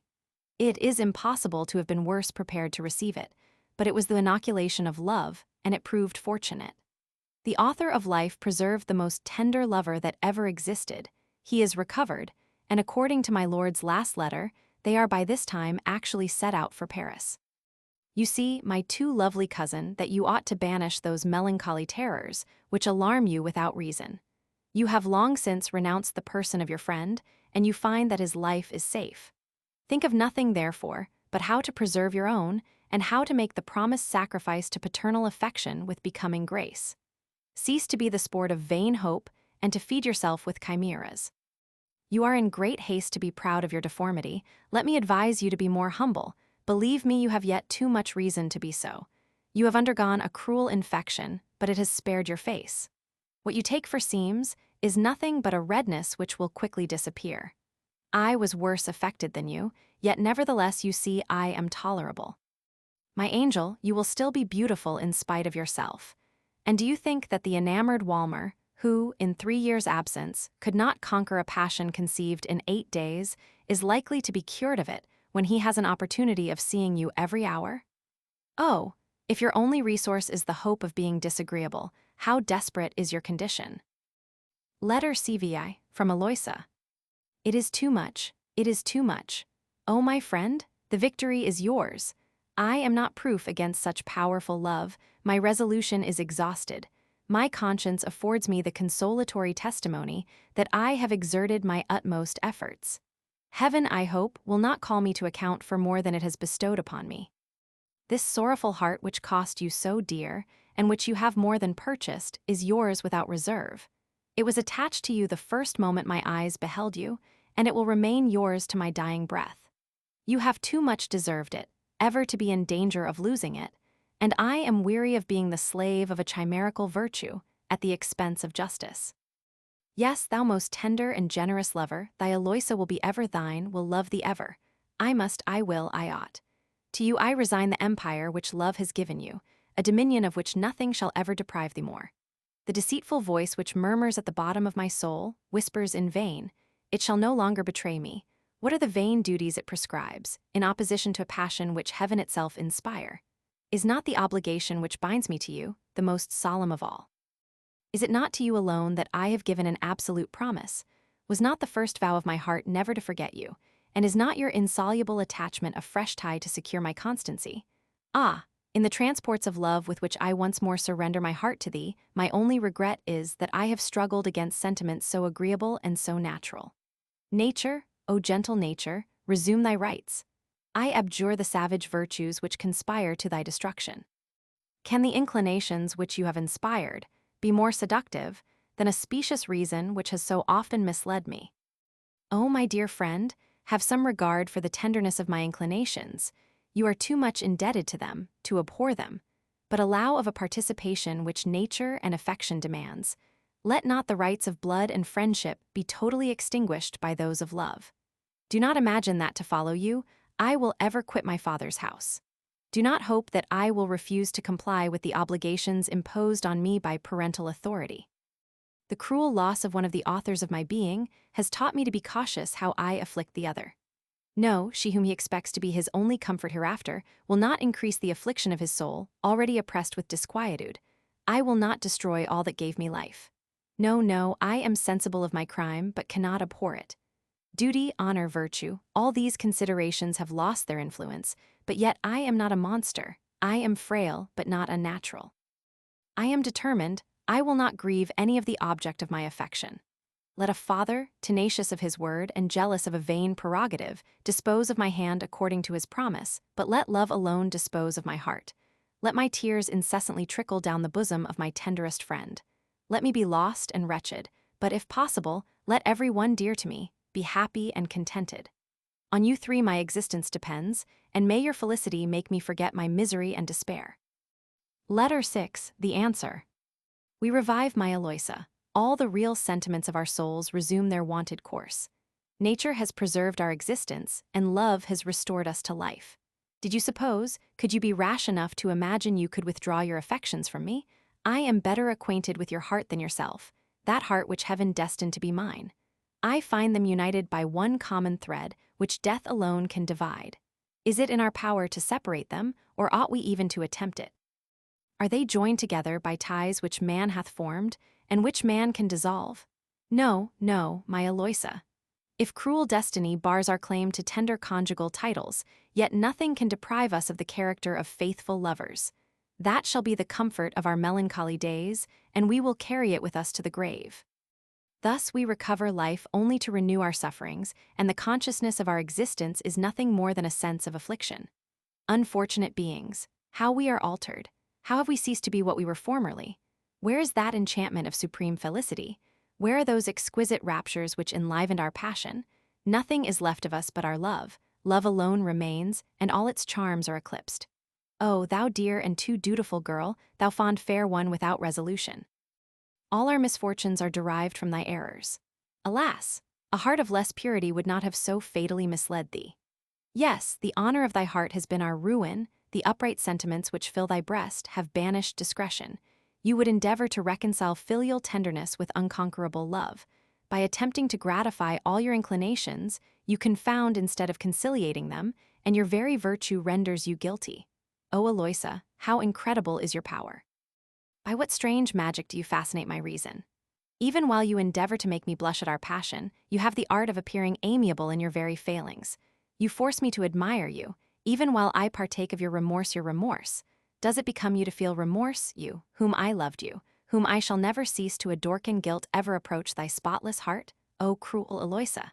If you mean to restore the heart which belongs to me alone, return it to me such as it was when you first bestowed it. What do you tell me? Will you venture to intimate you, fall into the arms of another? Shall another possess you? Will you be no longer mine? Or, to complete my horror, will you not be solely mine? I suffer such dreadful punishment shall I see you survive yourself? No, I had rather lose you entirely than share you with another. Why has not heaven armed me with courage equal to the rage which distracts me, sooner than thy hand should debase itself by a fatal union which love abhors, and honor condemns? I would interpose my own, and plunge a poignard in thy breast. I would drain thy chaste heart of blood which infidelity never tainted. With that spotless blood I would mix my own, which burns in my veins with inextinguishable ardor. I would fall in thy arms, I would yield my last breath on thy lips, I would receive thine how. Eloisa expiring. Those lovely eyes closed by the horrors of death, that breast, the throne of love, mangled by my hand, and pouring forth copious streams of blood and life. No, live and suffer, endure the punishment of my cowardice. No, I wish thou wert no more, but my passion is not so violent as to stab thee. Oh, that you did but know the state of my heart, which is ready to burst with anguish. Never did it burn with so pure a flame. Never were your innocence and virtue so dear to me. I am a lover, I know how to prize an amiable object, I am sensible that I do. But I am no more than man, and it is not within the compass of human power to renounce supreme felicity. One single night has made a thorough change in my soul. Preserve me, if thou canst, from that dangerous recollection, and I am virtuous still. But that fatal night is sunk to the bottom of my soul, and the remembrance of it will darken all the rest of my days. O Eloisa, thou most adorable object! If we must be wretched forever, yet let us enjoy 1 hour of transport, and then resign ourselves to eternal lamentations. Listen to the man who loves you.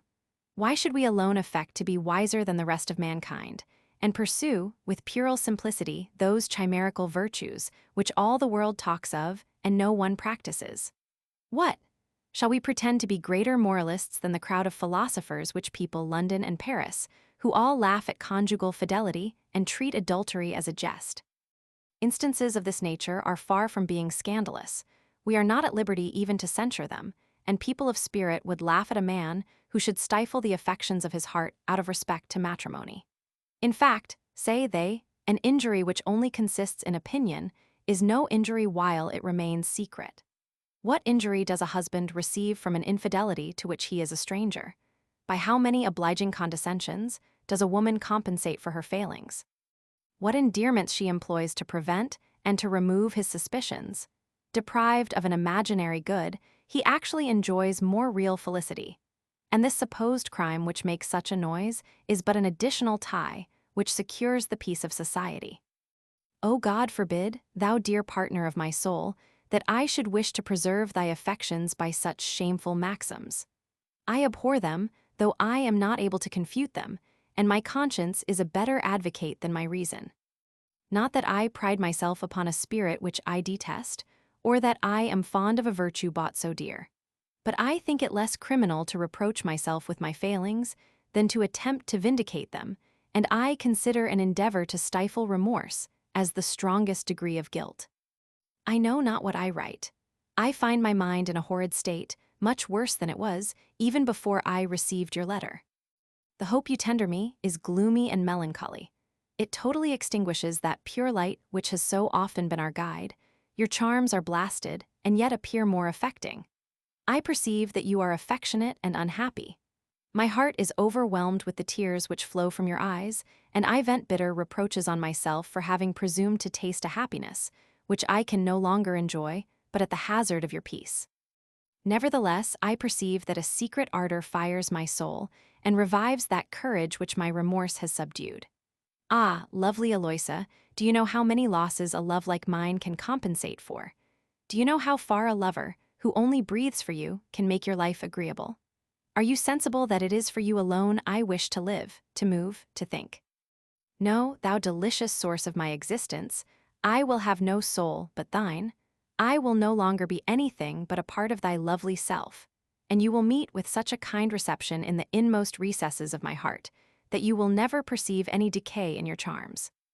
Well, we shall be guilty, yet we will not be wicked. We shall be guilty, yet we will be in love with virtue.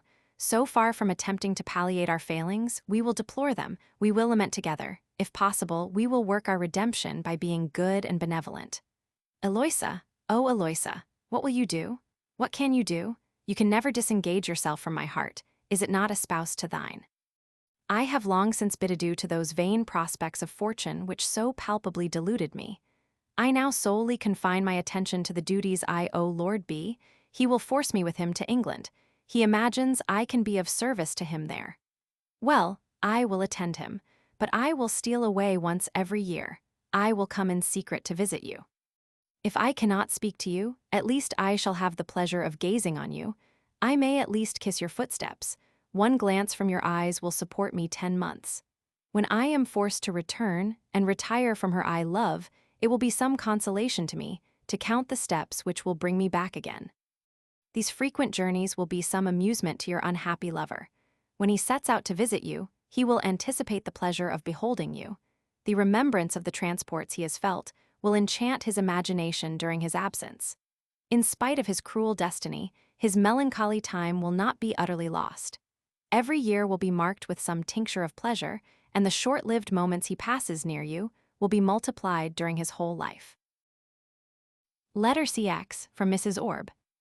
Your mistress is no more, but I have recovered my friend, and you too have gained one, whose affection will more than recompense your loss.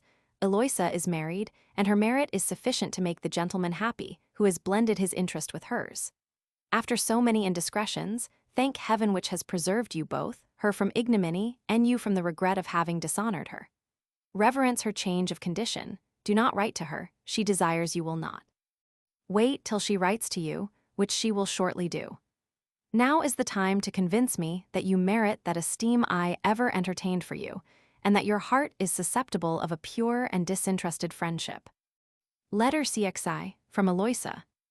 I have been so long accustomed to make you the confidant of all the secrets of my soul, that it is not in my power to discontinue so agreeable a correspondence. In the most important occurrences of life, I long to disclose my heart to you. Open yours, my beloved friend, to receive what I communicate. Treasure up in your mind the long discourse of friendship, which, though it sometimes renders the speaker too diffusive, always makes the friendly hearer patient. Attached to the fortune of a husband, or rather to the will of a parent, by an indissoluble tie, I enter upon a new state of life, which death alone can terminate. Let us for a moment cast our eyes on that which I have quitted. The recollection of former times cannot be painful to us. Perhaps it will afford some lessons, which will teach me how to make a proper use of the time to come. Perhaps it will open some lights which may serve to explain those particulars of my conduct, which always appeared mysterious in your eyes. At least, by reflecting in what relation we lately stood to each other, our hearts will become more sensible of the reciprocal duties, from which death alone can release us. It is now near 6 years since I first saw you. You was young, genteel, and agreeable. I had seen others more comely and more engaging, but no one ever excited the least emotion within me, and my heart surrendered itself to you on the first interview. I imagined that I saw, in your countenance, the traces of a soul which seemed the counterpart of mine. I thought that my senses only served as organs to more refined sentiments, and I loved in you not so much what I saw as what I imagined I felt within myself. It is not 2 months since that I still flattered myself I was not mistaken. Blind love, said I, was in the right. We were made for each other if human events do not interrupt the affinity of nature, and if we are allowed to enjoy felicity in this life, we shall certainly be happy together. These sentiments were reciprocal. I should have been deceived had I entertained them alone. The love I felt could not arise but from a mutual conformity and harmony of souls. We never love unless we are beloved, at least our passion is short-lived. Those affections which meet with no return and which are supposed to make so many wretched are only founded on sensuality. If ever they penetrate the heart, it is by means of some false resemblance, and the mistake is quickly discovered. Sensual love cannot subsist without fruition and dies with it.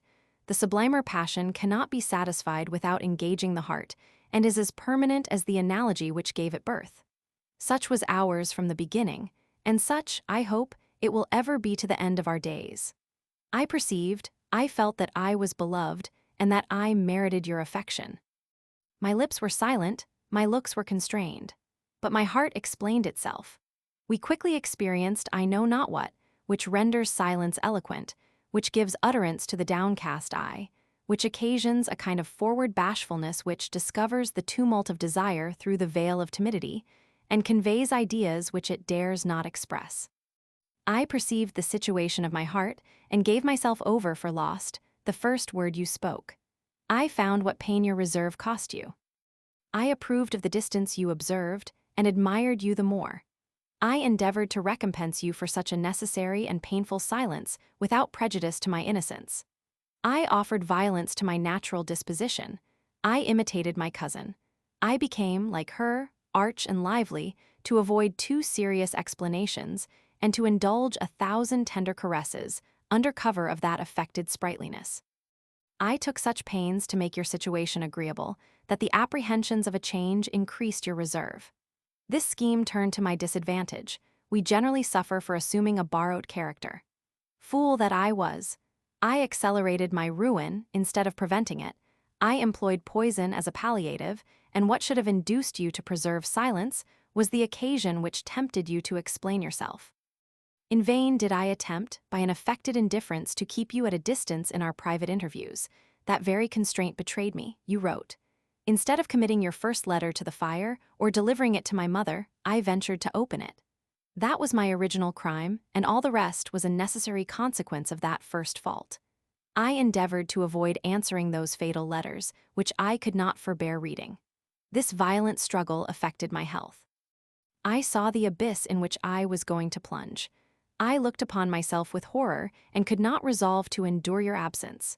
I fell into a kind of despair. I had rather that you had ceased to live than not to live to me. I even went so far as to wish and to desire your death. Heaven knew my heart. These efforts may make amends for some failings. Finding you disposed to implicit obedience, I was determined to speak. Chalot had given me some instructions, which made me too sensible of the danger of avowing my passion. But love, which extorted the confession, taught me to elude its consequence. You was my last resort.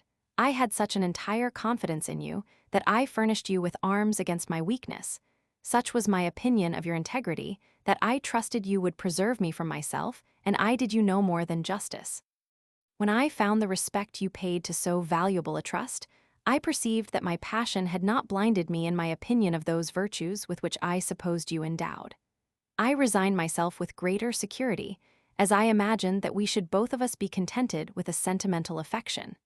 As I discovered nothing at the bottom of my heart but sentiments of honor, I tasted without reserve the charms of such a delightful intimacy. Alas! I did not perceive that my disorder grew inveterate from inattention, and that habit was still more dangerous than love. Being sensibly affected by your reserve, I thought I might relax mine without any risk. In the innocence of my desires, I hoped to lead you to the heights of virtue by the tender caresses of friendship. But the grove at Clarens soon convinced me that I trusted myself too far, and that we ought not to grant the least indulgence to the senses, where prudence forbids us to gratify them to the full. One single moment, fired me with a desire which nothing could extinguish, and if my will yet resisted, my heart was from that time corrupted. You partook of my distraction. Your letter made me tremble. The danger was double. To preserve me from you and from myself, it was necessary to banish you. This was the last effort of expiring virtue, but by your flight, you made your conquest sure, and when I saw you no more, the languor your absence occasioned deprived me of the little strength I had left to resist you. When my father quitted the service, he brought M. Walmer home with him. His life which he owed to him and an intimacy of 20 years rendered this friend so dear that he could never part from him. Walmer was advanced in years, and though of high birth, he had met with no woman who had fixed his affections. My father mentioned me to him as to a man whom he wished to call his son. He was desirous to see me, and it was with this intent that they came together. It was my fate to be agreeable to him, who was never susceptible of any impression before. They entered into secret engagements, and Walmer, who had some affairs to settle in one of the northern courts, where his family and fortune were, desired time, and took leave upon their mutual engagement. After his departure, my father acquainted my mother and me that he designed him for my husband, and commanded me, with a tone which cut off all reply from my timidity, to prepare myself to receive his hand. My mother, who too plainly perceived the inclinations of my heart, and who had a natural liking for you, made several attempts to shake my father's resolution. She durst not absolutely propose you, but she spoke of you in such terms as she hoped might make my father esteem you, and wish to be acquainted with you. But your rank in life made him insensible to all your accomplishments. And though he allowed that high birth could not supply them, yet he maintained that birth alone could make them of any value. The impossibility of being happy fanned the flame which it ought to have extinguished. A flattering delusion had supported me under all my troubles. When that was gone, I had no strength to oppose them. While I had the least hope of being yours, I might have triumphed over my inclinations. It would have cost me less to have spent my whole life in resistance than to renounce you forever, and the very idea of an everlasting opposition deprived me of fortitude to subdue my passion. Grief and love preyed upon my heart. I fell into a state of dejection, which you might perceive in my letters. Yours, which you wrote to me from Mailery, completed my affliction. To the measure of my own troubles was added the sense of your despair. Alas! The weakest mind is always destined to bear the troubles of both. The scheme you ventured to propose to me put the finishing stroke to my perplexity. Misery seemed to be the infallible lot of my days. The inevitable choice which remained for me to make was to add to it either my parents or your infelicity. I could not endure the horrible alternative. The power of nature has its bounds. Such agitations overpowered my strength. I wished to be delivered from life. Heaven seemed to take pity of me, but cruel death spared me from my destruction. I saw you, I recovered, and was undone. If my failings did not contribute to my felicity, I was not disappointed. I never considered them as the means to procure happiness. I perceived that my heart was formed for virtue, without which I could never be happy. I fell through weakness, not from error. I had not even blindness to plead an excuse for my frailty. I was bereaved of every hope. It was impossible for me to be otherwise than unfortunate. Innocence and love were equally requisite to my peace. As I could not preserve them both, and was witness to your distraction, I consulted your interest alone in the choice I made, and to save you, I ruined myself. But it is not so easy, as many imagine, to forsake virtue.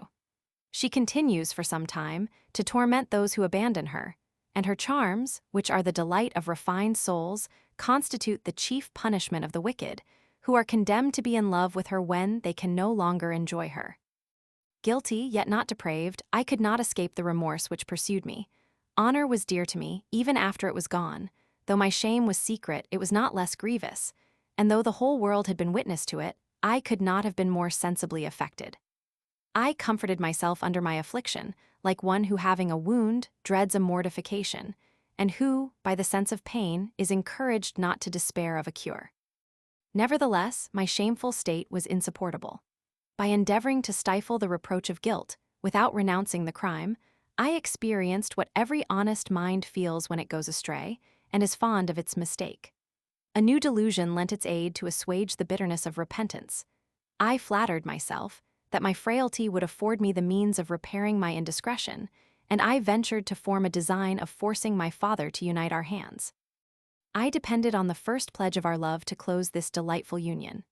I prayed to heaven for offspring as the pledge of my return to virtue, and of our mutual happiness.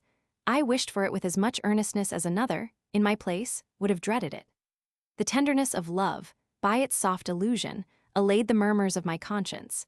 The effects I hoped to derive from my frailty inspired me with consolation, and this pleasing expectation was all the hope and comfort of my life. Whenever I should discover evident symptoms of my pregnancy, I was determined to make a public declaration of my condition to Mr. Parrot, in the presence of the whole family. I am timorous, it is true. I was sensible how dear such a declaration would cost me, but honor itself inspired me with courage, and I chose rather to bear at once the confusion I deserved, than to nourish everlasting infamy at the bottom of my soul. I knew that my father would either doom me to death, or give me to my lover. This alternative had nothing in it terrible to my apprehension, and whatever might be the event, I concluded that this step would put an end to all my sufferings. This, my dear friend, was the mystery which I concealed from you, and which you endeavored to penetrate with such solicitous curiosity. 1,000 reasons conspired to make me use this reserve with a man of your impetuosity, not to mention that it would have been imprudent to have furnished you with a new pretense for pressing your indiscreet and importunate application. It was above all things requisite to remove you during such a perilous situation, and I was very sensible that you would never have consented to leave me in such an extremity, had you known my danger. Alas, I was once more deceived by such a flattering expectation. Heaven refused to favor designs which were conceived in wickedness. I did not deserve the honor of being a mother. My scheme was abortive, and I was even deprived of an opportunity of expiating my frailty at the expense of my reputation. Disappointed in my hope, the indiscreet assignation which exposed your life to danger was a rashness which my fond love colored with this gentle palliation. I imputed the ill success of my wishes to myself, and my heart, misled by its desires, flattered itself that its eagerness to gratify them arose entirely from my anxiety to render them lawful hereafter. At one time, I thought my wishes accomplished. That mistake was the source of my most bitter affliction, and after nature had granted the petition of love, the stroke of destiny came with aggravated cruelty. You know the accident which destroyed my last hopes, together with the fruit of my love. That misfortune happened during our separation, as if heaven at that time intended to oppress me with all the evils I merited, and to separate me at once from every connection which might contribute to our union. Your departure put an end to my delusion and to my pleasures, I discovered, but too late the chimeras which had imposed upon me. I perceived that I had fallen into a state truly despicable, and I felt myself completely wretched, which was the inevitable consequence of love without innocence, and hopeless desires which I could never extinguish. Tortured by 1,000 fruitless griefs, I stifled reflections which were as painful as unprofitable. I no longer looked upon myself as worthy of consideration, and I devoted my life to solitude for you. I had no honor but yours, no hope but in your happiness, and the sentiments which you communicated were alone capable of affecting me. Love did not make me blind to your faults, but it made those faults dear to me, and its delusion was so powerful that, had you been more perfect, I should have loved you less. I was no stranger to your heart, to your impetuosity. I was sensible that with more courage than I, you had less patience, and that the afflictions which oppressed my soul would drive yours to despair. It was for this reason that I always carefully kept my father's promise a secret from you, and at our parting, taking advantage of Lord Beast's zeal for your interest, and with a view to make you more attentive to your own welfare, I flattered you with a hope which I myself did not entertain. Yet more, apprised of the danger which threatened us, I took the only precaution for our mutual security, and by a solemn engagement having made you, as much as possible, master of my will, I hoped to inspire you with confidence and myself with fortitude by mean of a promise which I never durst violate, and which might ensure your peace of mind. I own it was a needless obligation, and yet I should never have infringed it. Virtue is so essential to our souls that when we have once abandoned that which is real, we presently fashion another after the same model, and we keep the more strongly attached to this substitute, because, perhaps, it is of our own election. I need not tell you what perturbation I felt after your departure.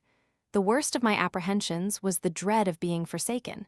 The place of your residence made me tremble. Your manner of living increased my terror. I imagined that I already saw you debased into a man of intrigue. An ignominy of this nature touched me more sensibly than all my afflictions. I had rather have seen you wretched than contemptible. After so many troubles to which I had been inured, Your dishonor was the only one I could not support. My apprehensions, which the style of your letters confirmed, were quickly removed, and that by such means as would have made any other completely uneasy. I allude to the disorderly course of life into which you was seduced, and of which your ready and frank confession was, of all the proofs of your sincerity, that which affected me most sensibly.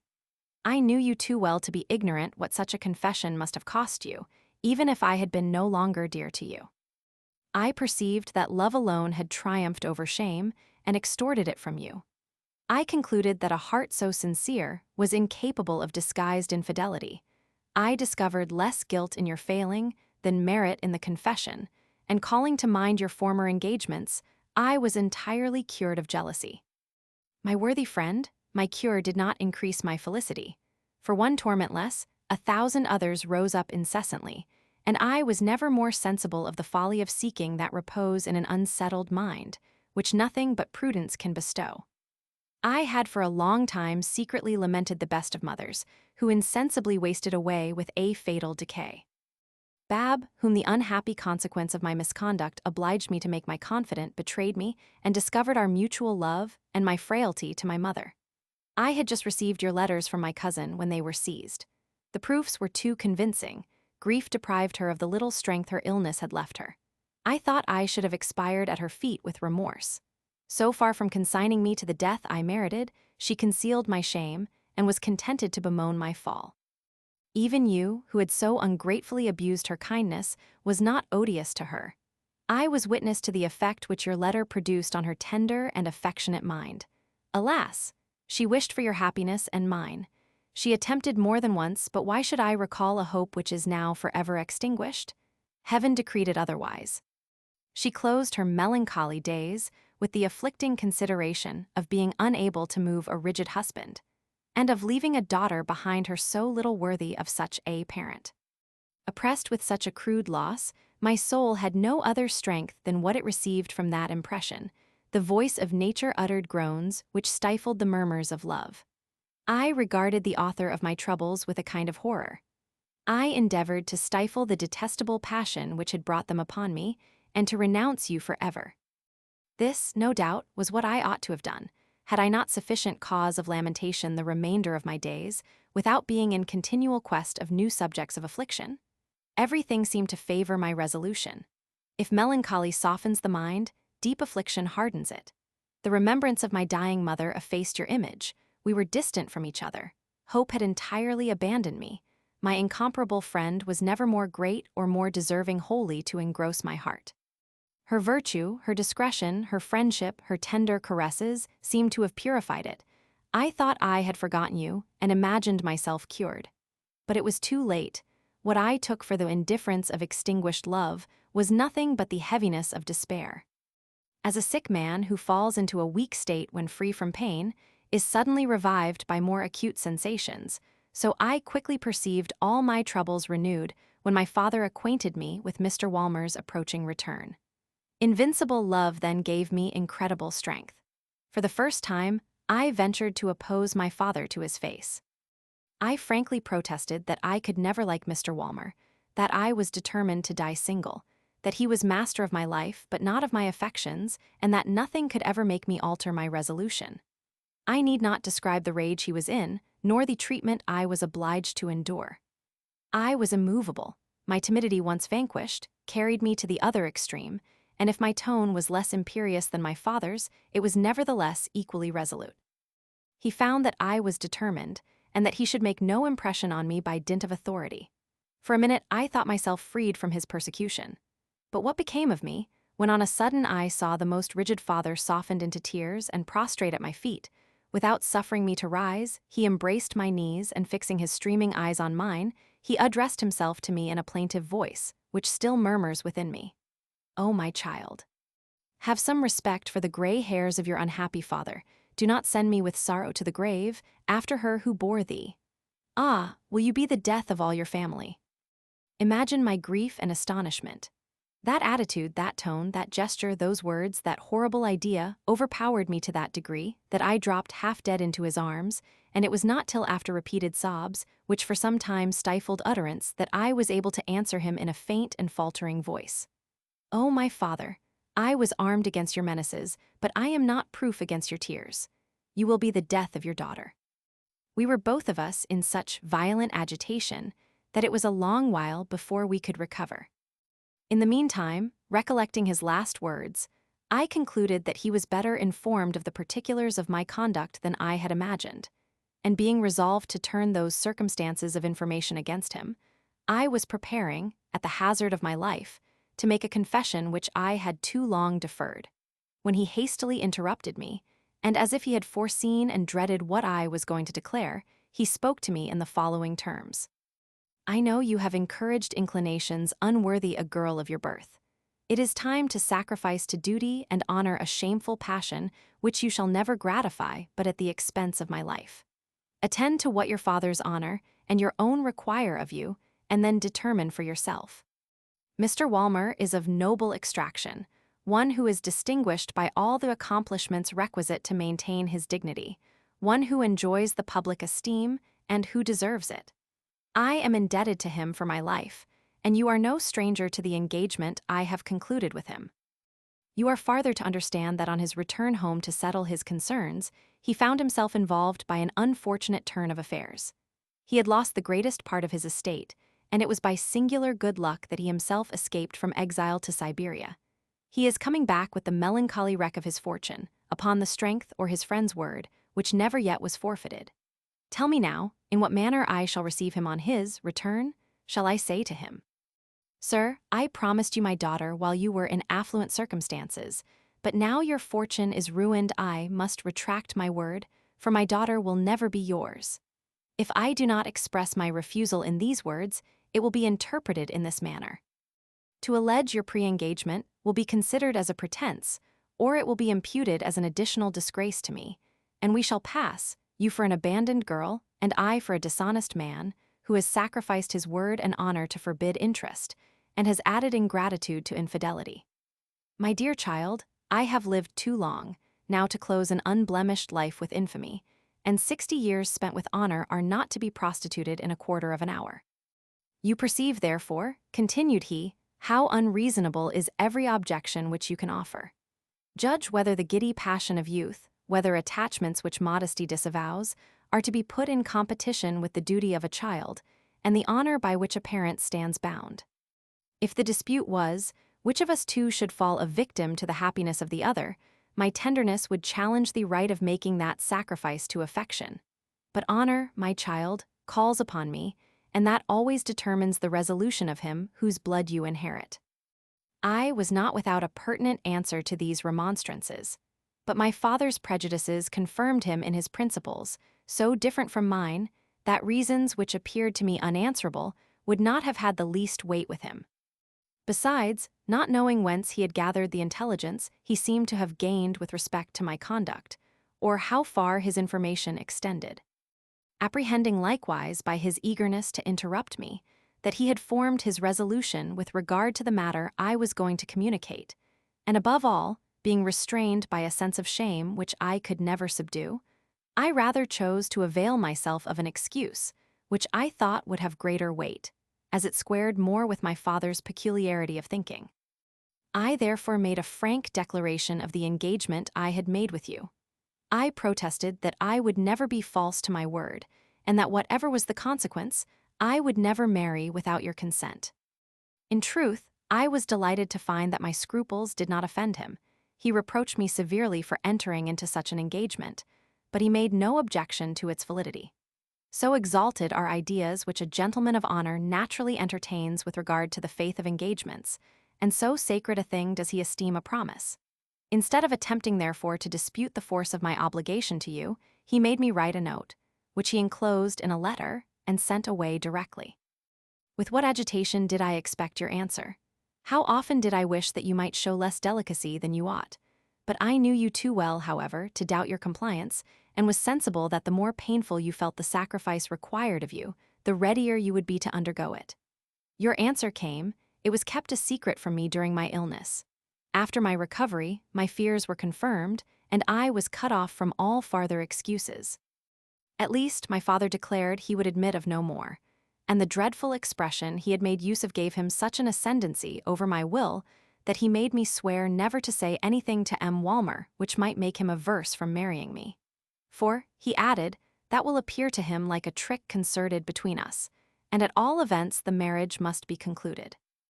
You know, my dear friend, that my constitution, which is strong enough to endure fatigue and inclemency of weather, is not able to resist the violence of passion, and that too exquisite a sensibility is the source of all the evils which have afflicted my mind and body.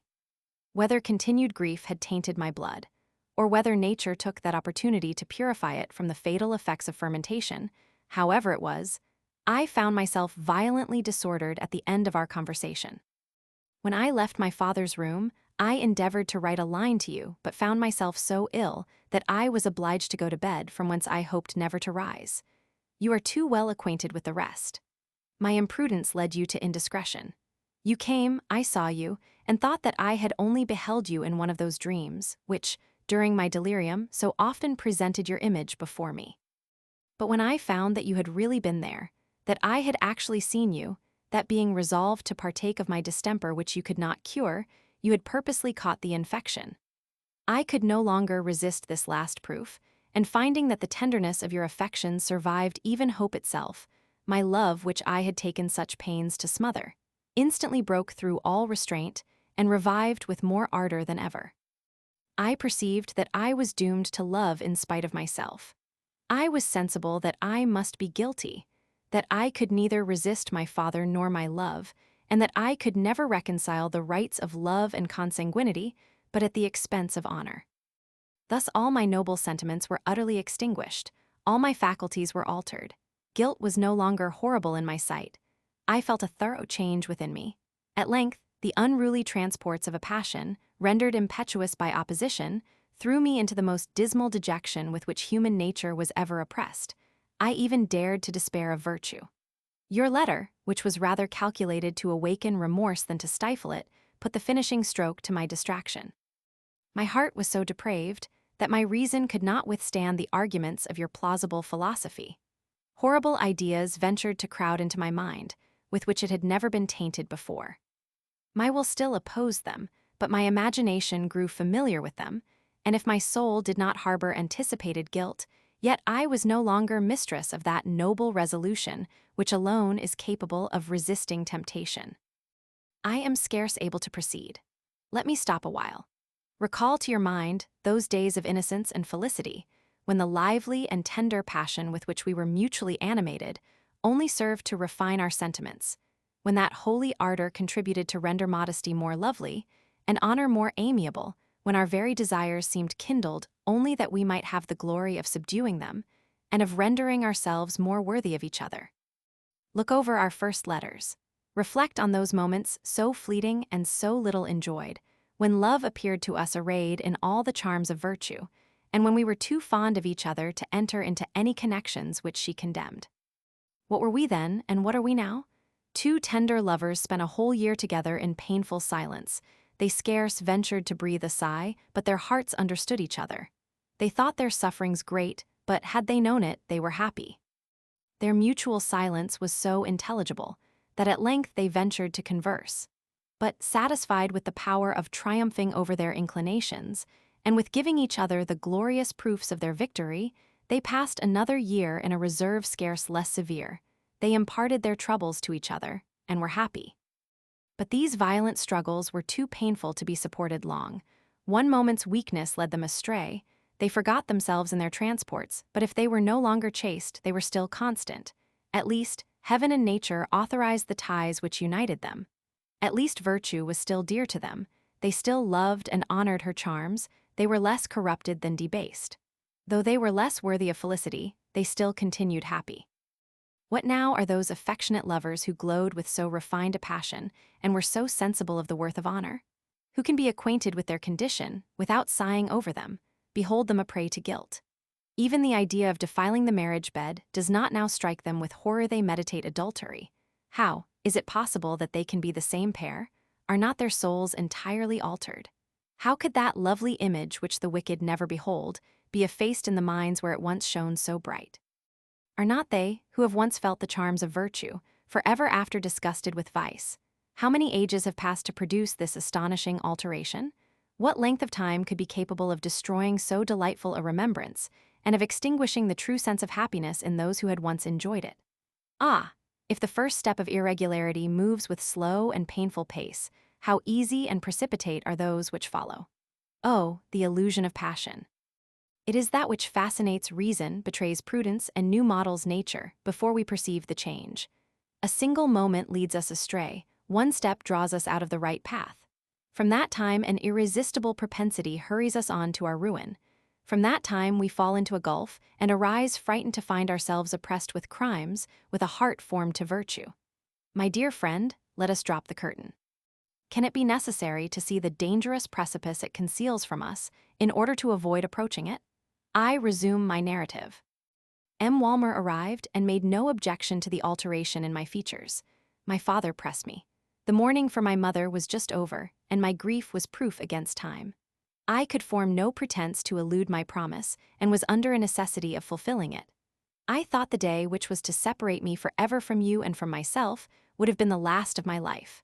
I could have beheld the preparations for my funeral with less horror than those for my marriage. The nearer the fatal moment drew, the less I found myself able to root out my first affections from my soul. My efforts rather served to inflame than to extinguish them. At length, I gave over the fruitless struggle. At the very time that I was prepared to swear eternal constancy to another, my heart still vowed eternal love to thee, and I was carried to the temple as a polluted victim, which defiles the altar on which it is sacrificed. When I came to the church, I felt at my entrance a kind of emotion which I had never experienced before. An inconceivable terror seized my mind in that solemn and august place which was full of the being worshipped there. A sudden horror made me shiver. Trembling and ready to faint, it was with difficulty that I reached the altar. Far from being composed, I found my disorder increase during the ceremony, and every object I beheld struck me with terror. The gloomy light of the temple, the profound silence of the spectators, their decent and collected deportment, the train of all my relations, the awful look of my venerable father, all contributed to give the ceremony an air of solemnity which commanded my attention and reverence, and which made me tremble at the very thought of perjury. I imagined that I beheld the instrument of Providence, and that I heard the voice of heaven, in the minister who pronounced the holy liturgy with uncommon solemnity. The purity, the dignity, the sanctity of marriage, so forcibly expressed in the words of Scripture, the chaste, the sublime duties it inculcates, and which are so important to the happiness, the order, the peace, the being of human nature, so agreeable in themselves to be observed, all conspired to make such an impression upon me that I felt a thorough revolution within me. An invisible power seemed suddenly to rectify the disorder of my affections, and to settle them according to the laws of duty and nature. The eternal and omnipresent power, said I to myself, now reads the bottom of my soul. He compares my secret will with my verbal declaration. Heaven and earth are witness to the solemn engagement I am going to contract, and they shall be witness of my fidelity in observing the obligation. What human duty can they regard, who dare to violate the first and most sacred of all? A casual glance on Mr. and Mrs. Orb, whom I saw opposite to each other, fixing their tender looks on me, affected me more powerfully than all the other objects around me. O most amiable and virtuous pair!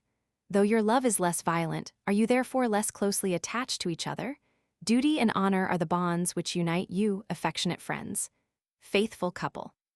You do not burn with that devouring flame which consumes the soul, but you love each other with a gentle and refined affection, which nourishes the mind, which prudence authorizes and reason directs. You therefore enjoy more substantial felicity. Ah, that, in an union like yours, I could recover the same innocence, and attain the same happiness.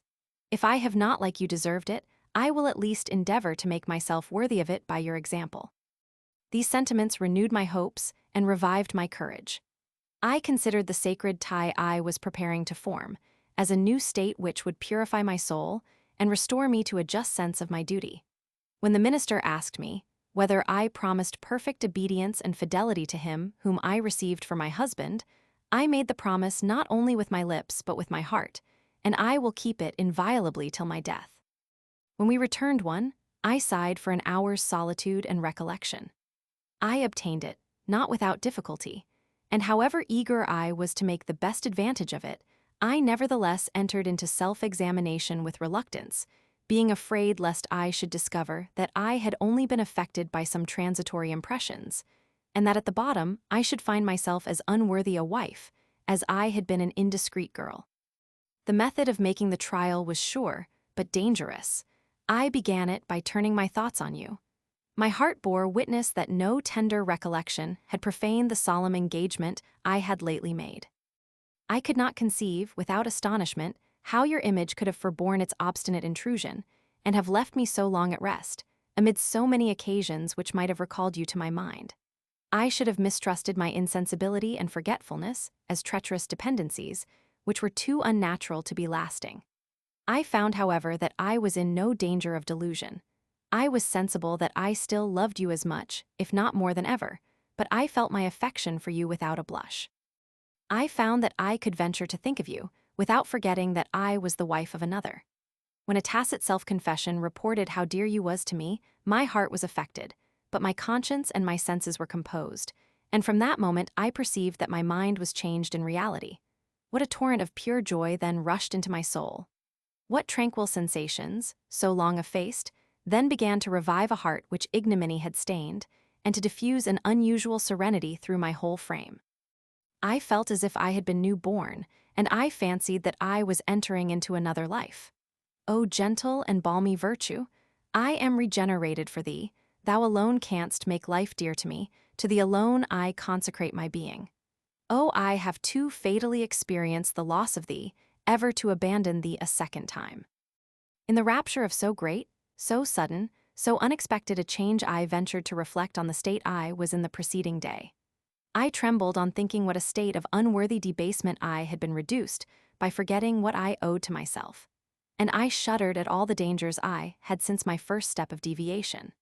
What a happy revolution of mind enabled me to discover the horror of the crime which threw temptation before me, and how did the love of discretion revive within me? By what uncommon accident, said I, could I hope to be more faithful to love than to honor, which I held in such high esteem? What good fortune would prevent your inconstancy or my own from delivering me a prey to new attachments? How could I oppose to another lover that resistance which the first had conquered, and that shame which had been accustomed to yield to inclination? Should I pay more regard to the rights of extinguished love than I did to the claim of virtue, while it maintained its full empire in my soul? What security could I have to love no other but you, except that inward assistance which deceives all lovers, who swear eternal constancy, and inconsiderately perjure themselves upon every change of their affections? Thus one deviation from virtue would have led to another, and vice, grown habitual, would no longer have appeared horrible in my sight. Fallen from honor to infamy, without any hold to stop me, from a seduced virgin I should have become an abandoned woman, the scandal of my sex and the torment of my family. What has saved me from so natural a consequence of my first transgression? What checked me after my first guilty step? What has preserved my reputation and the esteem of my beloved friends? What has placed me under the protection of a virtuous and discreet husband, whose character is amiable, whose person is agreeable, and who is full of that respect and affection for me, which I have so little deserved? What, in short, enables me to aspire after the character of a virtuous wife, and gives me courage to render myself worthy of that title? I see it, I feel it. It is the friendly hand which has conducted me through the paths of darkness, that now removes the veil of error from my eyes, and, in my own despite, restores me to myself. The gentle voice which incessantly murmured within me now raised its tone and thundered in my ears at the very moment that I was near being lost forever. The author of all truth would not allow me to quit his presence with the conscious guilt of detestable perjury, and preventing my crime by my remorse, he has shewn me the frightful abyss into which I was ready to fall. Eternal Providence, who dost make the insect crawl, and the heavens revolve, thou art watchful over the least of all thy works. Thou hast recalled me to that virtue, which I was born to revere. Deign therefore to receive, from a heart purified by thy goodness, that homage which thou alone hast rendered worthy thy acceptance. That instant, being impressed with a lively sense of the danger I had escaped, and of the state of honor and security in which I was happily re-established, I prostrated myself on the ground, and lifting my suppliant hands to heaven, I invoked that being enthroned on high, whole pleasure supports or destroys, by means of our own strength, that free will he has bestowed. I eagerly, said I, embrace the professed good, of which thou alone art the author. I will love the husband to whom thou hast attached me. I will be faithful, because it is the chief duty which unites private families and society in general. I will be chaste, because it is the parent virtue which nourishes all the rest. I will adhere to everything relative to the order of nature which thou hast established, and to the dictates of reason which I derive from thee. I recommend my heart to thy protection, and my desires to thy guidance. Render all my actions conformable to my steadfast will, which is ever thine, and never more permit momentary error to triumph over the settled choice of my life. Having finished this short prayer, the first I ever made with true devotion, I found myself confirmed in virtuous resolutions. It seemed so easy and so agreeable to follow these dictates, that I clearly perceived where I must hereafter resort for that power to resist my inclinations, which I could not derive from myself. From this new discovery, I acquired fresh confidence and lamented that fatal blindness, which had so long disguised it from me. I had never been devoid of religion, but perhaps I had better have been wholly so than to have professed one which was external and mechanical, and which satisfied the conscience without affecting the heart, one which was confined to set forms, and taught me to believe in God at stated hours, without thinking of him the remainder of my time. Scrupulously attendant on public worship, I nevertheless drew no advantage from it to assist me in the practice of my duty. Knowing that I was of good family, I indulged my inclinations, I was fond of speculation, and put my trust in reason. Not being able to reconcile the spirit of the gospel with the manners of the world, nor faith with works, I steered a middle course which satisfied the vanity of my wisdom. I had one set of maxims for speculation, and another for practice. I forgot in one place the opinions I formed in another. I was devotee at church and a philosopher at home, alas. Was nothing anywhere. My prayers were but words, my reasoning mere sophistry, and the only light I followed was the false glimmering of an ignis fatuus which guided me to destruction. I cannot describe to you how much this inward principle, which had escaped me till now, made me despise those which had so shamefully misled me. Tell me, I entreat you, what was the strongest reason in their support, and on what foundation did they rest? A favorable instinct directs me to good, some impetuous passion rises in opposition. It takes root in the same instant, and what must I do to destroy it? From a contemplation on the order of nature, I discover the beauty of virtue, and from its general utility, I derive its excellence. But what do these arguments avail, when they stand in competition to my private interest, and which in the end is of most consequence to me, to procure my own happiness at the expense of others, or to promote the felicity of others at the expense of my own happiness? If the dread of shame or punishment deter me from committing evil for the sake of my own private good, I have nothing more to do than to sin in secret. Virtue then cannot upbraid me, and if I am detected, I shall be punished, as at Sparta, not on account of my crime, but because I had not ingenuity to conceal it. In short, admitting the character and the love of virtue to be imprinted in my heart by nature, it will serve me as a rule of conduct till its impressions are dead.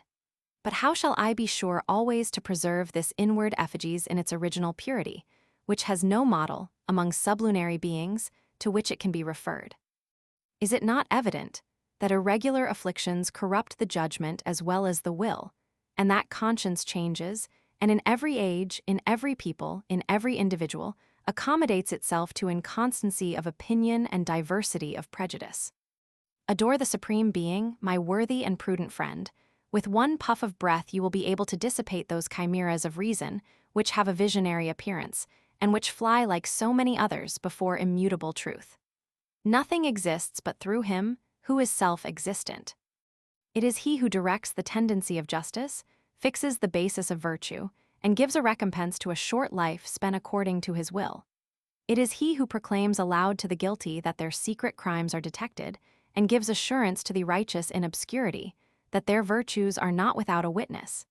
It is his unalterable substance, that is the true model of those perfections, of which we all bear the image within us. It is in vain that our passions disfigure it. Its traces which are allied to the infinite being, ever present themselves to our reason and serve to re-establish what error and imposture have perverted. These distinctions seem to me extremely natural. Common sense is sufficient to point them out. Everything which we cannot separate from the idea of divine essence is God. All the rest is the work of men. It is by the contemplation of this divine model that the soul becomes refined and exalted, that it learns to despise low desires and to triumph over base inclinations. A heart impressed with these sublime truths is superior to the mean passions of human nature. The idea of infinite grandeur subdues the pride of man. The delight of contemplation abstracts him from gross desires. And if the immense being, who is the subject of his thoughts, had no existence, it would nevertheless be of use to exercise his mind in such meditations, in order to make him more master of himself, more vigorous, more discreet, and more happy. Do you require a particular instance of the vain subtleties framed by that self-sufficient reason, which so vainly relies on its own strength? Let us coolly examine the arguments of those philosophers, those worthy advocates of a crime, which never yet reduced any whose minds were not previously corrupted. Might one not conclude that, by a direct attack of the most holy and most solemn of all contracts, these dangerous disputants were determined at one stroke to annihilate human society in general, which is founded on the faith of engagements? But let us consider, I beseech you, how they exculpate secret adultery. It is because, say they, no mischief arises from it, not even to the husband, who is ignorant of the wrong. But can they be certain that he will always remain ignorant of the injury offered him? Is it sufficient to authorize perjury and infidelity that they do no wrong to others? Is the mischief which the guilty do to themselves not sufficient to create an abhorrence of guilt? Is it no crime to be false to our word, to destroy, as far as we are able, the obligation of oaths and the most inviolable contracts? Is it no crime to take pains to render ourselves false, treacherous, and perjured? Is it no crime to form attachments which occasion you to desire the prejudice and to wish the death of another? Even the death of one whom we ought to love above others and with whom we have sworn to live. Is not that state in itself an evil, which is productive of 1,000 consequential crimes? Even good itself, if attended with so many mischiefs, would, for that reason only, be an evil. Shall one of the parties pretend to innocence, who may chance to be disengaged and have pledged his faith to no one? He is grossly mistaken. It is not only the interest of husband and wife, but it is the common benefit of mankind that the purity of marriage be preserved unsullied. Whenever two persons are joined together by that solemn contract, all mankind enter into a tacit engagement to respect the sacred tie and to honor the conjugal union. And this appears to be a powerful reason against clandestine marriages, which, as they express no public sign of such an union, expose innocent maids to the temptation of adulterous passion. The public are in some measure guarantees of a control which passes in their presence, and we may venture to say that the honor of a modest woman is under the special protection of all good and worthy people. Whoever therefore dares to seduce her, sins, first because he has tempted her to sin, and that everyone is an accomplice in those crimes which he persuades others to commit. In the next place, he sins directly himself, because he violates the public and sacred faith of matrimony, without which no order or regularity can subsist in society. The crime, say they, is secret, consequently no injury can result from it to anyone. If these philosophers believe the existence of a God and the immortality of the human soul, can they call that crime secret, which has for its witness the being principally offended and the only righteous judge? It is a strange kind of a secret, which is hid from all eyes, except those from which it is our interest most to conceal it. If they do not, however, admit of the omnipresence of the divinity, yet how can they dare to affirm that they do injury to no one? How can they prove that it is a matter of indifference to a parent to educate heirs who are strangers to his blood, to be encumbered perhaps with more children than he would otherwise have had, and to be obliged to distribute his fortune among those pledges of his dishonor, without feeling for them any sensations of parental tenderness and natural affection? If we suppose these philosophers to be materialists, we have then a stronger foundation for opposing their tenets by the gentle dictates of nature, which plead in every breath against the principles of a vain philosophy, which have never yet been controverted by sound reasoning. In short, if the body alone produces cogitation, and sentiment depends entirely on organization, will there not be a more strict analogy between two beings of the same blood? Will they not have a more violent attachment to each other? Will there not be a resemblance between their souls as well as their features, which is a most powerful motive to inspire mutual affection? Is it doing no injury, therefore, in your opinion, to destroy or disturb this natural union by the mixture of adulterate blood, and to pervert the principle of that mutual affection which ought to cement all the members of one family? Who would not shudder with horror at the thoughts of having one infant changed for another by a nurse? And is it a less crime to make such a change before the infant is born? If I consider my own sex in particular, what mischiefs do I discover in this incontinency, which is supposed to do no injury? The debasement of a guilty woman, who, after the loss of her honor, soon forfeits all other virtues, is alone sufficient. What manifest symptoms convey to a tender husband the intelligence of that injury which they think to justify by secrecy? The loss of the wife's affection is sufficient proof. To what purpose will all her affected endeavors serve, but to manifest her indifference the more? Can we impose upon the jealous eye of love by feigned caresses? And what torture must he feel who is attached to a beloved object, whose hand embraces, while her heart rejects him? Admitting, however, that fortune should favor a conduct which she has so often betrayed, and to say nothing of the rashness of trusting our own affected innocence and another's peace to precautions which Providence often thinks proper to disconcert, yet what deceit, what falsehood, what imposture is requisite to conceal a criminal commerce, to deceive a husband, to corrupt servants, and to impose upon the public? What a disgrace to the accomplices! What an example to children! What must become of their education amidst so much solicitude how to gratify a guilty passion with impunity? How is the peace of the family and the union of the heads of it to be maintained? What, in all these circumstances, does the husband receive no injury, but who can make him recompense for a heart which should have been devoted to him, who can restore him the affections of a valuable woman, who can give him peace of mind and conjugal confidence, who can cure him of his well-grounded suspicions? Who can engage a father to trust the feelings of nature when he embraces his child? With regard to the pretended connections which may be formed in families by means of adultery and infidelity, it cannot be considered as a serious argument, but rather as an absurd and brutal mockery, which deserves no other answer than disdain and indignation. The treasons, the quarrels, the battles, the murders with which this irregularity has in all ages pestered the earth, are sufficient proofs how far the peace and union of mankind is to be promoted by attachments founded in guilt. If any social principle results from this vile and despicable commerce, it may be compared to that which unites a band of robbers, and which ought to be destroyed and annulled in order to ensure the safety of lawful communities. I have endeavored to suppress the indignation which these principles excited in me, in order to discuss them with greater moderation. The more extravagant and ridiculous I find them, the more I am interested to refute them, in order to make myself ashamed of having listened to them with too little reserve. You see how ill they can endure the test of sound reason. But from whence can we derive the sacred dictates of reason, if not from him who is the source of all? And what shall we think of those who, in order to mislead mankind, pervert this heavenly ray, which he gave them as an unerring guide to virtue? Let us abandon this philosophy of words. Let us distrust a fallacious virtue which undermines all other virtues, and attempts to vindicate every vice, to authorize the practice of every species of guilt. The surest method of discovering our duty is diligently to examine what is right, and we cannot long continue the examination without recurring to the author of all goodness. This is what I have done, since I have taken pains to rectify my principles and improve my reason. This is a task you will perform better than I, when you are disposed to pursue the same course.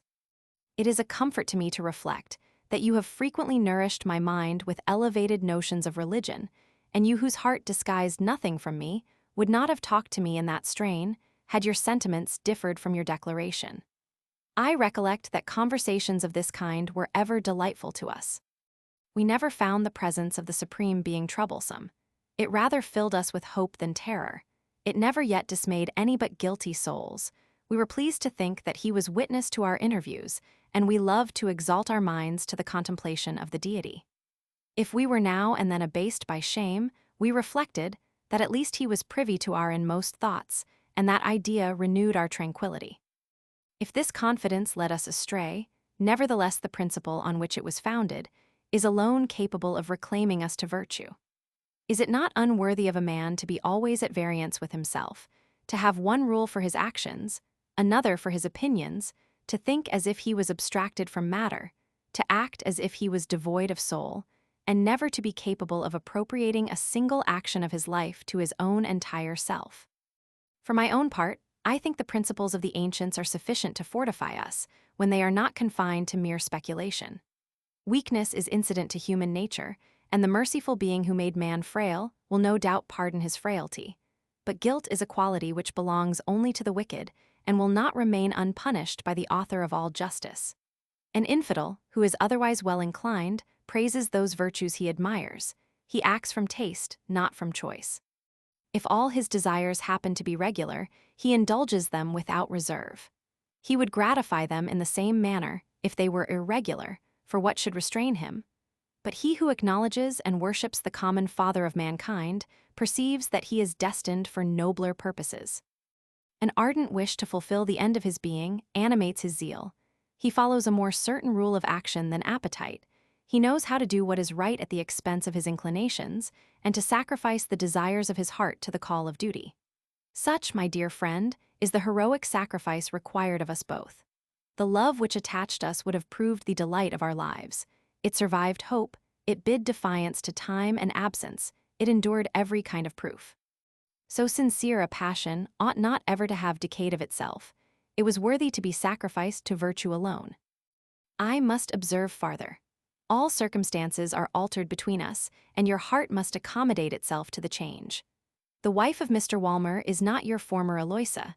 Your change of sentiment, with regard to her, is unavoidable, and it depends upon your own choice to make the alteration redound to your honor, according to the election you make of vice or virtue. I recollect a passage in an author whose authority you will not controvert. Love, says he, is destitute of its greatest charm when it is abandoned by honor. To be sensible of its true value, it must warm the heart and exalt us by raising the object of our desires. Take away the idea of perfection, and you deprive love of all its enthusiasm. Banish esteem, and love is no more. How can a woman honor the man whom she ought to despise? How can he himself honor her, who has not scrupled to abandon herself to a vile seducer? Thus they will soon entertain a mutual contempt for each other. Love, that celestial principle, will be debased into a shameful commerce between them. They will have lost their honor without attaining felicity. This, my dear friend, is our lesson, penned by your own hand.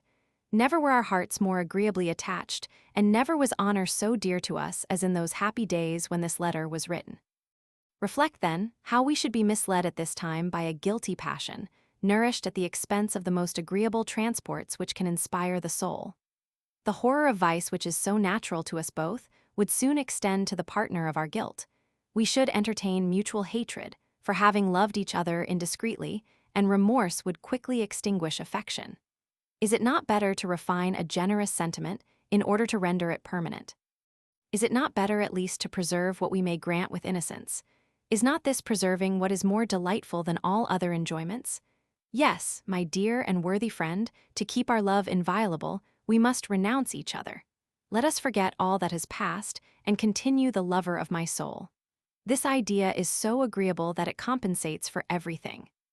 Thus have I drawn a faithful picture of my life and given you a genuine detail of every inward sentiment. Be assured that I love you still. I am still attached to you with such a tender and lively affection that any other than myself would be alarmed. But I feel a principle of a different kind within me, which secures me against any apprehensions from my attachment. I perceive that the nature of my affection is entirely altered, and in this respect, my past failings are the grounds of my present security. I know that scrupulous decorum and the parade of virtue might require more of me, and not be satisfied unless I utterly forgot you. But I have a more certain rule of conduct, and I will abide by it. I attend to the secret dictates of conscience. I find nothing there which reproaches me, and it never deceives those who consult it with sincerity. If this is not sufficient to justify me before the world, it is enough to restore me to composure of mind. How has this happy change been produced? I know not how. All I know is that I wished for it most ardently. God alone has accomplished the rest. I am convinced that a mind once corrupted will ever remain so and will never recover of itself unless some sudden revolution, some unexpected change of fortune and condition, entirely alters its connections. When all its habits are destroyed and all its passions modified by that thorough revolution, it sometimes resumes its primitive characters and becomes like a new being recently formed by the hands of nature. Then the recollection of its former unworthiness may serve as a preservative against relapse. Yesterday we were base and abject. Today we are vigorous and magnanimous. By thus making a close compassion between the two different states, we become more sensible of the value of that which we have recovered, and more attentive to support it. My marriage has made me experience something like the change I endeavor to explain to you. This tie, which I dreaded so much, has extricated me from a slavery much more dreadful, and my husband becomes dearer to me for having restored me to myself. You and I were, however, too closely attached for a change of this kind to destroy the unison between us. If you lose an affectionate mistress, you gain a faithful friend, and whatever we may have imagined in our state of delusion, I cannot believe that the alteration is to your prejudice. Let it, I conjure you, encourage you to take the same resolution that I have formed, to become hereafter more wise and virtuous, and to refine the lessons of philosophy by the precepts of Christian morality. I shall never be thoroughly happy, unless you likewise enjoy happiness, and I am more convinced than ever that there is no real felicity without virtue. If you sincerely love me, afford me the agreeable consolation to find that our hearts correspond in their return to virtue, as they unhappily agreed in their deviation from it. I need not make any apology for the length of my epistle. Were you less dear to me, I should have shortened it. Before I conclude, I have one favor to request of you. M. Walmer is a stranger to my past conduct, but a frank sincerity is part of the duty I owe to him. I should have made the confession 100 times, you alone have restrained me. Though I am acquainted with M. Walmer's discretion and moderation, yet to mention your name is always to bring you in competition, and I would not do it without your consent. Can this request be disagreeable to you, and when I flatter myself to obtain your leave, do I depend too much on you or on myself? Consider, I beseech you, that this reserve is inconsistent with innocence, that it grows every day more insupportable, and that I shall not enjoy a moment's rest till I receive your answer. Letter Caesar to Eloisa. And will you no longer be my Eloisa? Ah, do not tell me so, thou most worthy of all thy sex. Thou art more mine than ever. Thy merit claims homage from the whole world. It was thee whom I adored when I first became susceptible of the impressions of beauty, and I shall never cease to adore thee, even after death, if my soul still retains any recollection of those truly celestial charms, which were my sole delight when living. The courageous effort by which you have recovered all your virtue renders you more equal to your lovely self. No, whatever torment the sensation and the confession give me, yet I must declare that you never were my Eloisa more perfectly than at this moment in which you renounce me. Alas, I regain my Eloisa by losing her forever. But I, whose heart shudders even at an attempt to imitate your virtue, I, who am tormented with a criminal passion which I can neither support nor subdue, am I the man whom I vainly imagined myself to be? Was I worthy of your esteem? What right had I to importune you with my complaints and my despair? Did it become me to presume so high for you? Ah, what was I, that I should dare to love Eloisa? Fool that I am, as though I did not feel myself sufficiently humbled without taking pains to seek fresh circumstances of humiliation. Why should I increase my mortification by enumerating distinctions unknown to love? It was that which exalted me, and which made me your equal. Our hearts were blended, we shared our sentiments in common, and mine partook of the elevation of yours. Behold me now sunk into my pristine baseness. Thou gentle hope which didst so long feed my soul to deceive me, art thou then extinguished without a prospect of return? Will she not be mine? Must I lose her forever? Does she make another happy, O rage, O torments of hell, O faithless? Ought you ever pardon me, dearest madam, have pity on my distraction. Oh, you had too much reason when you told me, she is indeed no more than affectionate Eloisa, to whom I could disclose every emotion of my heart. How could I complain when I found myself unhappy? Could she listen to my complaints? Was I unhappy, what then am I now? No, I will not make you blush for yourself or me. Hope is no more, we must renounce each other, we must part. Virtue herself has pronounced the decree, and your hand has been capable of transcribing it. Let us forget each other, forget me, at least. I am determined, I swear, that I will never speak to you of myself again. May I yet venture to talk of you, and to interest myself in what is now the only object of my concern. I mean your happiness. In describing to me the state of your mind, you say nothing of your present situation. As a reward of the sacrifice I have made, of which you ought to be sensible, at least deign to deliver me from this insupportable doubt. Eloisa, are you happy? If you are, give me the only comfort of which my despair is susceptible. If you are not, be compassionate enough to tell me so. My misery then will be less durable. The more I reflect on the confession you propose to make, the less I am inclined to consent to it, and the same motive which always deprived me of resolution to deny your requests renders me inexorable in this particular. It is a subject of the last importance, and I conjure you to weigh my reasons with attention. First, your excessive delicacy seems to lead you into a mistake, and I do not see on what foundation the most rigid virtue can exact such a confession from you. No engagement whatever can have any retroactive effect. We cannot bind ourselves with respect to time past, nor promise what is not in our power to perform. How can you be obliged to give your husband an account of the use you formerly made of your liberty, or how can you be responsible to him for a fidelity which you never promised to him? Do not deceive yourself, Eloisa. It is not to your husband, it is to your friend, that you have violated your engagement. Before we were separated by your father's tyranny, heaven and nature had formed us for each other. By entering into other connections, you have been guilty of a crime, which love and honor can never forgive, and it is I who have a right to reclaim the prize, which M. Walmer has ravished from my arms. If, under any circumstances, duty can exact such a confession, it is when the danger of a relapse obliges a prudent woman to take precautions for her security. But your letter has given me more light into your real sentiments than you imagine. In reading it, I felt in my own heart how much yours, upon a near approach, nay, even in the bosom of love, would have abhorred a criminal connection, the horror of which was only diminished by its distance. As duty and honor do not require such confidence, prudence and reason forbid it, for it is running a needless risk of forfeiting everything that is dear in wedlock, the attachment of a husband, mutual confidence, and the peace of the family. Have you thoroughly weighed the consequences of such a step? Are you sufficiently acquainted with your husband to be certain of the effect it will produce in his disposition? Do you know how many men there are who, from such a confession, would conceive an immoderate jealousy and an invincible contempt, and would probably be provoked, even to attempt your life? In such a nice examination, we ought to attend to time, place, and the difference of characters. In the country where I reside at present, such a confidence would be attended with no danger.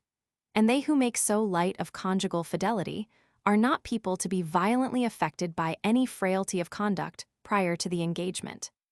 Not to mention reasons which sometimes render those confessions indispensable, and which cannot be applied to your case, I knew some women of tolerable estimation, who, with very little risk, have made a merit of that kind of sincerity, in order perhaps by that sacrifice, to obtain a confidence which they might afterwards abuse at will.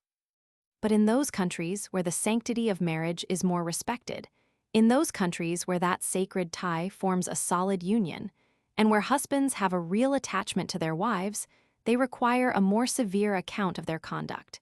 They expect that their hearts should never have felt any tender affections but for themselves. Usurping a right which they have not, they unreasonably expect their wives to have been theirs, even before they belong to them, and they are as unwilling to excuse an abuse of liberty as a real infidelity. Believe me, virtuous Eloisa, and distrust this fruitless and unnecessary zeal. Keep this dangerous secret, which nothing can oblige you to reveal, the discovery of which might utterly ruin you, without being of any advantage to your husband. If he is worthy of such a confession, it will disturb his peace of mind, and you will have the mortification of having afflicted him without reason.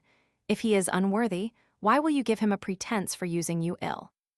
How do you know whether your virtue, which has defended you from the assaults of your heart, will likewise support you against the influence of domestic troubles daily reviving? Do not voluntarily increase your misfortunes, lest they become too powerful for your resistance, and you should at length relapse by means of your scruples into a worse condition than that from which you have with so much difficulty disengaged yourself. Prudence is the basis of every virtue. Consult that, I entreat you, in this most important crisis of your life.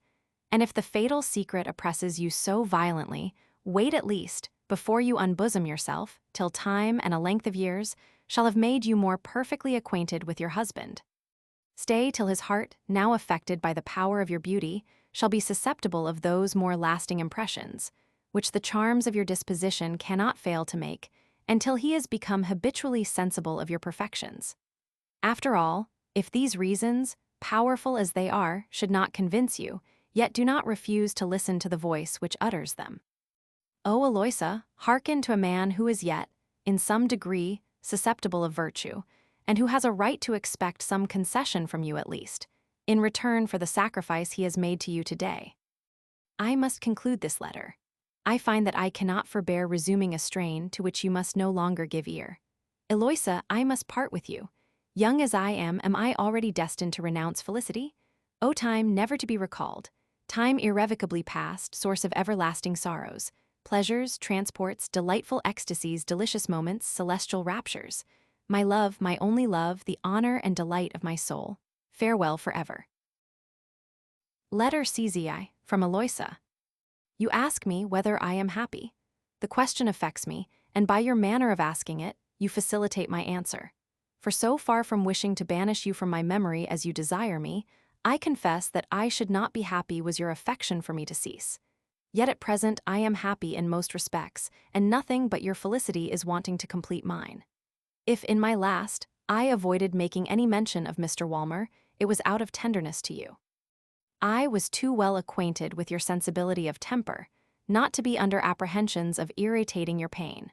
But your solicitude with regard to my felicity, obliging me to mention him on whom it depends, I cannot speak of him without doing justice to his worth, as becomes his wife, and a friend to truth. Mr. Walmer is near 50 years of age, but by means of an uniform regular course of life, and a serenity not ruffled by any violent passions, he has preserved such a healthy constitution, and such a florid complexion, that he scarce appears to be 40, and he bears no symptoms of age, but prudence and experience. His countenance is noble and engaging, his address open and unaffected, his manner rather sincere than courteous. He speaks little and with great judgment, but without any affectation of being concise and sententious. His behavior is the same to everyone. He neither courts nor shuns any individual, and he never gives any preference but what reason justifies. In spite of his natural indifference, his heart, seconding my father's inclinations, entertained a liking for me, and for the first time formed a tender attachment. This moderate and lasting affection has been governed by such strict rules of decorum, and observed such a constant uniformity, that he was under no necessity of altering his manners on changing his condition, and without violating conjugal decorum, his behavior to me now is the time as it was before marriage. I never saw him either gay or melancholy, but always contented. He never talks to me of himself, and seldom of me. He is not in continual search after me, but he does not seem displeased that I should seek his company, and he seems to part from me unwillingly. He is serious without disposing others to be grave. On the contrary, his serenity of manners seems an invitation to me to be sprightly.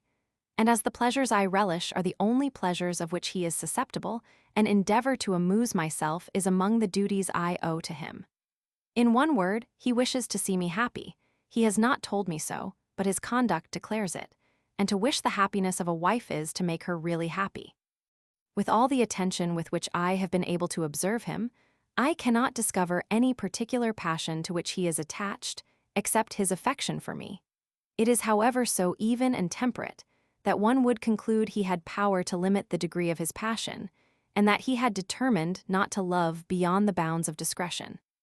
He is in reality what Lord B is in his own imagination. In this respect, I find him greatly preferable to those passionate lovers, of whom we are so fond. For the heart deceives us 1,000 ways, and acts from a suspicious principle, but reason always proposes a just end. The rules of duty which it enjoins are sure, evident, and practicable. And whenever our reason is led astray, we enter into idle speculations, which were never intended to be objects of her examination. Mr. Walmer's chief delight is observation. He loves to judge of men's characters and actions. He generally forms his judgment with perfect impartiality and profound penetration. If an enemy was to do him an injury, he would discuss every motive and expedient with as much composure as if he was transacting any indifferent concern. I do not know by what means he has heard of you, but he has often spoken of you, with great esteem, to me, and I am sure he is incapable of disguise. I have imagined sometimes that he took particular notice of me during these conversations, but in all probability the observation I apprehended was nothing but the secret reproach of an alarmed conscience. However it be, in this respect, I did my duty. Neither fear nor shame occasioned me to show an unjust reserve, and I did you justice before him, as I now do him justice before you. I forgot to tell you concerning our income and the management of it.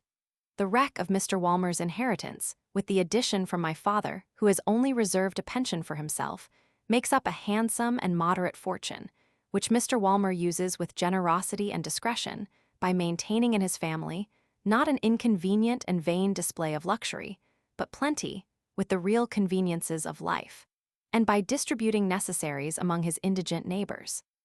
The economy he has established in his household is the image of that order which reigns in his own breast, and his little family seems to be a model of that regularity which is observable in the government of the world.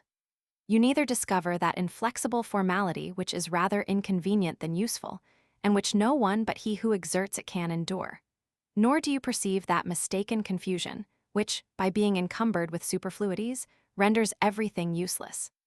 The master's hand is seen throughout, without being felt, and he made his first arrangement with so much discretion that everything now goes on by itself, and regularity is preserved without any abridgment of liberty. This, my worthy friend, is a succinct but faithful account of Mr. Walmer's character, as far as I have been able to discover it since I lived with him. Such as he appeared to me the first day, such he seemed the last, without any alteration, which induces me to hope that I know him thoroughly, and that I have no farther discoveries to make, for I cannot conceive any change in his behavior which will not be to his disadvantage. From this account, you may anticipate the answer to your question, and you must think despicably of me not to suppose me happy, when I have so much reason to be so. What led me into a mistake, and what perhaps still misleads you, is the opinion that love is necessary to make the married state happy. My good friend, this is a vulgar error. Honor, virtue, a certain conformity, not so much of age and condition as of temper and inclination, are the requisites in the conjugal state. Nevertheless, it must not be inferred from hence that this union does not produce an affectionate attachment, which, though it does not amount to love, is not less agreeable and is much more permanent. Love is attended with a continual inquietude of jealousy, or the dread of separation, by no means suitable with a married life, which should be a state of peace and tranquility. The intent of matrimony is not for man and wife to be always taken up with each other, but jointly to discharge the duties of civil society, to govern their family with prudence, and educate their children with discretion. Lovers attend to nothing but each other, they are incessantly engaged with each other, and all that they regard is how to show their mutual affection. But this is not enough for a married pair who have so many other objects to engage their attention. There is no passion whatever which exposes us to such delusion as that of love. We take its violence for a symptom of its duration. The heart overburthened with such an agreeable sensation extends itself to futurity, and while the heat of love continues, we flatter ourselves that it will never cool. But on the contrary, it is consumed by its own ardor. It glows in youth, it grows faint with decaying beauty, it is utterly extinguished by the frost of age. And since the beginning of the world, there never was an instance of two lovers who sighed for each other when they became gray-headed. We may be assured that sooner or later adoration will cease. Then the idol which we worshipped being demolished, we reciprocally see each other in a true light. We look with surprise for the object on which we doted, not being able to discover it more. We are displeased with that which remains in its stead, and which our imagination often disfigures as much as it embellished it before. There are few people, says Rochefoucauld, who are not ashamed of having loved each other when their affection is extinguished. How much is it to be dreaded, therefore, lest these two lively sensations should be succeeded by an irksome state of mind, lest their decline, instead of stopping at indifference, should even reach absolute disgust. Lest, in short, being entirely satiated, they who were too passionately fond of each other as lovers should come to hate each other as husband and wife. My dear friend, you always appeared amiable in my eyes, too fatally so for my innocence and repose, but I never yet saw you but in the character of a lover, and how do I know in what light you would have appeared when your passion was no more? I must confess that when love expired, it would still have left you in possession of virtue. But is that alone sufficient to make an union happy, which the heart ought to cement? And how many virtuous men have made intolerable husbands? In all these respects, you may say the same of me. As to Mr. Walmer, no delusion is the foundation of our mutual liking. We see each other in a true light.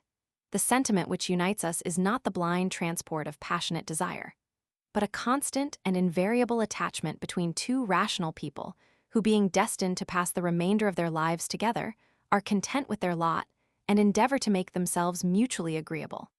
It seems as if we could not have suited each other better had we been formed on purpose for our union. Had his heart been as tender as mine, it is impossible but so much sensibility on each side must sometimes have clashed and occasioned disagreements. If I was as composed as he, there would be too much indifference between us, and our union would be less pleasing and agreeable. If he did not love me, we should be uneasy together. If his love for me was too passionate, he would be troublesome to me. We are each of us exactly made for the other. He instructs me, I enliven him.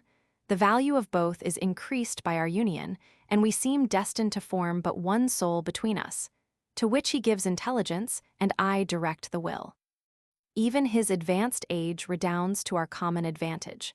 For with the passion which agitated me, it is certain that had he been younger, I should have married him with more unwillingness, and my extreme reluctance would probably have prevented the happy revolution I have experienced. My worthy friend, Heaven directs the good intention of parents and rewards the docility of children. God forbid that I should wish to insult your affliction. Nothing but a strong desire of giving you the firmest assurance with respect to my present condition could induce me to add what I am going to mention. If, with the sentiments I formerly entertained for you, with the knowledge I have since acquired, I was once more my own mistress, and at liberty to choose a husband, I call that being who has vouchsafed to enlighten me, and who reads the bottom of my heart, to witness my sincerity when I declare that I should make choice, not of you, but Mr. Walmer. Perhaps it may be necessary, to complete your cure, that I should inform you of what farther remains in my mind. Mr. Walmer is much older than me. If, to punish my failings, Heaven should deprive me of a worthy husband, whom I so little deserved, it is my firm resolution never to espouse another. If he has not had the good fortune to meet with a chaste virgin, at least he will leave behind him a continent widow. You know me too well to imagine that, after I have made this declaration, I shall ever recede from it. What I have said to remove your doubts may, in some measure, serve to resolve your objections against the confession which I think it my duty to make to my husband. He is too discreet to punish me for a mortifying step which repentance alone may atone for, and I am not more incapable of the artifice common to the women you speak of than he is of harboring such a suspicion. With respect to the reason you assign why such a confession is needless, it is certainly sophistical, for though we can be under no obligation to a husband as such before marriage, yet that does not authorize one to pass upon him, for what one really is not. I perceived this before I married him, and though the oath which my father extorted from me prevented me from discharging my duty in this respect, I am not the less blamable, since it is a crime to take an unjust oath, and a farther crime to keep it. But I had another reason, which my heart dared not avow, and which made my guilt greater still. Thank Heaven, that reason subsists no longer. A consideration more just, and of greater weight with me, is the danger of unnecessarily disturbing the peace of a worthy man, who derives his happiness from the esteem he bears to his wife. It certainly is not now in his power to break the tie which binds us together, nor in mine to have been more worthy of his choice. Therefore, by an indiscreet confidence, I run the risk of afflicting him without any advantage, and without reaping any other benefit from my sincerity, than that of discharging my mind of a cruel secret which oppresses me heavily. I am sensible that I shall be more composed when I have made the discovery. But perhaps he would be less happy, and to prefer my own peace to his would be a bad method of making reparation for my faults. What then shall I do in this dilemma? Till heaven shall better instruct me in my duty, I will follow your friendly advice.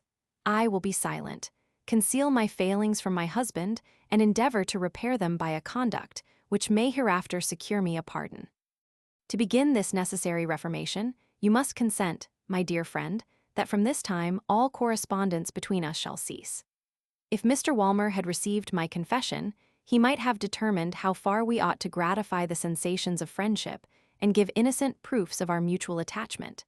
But since I dare not consult him in this particular, I have learned to my cost how far habits the most justifiable in appearance are capable of leading us astray. It is time to grow discreet. Notwithstanding, I think my heart securely fortified, yet I will no longer venture to be judge in my own cause, nor now am I a wife, will I give way to the same presumption which betrayed me when I was a maid. This is the last letter you will ever receive from me. I entreat you never to write to me again. Nevertheless, as I shall always continue to interest myself with the most tender concern for your welfare, and as my sentiment in this respect is as pure as the light, I shall be glad to hear of you occasionally, and to find you in possession of that happiness you deserve. You may write to Mr. Orb from time to time when you have anything interesting to communicate. I hope that the integrity of your soul will be expressed in your letters. Besides, my cousin is too virtuous and discreet to show me any part which is not fit for my perusal, and would not fail to suppress the correspondence if you were capable of abusing it. Farewell, my dear and worthy friend. If I thought that fortune could make you happy, I should desire you to go in pursuit of her. But perhaps you have reason to despise her, being master of such accomplishments as will enable you to thrive without her assistance. I would rather desire you to seek happiness, which is the fortune of the wise. We have ever experienced that there is no felicity without virtue, but examine carefully whether the word virtue, taken in too abstracted a sense, has not more pomp than solidity in it, and whether it is not a term of parade, more calculated to dazzle others than to satisfy ourselves. I shudder when I reflect that they who secretly meditated adultery should dare to talk of virtue. Do you know in what sense we understood this respectable epithet, which we abused while we were engaged in a criminal commerce? It was the impetuous passion with which we were mutually inflamed that disguised its transports under this sacred enthusiasm in order to render them more dear to us and to hold us longer in delusion. We were formed, I dare believe, to practice and cherish real virtue, but we were misguided in our pursuit it, and we pursued a vain phantom. It is time to recover from this delusion. It is time to return from a deviation which has carried us too far astray. My dear friend, your return to wisdom will not be so difficult as you conceive. You have a guide within yourself, whose directions you have disregarded, but never entirely rejected. Your mind is sound, it is attached to what is right, and if just principles sometimes forsake you, it is because you do not use your utmost efforts to maintain them. Examine your conscience thoroughly, see whether you will not discover some neglected principle, which might have served to put your actions under better regulations, to have made them more consistent with each other, and with one common object. Believe me, it is not sufficient that virtue is the basis of your conduct, unless that basis itself is fixed on a firm foundation. Call to your mind those Indians who imagine the world is supported by a great elephant, that elephant by a tortoise, and when you ask them on what the tortoise rests, they can answer you no farther. I conjure you to regard the remonstrances of friendship, and to choose a more certain road to happiness than that which has so long misguided us. I shall incessantly pray to heaven to grant us pure felicity, and I shall never be satisfied till we both enjoy it. And if our hearts, spite of our endeavors, recall the errors of our youth, let the reformation they produced at least warrant the recollection, that we may say, with the ancient philosopher lass, we should have perished if we had not been undone. Here ends the tedious sermon I have preached to you. I shall have enough to do hereafter to preach to myself. Farewell, my amiable friend, farewell forever. So inflexible duty decrees, but be assured that the heart of Eloisa can never forget what was so dear to her. My God, what am I doing? The condition of the paper will tell you. Ah, is it not excusable to dissolve in tenderness when we take the last farewell of a friend? Letter Cziv, to Lord B. Yes, my lord, I confess it. The weight of life is too heavy for my soul. I have long endured it as a burthen. I have lost everything which could make it dear to me, and nothing remains but irksomeness and vexation. I am told, however, that I am not at liberty to dispose of my life without the permission of that being from whom I received it. I am sensible likewise that you have a right over it by more titles than one. Your care has twice preserved it, and your goodness is its constant security. I will never dispose of it, till I am certain that I may do it without a crime, and till I have not the least hope of employing it for your service. You told me that I should be of use to you. Why did you deceive me? Since we have been in London, so far from thinking of employing me in your concerns, you have been kind enough to make me your only concern. How superfluous is your obliging solicitude! My lord, you know I abhor a crime, even worse than I detest life. I adore the supreme being. I owe everything to you. I have an affection for you. You are the only person on earth to whom I am attached. Friendship and duty may chain a wretch to this earth. Sophistry and vain pretenses will never detain him. Enlighten my understanding, speak to my heart. I am ready to hear you, but remember that despair is not to be imposed upon. You would have me apply to the test of reason? I will. Let us reason. You desire me to deliberate in proportion to the importance of the question in debate. I agree to it. Let us investigate truth with temper and moderation. Let us discuss this general proposition with the same indifference we would treat any other. Roebuck wrote an apology for suicide before he put an end to his life. I will not, after his example, write a book on the subject. Neither am I well satisfied with that which he has penned, but I hope in this discussion, at least to imitate his moderation. I have for a long time meditated on this awful subject. You must be sensible that I have, for you know my destiny, and yet I am alive. The more I reflect, the more I am convinced that the question may be reduced to this fundamental proposition. Every man has a right by nature to pursue what he thinks good and avoid what he thinks evil in all respects which are not injurious to others. When our life therefore becomes a misery to ourselves and is of advantage to no one, we are at liberty to put an end to our being. If there is any such thing as a clear and self-evident principle, certainly this is one, and if this is subverted, there is scarce an action in life which may not be made criminal. Let us hear what the philosophers say on this subject. First, they consider life as something which is not our own, because we hold it as a gift, but because it has been given to us, it is for that reason our own. Has not God given these sophists 2 arms? Nevertheless, when they are under apprehensions of a mortification, they do not scruple to amputate one or both if there is occasion. By a parity of reasoning, we may convince those who believe in the immortality of the soul. For if I sacrifice my arm to the preservation of something more precious, which is my body, I have the same right to sacrifice my body to the preservation of something more valuable, which is the happiness of my existence. If all the gifts which heaven has bestowed are naturally designed for our good, they are certainly too apt to change their nature. And Providence has endowed us with reason, that we may discern the difference. If this rule did not authorize us to choose the one and reject the other, to what use would it serve among mankind? But they turn this weak objection into 1,000 shapes. They consider a man living upon earth as a soldier placed on duty. God, say they, has fixed you in this world. Why do you quit your station without his leave? But you, who argue thus, has he not stationed you in the town where you was born? Why therefore do you quit it without his leave? Is not misery of itself a sufficient permission? Whatever station Providence has assigned me, whether it be in a regiment or on the earth at large, he intended me to stay there while I found my situation agreeable, and to leave it when it became intolerable. This is the voice of nature and the voice of God. I agree that we must wait for an order, but when I die a natural death, God does not order me to quit life, he takes it from me. It is by rendering life insupportable that he orders me to quit it. In the first case, I resist with all my force. In the second, I have the merit of obedience.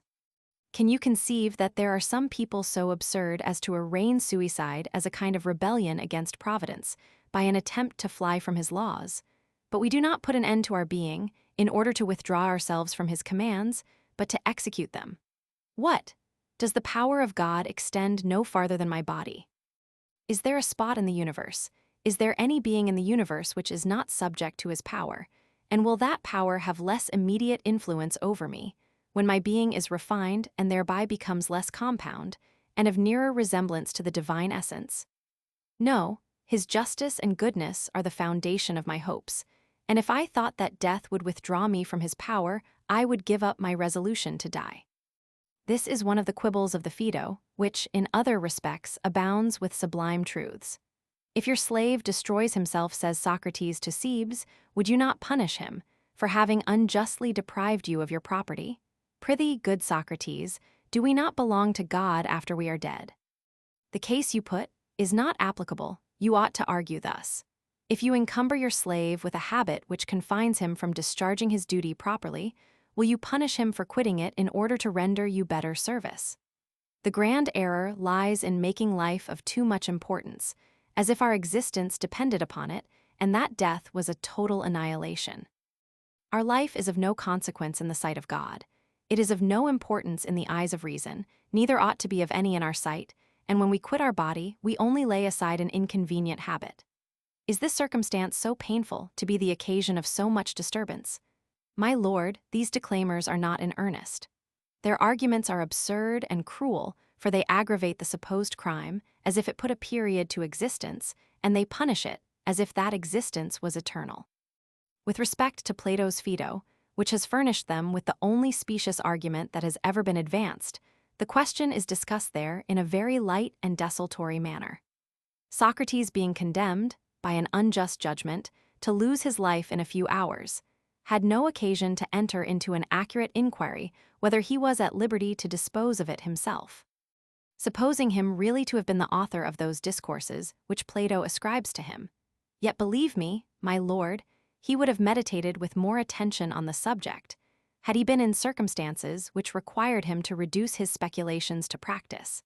And a strong proof that no objection can be drawn from that immortal work against the right of disposing of our own lives is that Cato read it twice through the very night that he destroyed himself.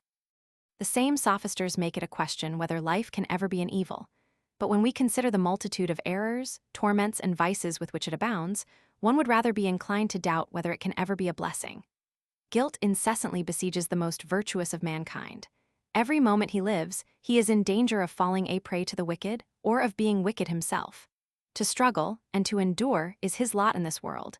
That of the dishonest man is to do evil and to suffer. In every other particular they differ, and only agree in sharing the miseries of life in common. If you required authorities and facts, I could cite you the oracles of old, the answers of the sages, and produce instances where acts of virtue have been recompensed with death. But let us leave these considerations, my lord. It is to you whom I address myself, and I ask you what is the chief attention of a wise man in this life, but if I may be allowed the expression, to collect himself inwardly, and endeavor, even while he lives, to be dead to every object of sense. The only way by which wisdom directs us to avoid the miseries of human nature, is it not to detach ourselves from all earthly objects, from everything that is gross in our composition, to retire within ourselves, and to raise our thoughts to sublime contemplations? If therefore our misfortunes are derived from our passions and our errors, with what eagerness should we wish for a state which will deliver us both from the one and the other? What is the fate of those sons of sensuality, who indiscreetly multiply their torments by their pleasures? They in fact destroy their existence by extending their connections in this life. They increase the weight of their crimes by their numerous attachments. They relish no enjoyments but what are succeeded by 1,000 bitter wants. The more lively their sensibility, the more acute their sufferings, the stronger they are attached to life, the more wretched they become. But admitting it, in general, a benefit to mankind to crawl upon the earth with gloomy sadness, I do not mean to intimate that the human race ought with one common consent to destroy themselves and make the world one immense grave. But there are miserable beings who are too much exalted to be governed by vulgar opinion. To them, despair and grievous torments are the passports of nature. It would be as ridiculous to suppose that life can be a blessing to such men, as it was absurd in the sophister Posidonius to deny that it was an evil, at the same time that he endured all the torments of the gout. While life is agreeable to us, we earnestly wish to prolong it, and nothing but a sense of extreme misery can extinguish the desire of existence. for we naturally conceive a violent dread of death, and this dread conceals the miseries of human nature from our sight. We drag a painful and melancholy life for a long time before we can resolve to quit it. But when once life becomes so insupportable as to overcome the horror of death, then existence is evidently a great evil, and we cannot disengage ourselves from it too soon. Therefore, though we cannot exactly ascertain the point at which it ceases to be a blessing, yet at least we are certain that it is an evil long before it appears to be such. And with every sensible man the right of quitting life is by a great deal precedent to the temptation. This is not all. After they have denied that life can be an evil in order to bar our right of making away with ourselves, they confess immediately afterwards that it is an evil by reproaching us with want of courage to support it. According to them, it is cowardice to withdraw ourselves from pain and trouble, and there are none but dastards who destroy themselves. O Rome, thou victrix of the world, what a race of cowards did thy empire produce! Let Rhea, Eponina, Lucretia be of the number, they were women. But Brutus, but Cassius, and thou great and divine Cato, who didst share with the gods the adoration of an astonished world, thou whose sacred and august presence animated the Romans with holy zeal, and made tyrants tremble, little did thy proud admirers imagine that paltry rhetoricians immured in the dusty corner of a college would ever attempt to prove that thou wert a coward, for having preferred death to a shameful existence. O the dignity and energy of your modern writers! How sublime, how intrepid you are with your pens! But tell me, thou great and valiant hero, who dost so courageously decline the battle in order to endure the pain of living somewhat longer. When a spark of fire lights upon your hand, why do you withdraw it in such haste? How? Are you such a coward that you dare not bear the scorching of fire? Nothing, you say, can oblige you to endure the burning spark, and what obliges me to endure life? Was the creation of a man of more difficulty to Providence than that of a straw, and is not both one and the other equally the work of his hands? Without doubt, it is an evidence of great fortitude to bear with firmness the misery which we cannot shun. None but a fool, however, will voluntarily endure evils which he can avoid without a crime, and it is very often a great crime to suffer pain unnecessarily. He who has not resolution to deliver himself from a miserable being by a speedy death is like one who would rather suffer a wound to mortify than trust to the surgeon's knife for his cure. Come, thou worthy, cut off this leg, which endangers my life. I will see it done without shrinking, and will give that hero leave to call me coward, who suffers his leg to mortify, because he does not dare to undergo the same operation. I acknowledge that there are duties owing to others, the nature of which will not allow every man to dispose of his life. But in return, how many are there which give him a right to dispose of it? Let a magistrate on whom the welfare of a nation depends, let a father of a family who is bound to procure subsistence for his children, let a debtor who might ruin his creditors, let these at all events discharge their duty. Admitting 1,000 other civil and domestic relations to oblige an honest and unfortunate man to support the misery of life, to avoid the greater evil of doing injustice, is it therefore, under circumstances totally different, incumbent on us to preserve a life oppressed with a swarm of miseries, when it can be of no service but to him who has not courage to die? Kill me, my child, says the decrepit savage to his son who carries him on his shoulders and bends under his weight. The enemy is at hand. Go to battle with thy brethren, go and preserve thy children, and do not suffer thy helpless father to fall alive into the hands of those whose relations he has mangled. Though hunger, sickness, and poverty, those domestic plagues, more dreadful than savage enemies, may allow a wretched cripple to confuse, in a sick bed, the provisions of a family which can scarce subsist itself. Yet he who has no connections, whom heaven has reduced to the necessity of living alone, whose wretched existence can produce no good, why should not he, at least, have the right of quitting a station where his complaints are troublesome, and his sufferings of no benefit? Weigh these considerations, my lord, collect these arguments, and you will find that they may be reduced to the most simple of nature's rights, of which no man of sense yet ever entertained a doubt. In fact, why should we be allowed to cure ourselves of the gout, and not to get rid of the misery of life? Do not both evils proceed from the same hand? To what purpose is it to say that death is painful? Are drugs agreeable to be taken? No, nature revolts against both. Let them prove, therefore, that it is more justifiable to cure a transient disorder by the application of remedies, than to free ourselves from an incurable evil by putting an end to life.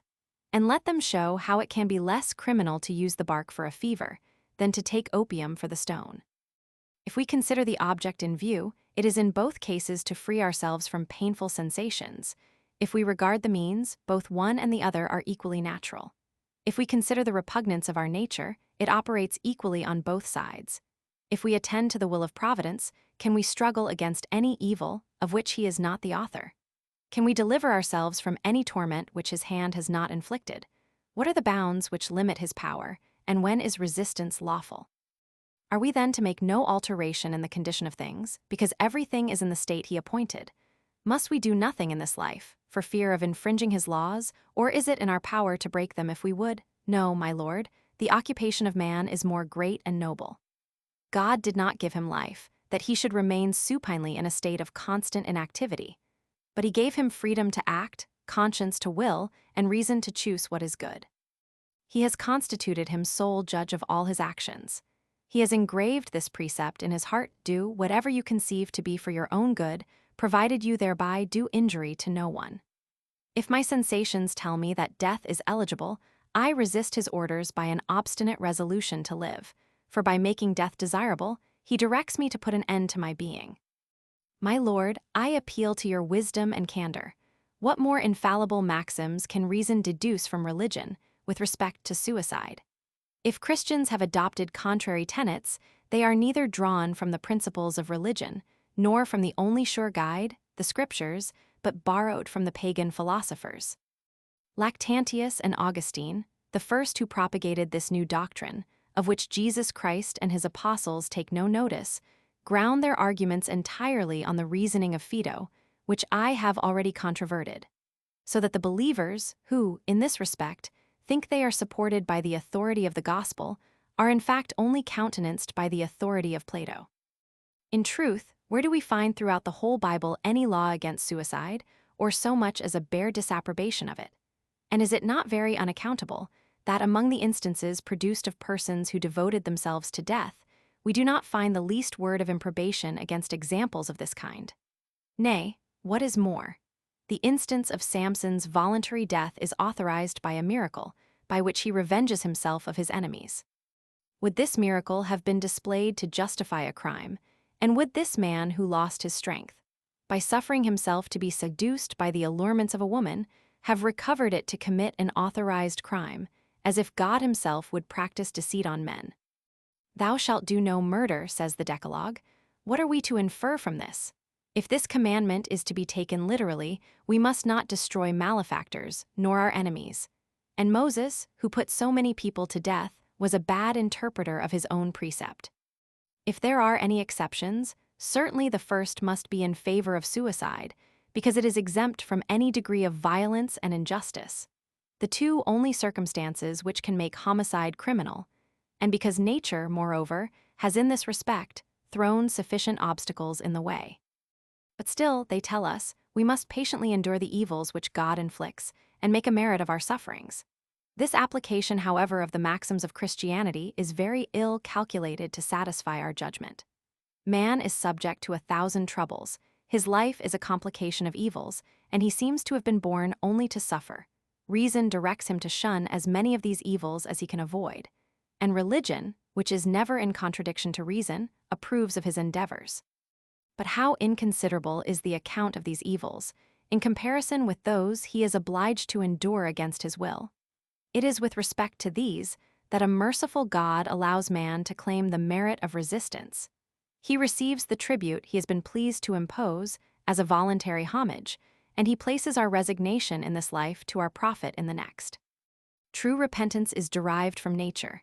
If man endures patiently whatever he is obliged to suffer, he does, in this respect, all that God requires of him. And if anyone is so inflated with pride as to attempt more, he is a madman who ought to be confined, or an impostor who ought to be punished. Let us therefore, without scruple, fly from all the evils we can avoid. There will still be too many left for us to endure. Let us, without remorse, quit life itself when it becomes a torment to us, since it is in our own power to do it, and that in so doing we neither offend God nor man. If we would offer a sacrifice to the Supreme Being, is it nothing to undergo death? Let us devote to God that which he demands by the voice of reason, and into his hands let us peaceably surrender our souls. Such are the liberal precepts which good sense dictates to every man and which religion authorizes. Let us apply these precepts to ourselves. You have condescended to disclose your mind to me. I am acquainted with your uneasiness. You do not endure less than myself. Your troubles, like mine, are incurable, and they are the more remediless as the laws of honor are more immutable than those of fortune. You bear them, I must confess, with fortitude. Virtue supports you. Advance but one step farther, and she disengages you. You entreat me to suffer, my lord. I dare importune you to put an end to your sufferings, and I leave you to judge which of us is most dear to the other. Why should we delay doing that which we must do at last? Shall we wait till old age and decrepit baseness attach us to life, after they have robbed it of its charms, until we are doomed to drag an infirm and decrepit body with labor, ignominy, and pain? We are at an age when the soul has vigor to disengage itself with ease from its shackles, and when a man knows how to die as he ought. When farther advanced in years, he suffers himself to be torn from life, which he quits with groans. Let us take advantage of this time when the tedium of life makes death desirable, and let us tremble for fear it should come in all its horrors, at the moment when we could wish to avoid it. I remember the time when I prayed to heaven only for a single hour of life, and when I should have died in despair, if it had not been granted. Ah, what a pain it is to burst asunder the ties which attach our hearts to this world, and how advisable it is to quit life the moment the connection is broken. I am sensible, my lord, that we are both worthy of a purer mansion. Virtue points it out, and destiny invites us to seek it. May the friendship which unites us preserve our union to the latest hour. Oh, what a pleasure for two sincere friends voluntarily to end their days in each other's arms, to intermingle their latest breath, and at the same instant to give up the soul which they shared in common. What pain, what regret can infect their last moments? What do they quit by taking leave of the world? They go together, they quit nothing. Letter CXV, answer. Thou art distracted, my friend, by a blind passion. Be more discreet. Do not give counsel while you stand in need of advice. I have known greater evils than yours. I am armed with fortitude of mind. I am an English man and not afraid to die, for I know how to live and suffer as becomes a man. I have seen death near at hand, and have viewed it with too much indifference to go in search of it. It is true, I thought you might be of use to me. My affection stood in need of yours. Your endeavors might have been serviceable to me. Your understanding might have enlightened me in the most important concern of my life. If I do not avail myself of it, who are you to impute it to? Where is it? What has become of it? What are you capable of? Of what use can you be in the condition you are in? What service can I expect from you? A senseless grief renders you stupid and unconcerned. Thou art no man. Thou art nothing. And if I did not consider you might be, in your present state I cannot conceive any being more abject. There is need of no other proof than your letter itself. Formerly, I could discover in you good sense and truth. Your sentiments were just, your reflections proper, and I liked you not only from judgment, but choice, for I considered your influence as an additional motive to excite me to study of wisdom. But what do I perceive now in the arguments of your letter, with which you appear to be highly satisfied? A wretched and perpetual sophistry, which, in the erroneous deviations of your reason, show the disorder of your mind, and which I would not stoop to refute if I did not commiserate your delirium. To subvert all your reasoning with one word, I would only ask you a single question. You who believe in the existence of a God, in the immortality of the soul, and in the free will of man, you surely cannot suppose that an intelligent being is embodied and stationed on the earth by accident only, to exist, to suffer, and to die. It is certainly most probable that the life of man is not without some design, some end, some moral object. I entreat you to give me a direct answer to this point, after which we will deliberately examine your letter, and you will blush to have written it. But let us waive all general maxims, about which we often hold violent disputes, without adopting any of them in practice. For in their application, we always find some particular circumstances, which make such an alteration in the state of things, that every one thinks himself dispensed from submitting to the rules which he prescribes to others. And it is well known that every man who establishes general principles deems them obligatory on all the world, himself excepted. Once more let us speak to you in particular. You believe that you have a right to put an end to your being. Your proof is of a very singular nature. Because I am disposed to die, say you, I have a right to destroy myself. This is certainly a very convenient argument for villains of all kinds. They ought to be very thankful to you for the arms with which you have furnished them. There can be no crimes, which, according to your arguments, may not be justified by the temptation to perpetrate them. And as soon as the impetuosity of passion shall prevail over the horror of guilt, their disposition to do evil will be considered as a right to commit it. Is it lawful for you therefore to quit life? I should be glad to know whether you have yet begun to live. What, was you placed here on earth to do nothing in this world? Did not heaven, when it gave you existence, give you some task or employment? If you have accomplished your day's work before evening, rest yourself for the remainder of the day, you have a right to do it. But let us see your work. What answer are you prepared to make the supreme judge when he demands an account of your time? Tell me, what can you say to him? I have seduced a virtuous girl. I have forsaken a friend in his distress. Thou unhappy wretch, point out to me that just man who can boast that he has lived long enough. Let me learn from him in what manner I ought to have spent my days to be at liberty to quit life. You enumerate the evils of human nature. You are not ashamed to exhaust commonplace topics, which have been hackneyed over 100 times, and you conclude that life is an evil. But search, examine into the order of things, and see whether you can find any good which is not intermingled with evil. Does it therefore follow that there is no good in the universe, and can you confound what is in its own nature evil with that which is only an evil accidentally? You have confessed yourself that the transitory and passive life of man is of no consequence and only bears respect to matter, from which he will soon be disencumbered. But his active and moral life, which ought to have most influence over his nature, consists in the exercise of free will. Life is an evil to a wicked man in prosperity and a blessing to an honest man in distress. For it is not its casual modification, but its relation to some final object, which makes it either good or bad. After all, what are these cruel torments which force you to abandon life? Do you imagine that under your affected impartiality in the enumeration of the evils of this life, I did not discover that you was ashamed to speak of your own? Trust me, and do not at once abandon every virtue. Preserve at least your wonted sincerity, and speak thus openly to your friend. I have lost all hope of seducing a modest woman. I am obliged therefore to be a man of virtue. I had much rather die. You are weary of living, and you tell me that life is an evil. Sooner or later you will receive consolation, and then you will say life is a blessing. You will speak with more truth, though not with better reason, for nothing will have altered but yourself.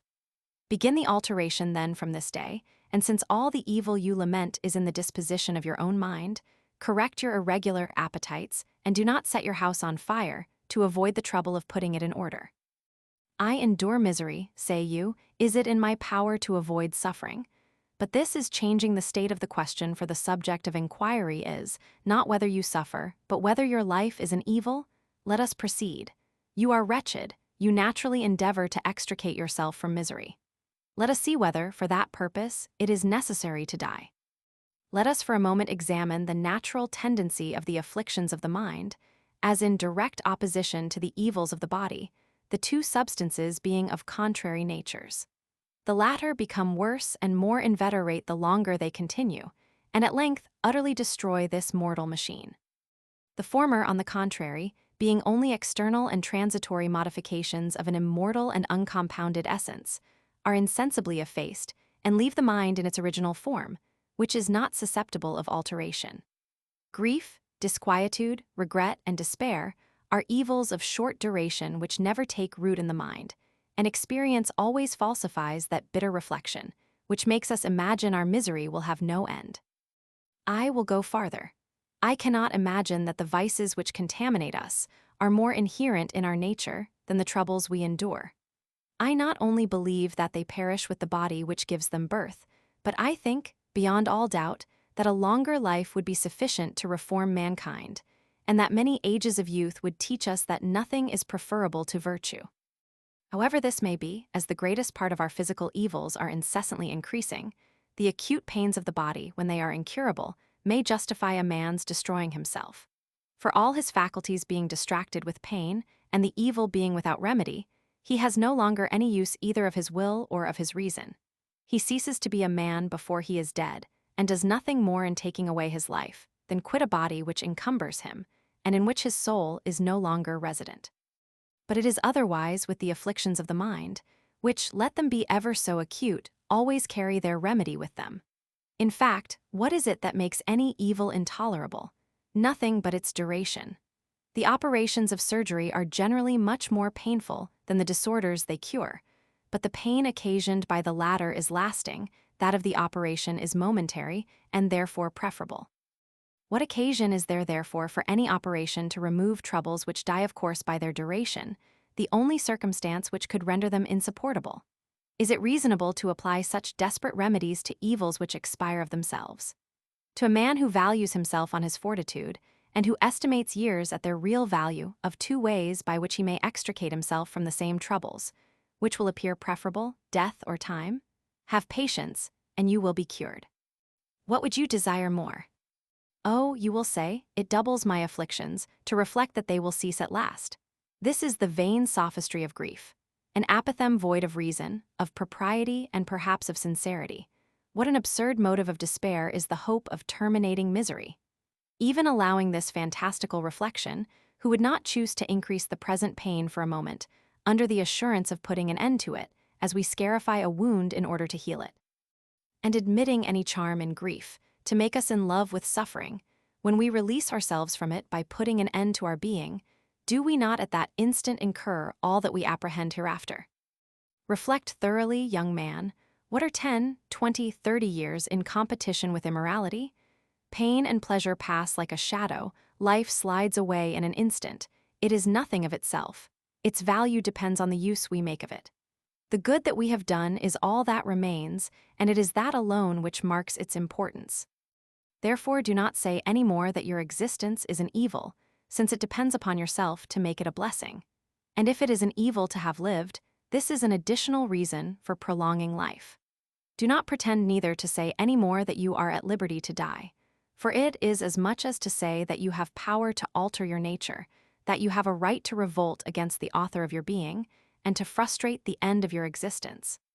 But when you add that your death does injury to no one, do you recollect that you make this declaration to your friend? Your death does injury to no one?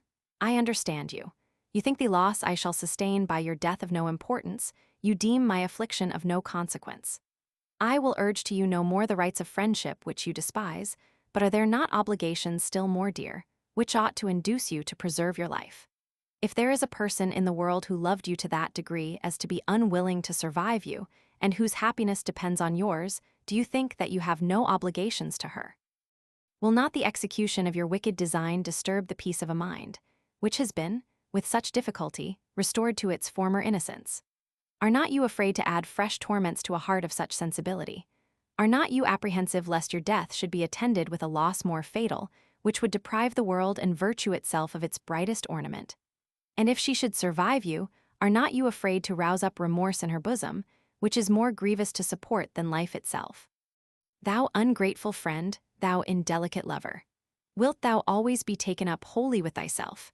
Wilt thou always think on thy own troubles alone? Hast thou no regard for the happiness of one who was so dear to thee? And cannot you resolve to live for her, who was willing to die with you? You talk of the duties of a magistrate, and of a father of a family, and because you are not under those circumstances, you think yourself absolutely free. And are you then under no obligations to society, to whom you are indebted for your preservation, your talents, your understanding? Do you owe nothing to your native country, and to those wretches who may need your assistance? Oh, what an accurate calculation you make! Among the obligations you have enumerated, you have only omitted those of a man and of a citizen. Where is the virtuous patriot, who refused to enlist under a foreign prince, because his blood ought not to be spilt but in the service of his country, and who now, in a fit of despair, is ready to shed it against the express prohibition of the laws? The laws, young man. Did any wise man ever despise them? Socrates, though innocent, out of regard to them, refused to quit his prison. You do not scruple to violate them by quitting life unjustly, and you ask, what injury do I? You endeavor to justify yourself by example. You presume to mention the Romans, you talk of the Romans. It becomes you indeed to cite those illustrious names. Tell me, did Brutus die a lover in despair, and did Cato tear out his entrails for his mistress? Thou weak and abject man, what resemblance is there between Cato and thee? Show me the common standard between that sublime soul and thine. Ah, vain wretch, hold thy peace. I am afraid to profane his name by a vindication of his conduct. At that august and sacred name, every friend to virtue should bow to the ground, and honor the memory of the greatest hero in silence. How ill you have selected your examples, and how meanly you judge of the Romans, if you imagine that they thought themselves at liberty to quit life so soon as it become a burthen to them. Recur to the excellent days of that republic, and see whether you will find a single citizen of virtue, who thus freed himself from the discharge of his duty, even after the most cruel misfortunes. When Regulus was on his return to Carthage, did he prevent the torments which he knew were preparing for him by destroying himself? What would not Postumius have given, when obliged to pass under the yoke at Caudium, had this resource been justifiable? How much did even the Senate admire that effort of courage, which enabled the consul Varro to survive his defeat? For what reason did so many generals voluntarily surrender themselves to their enemies, they to whom ignominy was so dreadful, and who were so little afraid of dying? It was because they considered their blood, their life, and their latest breath as devoted to their country, and neither shame nor misfortune could dissuade them from this sacred duty. But when the laws were subverted, and the state became a prey to tyranny, the citizens resumed their natural liberty, and the right they had over their own lives. When Rome was no more, it was lawful for the Romans to give up their lives. They had discharged their duties on earth, they had no longer any country to defend, they were therefore at liberty to dispose of their lives, and to obtain that freedom for themselves, which they could not recover for their country. After having spent their days in the service of expiring Rome, and in fighting for the defense of its laws, they died great and virtuous as they had lived. And their death was an additional tribute to the glory of the Roman name, since none of them beheld a sight above all others most dishonorable, that of a true citizen stooping to an usurper. But thou, what art thou? What hast thou done? Dost thou think to excuse thyself on account of thy obscurity? Does thy weakness exempt thee from thy duty, and because thou hast neither rank nor distinction in thy country, art thou less subject to the laws? It becomes you vastly to presume to talk of dying, while you owe the service of your life to your equals. Know that a death such as you meditate is shameful and surreptitious. It is a theft committed on mankind in general. Before you quit life, return the benefits you have received from every individual. But say you, I have no attachments. I am useless in the world. O thou young philosopher, art thou ignorant that thou canst not move a single step without finding some duty to fulfill, and that every man is useful to society, even by means of his existence alone? Hear me, thou rash young man. Thou art dear to me. I commiserate thy errors. If the least sense of virtue still remains in thy breast, attend, and let me teach thee to be reconciled to life. Whenever thou art tempted to quit it, say to thyself, let me at least do one good action before I die. Then go and search for one in a state of indigence whom thou mayst he relieve, for one under misfortunes, whom thou mayst he comfort, for one under oppression, whom thou mayst defend. Introduce to me those unhappy wretches whom my rank keeps at a distance. Do not be afraid of misusing my purse or my credit, make free with them, distribute my fortune, make me rich. If this consideration restrains you today, it will restrain you tomorrow. If tomorrow, it will restrain you all your life. If it has no power to restrain you, die, you are below my care. Letter CXVI, from Lord B. I cannot, my dear friend, embrace you today as I was in hopes I should, being detained 2 days longer at Kensington. It is the way of the court to be very busy in doing nothing, and all affairs run in a constant succession without being dispatched. The business which has confined me here 8 days might have been concluded in 2 hours, but as the chief concern of the ministry is to preserve an air of business, they waste more time in putting me off than it would cost them to dispatch me. My impatience, which is rather too evident, does not contribute to shorten the delay. You know that the court is not suited to my turn. I find it more intolerable since we have lived together, and I had rather 100 times share your melancholy than be pestered with the knaves which abound in this country. Nevertheless, in conversing with these busy sluggards, a thought struck me with regard to you, and I only wait your consent to dispose of you to advantage. I perceive that in struggling with your affliction, you suffer both from your uneasiness of mind and from your resistance. If you are determined to live and overcome it, you have formed this resolution less in conformity to the dictates of reason and honor than in compliance with your friends. But this is not enough.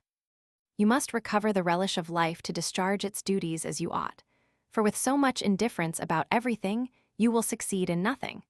We may both of us talk as we will, but reason alone will never restore you to your reason. It is necessity that a multiplicity of new and striking objects should in some measure withdraw you from that attention which your mind fixes solely on one object of its affections. To recover yourself, you must be detached from inward reflection, and nothing but the agitation of an active life can restore you to serenity. An opportunity offers for this purpose, which is not to be disregarded. A great and noble enterprise is on foot, and such an one as has not been equaled for ages. It depends on you to be a spectator and assistant in it. You will see the grandest sight which the eye of man ever beheld, and your turn for observation will be abundantly gratified. Your appointment will be honorable, and, with the talents you are master of, will only require courage and good health. You will find it attended with more danger than confinement, which will make it more agreeable to you, and, in few words, your engagement will not be for any long time. I cannot give you farther information at present, because this scheme, which is almost ripe for discovery, is nevertheless a secret with which I am not yet acquainted in all its particulars. I will only add that if you decline this lucky and extraordinary opportunity, you will probably never recover it again, and will regret it as long as you live. I have ordered my servant, who is the bearer of this letter, to find you out wherever you are, and not to return without a line. For the affair requires dispatch, and I must give an answer before I leave this place. Letter CXV, answer. Do, my lord, dispose of me, I will agree to whatever you propose. Till I am worthy to serve you, at least I claim the merit of obeying you. Letter CXVI, from Lord B. Since you approve of the thought I suggested, I will not delay a minute to acquaint you that everything is concluded, and to explain to you the nature of the engagement I have entered into, in pursuance of the authority you gave me to make the agreement on your behalf. You know that a squadron of 5 men of war is equipped at Plymouth, and that they are ready to set sail. The Commodore is Mr. George Anson, a brave and experienced officer and an old friend of mine. It is destined for the South Sea, whither it is to sail through the Straits of Le Maire and to come back by the East Indies.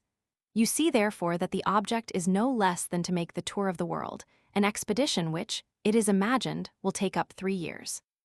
I could have entered you as a volunteer, but to give you more importance among the crew, I have obtained the addition of a title for you, and you stand on the list in the capacity of engineer of the land forces. This will be more suitable to you, because, having followed the bent of your genius from your first outset in the world, I know you made it your early study. I propose to return to London tomorrow, to present you to Mr. Anson within 2 days. In the meantime, take care to get your equipage ready, and provide yourself with books and instruments, for the embarkation is ready and only waits for sailing orders. My dear friend, I hope that God will bring you back from this long voyage in full health of mind and body, and that at your return we shall meet never to part again. Letter C6 to Mrs. Orbe. My dear and lovely cousin, I am preparing to make the tour of the world. I am going into another hemisphere, in pursuit of that peace which I could not enjoy in this. Fool that I am going to wander over the universe without being able to find one place where my heart can rest. I am going to find a retreat from the world where I may be at a distance from you. But it becomes me to regard the will of a friend, a benefactor, a father. Without the smallest hopes of a cure, at least I will take pains for it. Eloisa and virtue require the sacrifice. In 3 hours' time I shall be at the mercy of the winds, in 3 days I shall lose sight of Europe, in 3 months I shall be in unknown seas, raging with perpetual tempests, in 3 years perhaps. How dreadful is the thought of never seeing you more. Alas! The greatest danger is in my own breast. For whatever may be my fate, I am resolved, I swear, that you shall see me worthy to appear in your sight, or you shall never behold me more. Lord B., who is on his return to Rome, will deliver this letter in his way, and acquaint you with all particulars concerning me. You are acquainted with his disposition, and you will easily guess at those circumstances which he does not choose to communicate. You was once no stranger to mine, therefore you may likewise form some judgment of those things which I do not care to relate myself. Your friend, I hear, has the happiness to be a mother as well as yourself. Ought she then to be? O inexorable heaven! O my mother, why did heaven in its wrath grant you a son? I must conclude, I feel that I must. Farewell, ye pure and celestial souls. Farewell, ye tender and inseparable friends, the best women on earth. Each of you is the only object worthy of the other's affections.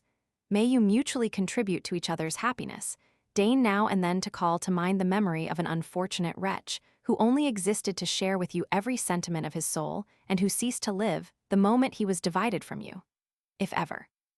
I hear the signal and the shouts of the sailors. The wind blows strong and the sails are spread. I must on board, I must be gone. Thou vast and immense sea, which perhaps wilt bury me beneath thy waves. Oh, that upon thy swelling surge I could recover that calm which has forsaken my troubled soul. Volume 3. Volume 3. Letter CXX, from Mrs. Walmer to Mrs. Orb. How tedious is your stay? This going backward and forward is very disagreeable. How many hours are lost before you return to the place where you ought to remain forever, and therefore, how much worse is it in you ever to go away? The idea of seeing you for so short a time takes from the pleasure of your company. Do not you perceive that by residing at your own house and mine alternately, you are in fact at home in neither, and cannot you contrive some means by which you may make your abode in both at once? What are we doing, my dear cousin? How many precious moments we lose when we have none to waste. Years steal upon us, youth begins to vanish, life slides away imperceptibly, its momentary bliss is in our possession, and we refuse to enjoy it. Do you recollect the time when we were yet girls, those early days so agreeable and delightful, which no other time of life affords, and which the mind with so much difficulty forgets? How often, when we were obliged to part for a few days, or even for a few hours, have we sadly embraced each other, and vowed that when we were our own mistresses, we would never be asunder. We are now our own mistresses, and yet we pass one half of the year at a distance from each other. Is then our affection weaker? My dear and tender friend, we are both sensible how much time, habit, and your kindness have rendered our attachment more strong and indissoluble. As to myself, your absence daily becomes more insupportable, and I can no longer live a minute without you. The progress of our friendship is more natural than it appears to be. It is founded not only on a similarity of character, but of condition. As we advance in years, our affections begin to center in one point. We every day lose something that was dear to us, which we can never replace. Thus we perish by degrees, till at length, being wholly devoted to self-love, we lose life and sensibility, even before our existence ceases. But a susceptible mind arms itself with all its force against this anticipated death. When a chillness begins to seize the extremities, it collects all the genial warmth of nature round its own center. The more connections it loses, the closer it cleaves to those which remain, and all its former ties are combined to attach it to the last object. This is what I seem to experience, young as I am. Ah, my dear, my poor heart has been too susceptible of tender impressions. It was so early exhausted that it grew old before its time, and so many different affections have absorbed it to that degree that it has no room for any new attachments. You have known me in the successive capacities of a daughter, a friend, a mistress, a wife, and a mother. You know how every character has been dear to me. Some of these connections are utterly destroyed, others are weakened. My mother, my affectionate mother, is no more. Tears are the only tribute I can pay to her memory, and I do but half enjoy the most agreeable sensations of nature. As to love, it is wholly extinguished, it is dead forever, and has left a vacancy in my heart, which will never be filled up again. We have lost your good and worthy husband, whom I loved as the dear part of yourself, and who was so well deserving of your friendship and tenderness. If my boys were grown up, maternal affection might supply these vacancies. But that affection, like all others, has need of participation, and what return can a mother expect from a child, only 4 or 5 years old? Our children are dear to us, long before they are sensible of our love or capable of returning it. And yet, how much we want to express the extravagance of our fondness to someone who can enter into our affection. My husband loves them, but not with that degree of sensibility I could wish. He is not intoxicated with fondness as I am. His tenderness for them is too rational. I would have it to be more lively and more like my own. In short, I want a friend, a mother, who can be as extravagantly fond of my children and her own as myself. In a word, the fondness of a mother makes the company of a friend more necessary to me, that I may enjoy the pleasure of talking continually about my children without being troublesome. I feel double the pleasure in the caress of my little Marcellinus when I see that you share it with me. When I embrace your daughter, I fancy that I press you to my bosom.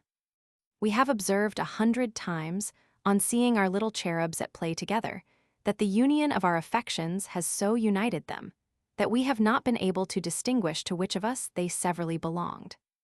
This is not all. I have powerful reasons for desiring to have you always near me, and your absence is painful to me in more respects than one. Think on my aversion to all hypocrisy, and reflect on the continual reserve in which I have lived upwards of 6 years with the man whom I love above all others in the world. My odious secret oppresses me more and more, and my duty to reveal it seems every day more indispensable. The more I am prompted by honor to disclose it, the more I am obliged by prudence to conceal it. Consider what a horrid state it is for a wife to carry mistrust, falsehood, and fear even to her husband's arms, to be afraid of opening her heart to him who is master of it, and to conceal one half of my life to ensure the peace of the other. Good God! From whom do I conceal my secret thoughts, and hide the recesses of a soul with which he has so much reason to be satisfied? From my Walmer, my husband, and the most worthy husband with which heaven ever rewarded the virtue of unsullied chastity. Having deceived him once, I am obliged to continue the deceit, and bear the mortification of finding myself unworthy of all the kindness he expresses. My heart is afraid to receive any testimony of his esteem. His most tender caresses make me blush, and my conscience interprets all his marks of respect and attention into symptoms of reproach and disdain. It is a cruel pain constantly to harbor this remorse which tells me that he mistakes the object of his esteem. Ah, if he but knew me, he would not use me thus tenderly. No, I cannot endure this horrid state. I am never alone with that worthy man, but I am ready to fall on my knees before him, to confess my fault, and to expire at his feet with grief and shame. Nevertheless, the reasons which at first restrained me acquire fresh strength every day, and every motive which might induce me to make the declaration conspires to enjoin me silence. When I consider the peaceable and tranquil state of the family, I cannot reflect without horror what an irreparable disturbance might be occasioned by a single word. After 6 years passed in perfect union, shall I venture to disturb the peace of so good and discreet a husband, who has no other will than that of his happy wife, no other pleasure than to see order and tranquility throughout his family? Shall I afflict with domestic broils an aged father who appears to be so contented, and so delighted with the happiness of his daughter and his friend? Shall I expose my dear children, those lovely and promising infants, to have their education neglected and shamefully slighted, to become the melancholy victims of family discord, between a father inflamed with just indignation, tortured with jealousy, and an unfortunate and guilty mother, always bathed in tears? I know what Mr. Walmer is, how he esteems his wife, but how do I know what he will be when he no longer regards her? Perhaps he seems calm and moderate, because his predominant passion has had no room to display itself. Perhaps he would be as violent in the impetuosity of his anger, as he is gentle and composed now he has nothing to provoke him. If I owe such regard to everyone about me, is not something likewise due to myself? Does not a virtuous and regular course of life for 6 years obliterate, in some measure, the errors of youth, and am I still obliged to undergo the punishment of a failing which I have so long lamented? I confess, my dear cousin, that I look backwards with reluctance. The reflection humbles me to that degree that it dispirits me, and I am too susceptible of shame to endure the idea without falling into a kind of despair. I must reflect on the time which has passed since my marriage, in order to recover myself. My present situation inspires me with a confidence of which those disagreeable reflections would deprive me. I love to nourish in my breast these returning sentiments of honor. The rank of a wife and mother exalts my soul, and supports me against the remorse of my former condition. When I view my children and their father about me, I fancy that everything breathes an air of virtue, and they banish from my mind the disagreeable remembrance of my former frailties. Their innocence is the security of mine. They become dearer to me by being the instruments of my reformation, and I think on the violation of honor with such horror that I can scarce believe myself the same perfect who formerly was capable of forgetting its precepts. I perceive myself so different from what I was, so confirmed in my present state, that I am almost induced to consider what I have to declare as a confession which does not concern me, and which I am not obliged to make. Such is the state of anxiety and uncertainty in which I am continually fluctuating in your absence. Do you know what may be the consequence of this one day or other? My father is soon to set out for Bern, and is determined not to return till he has put an end to a tedious lawsuit, not being willing to leave us the trouble of concluding it, and perhaps doubting our zeal in the prosecution of it. In the interim, between his departure and his return, I shall be alone with my husband, and I perceive that it will then be impossible for me to keep the fatal secret any longer. When we have company, you know Mr. Walmer often chooses to retire and take a solitary walk. He chats with the peasants, he inquires into their situation, he examines the condition of their grounds, and assists them, if they require it, both with his purse and his advice. But when we are alone, he never walks without me. He seldom leaves his wife and children, and he enters into their little amusements with such an amiable simplicity, that on these occasions I always feel a more than common tenderness for him. In these tender moments, my reserve is in so much more danger, as he himself frequently gives me opportunities of throwing it aside, and has 100 times held conversation with me which seemed to excite me to confidence. I perceive that sooner or later I must disclose my mind to him. But since you would have the confession concerted between us, and made with all the precaution which discretion requires, return to me immediately, or I can answer for nothing. My dear friend, I must conclude, and yet what I have to add is of such importance that you must allow me a few words more. You are not only of service to me when I am with my children and my husband, but above all when I am alone with poor Eloisa.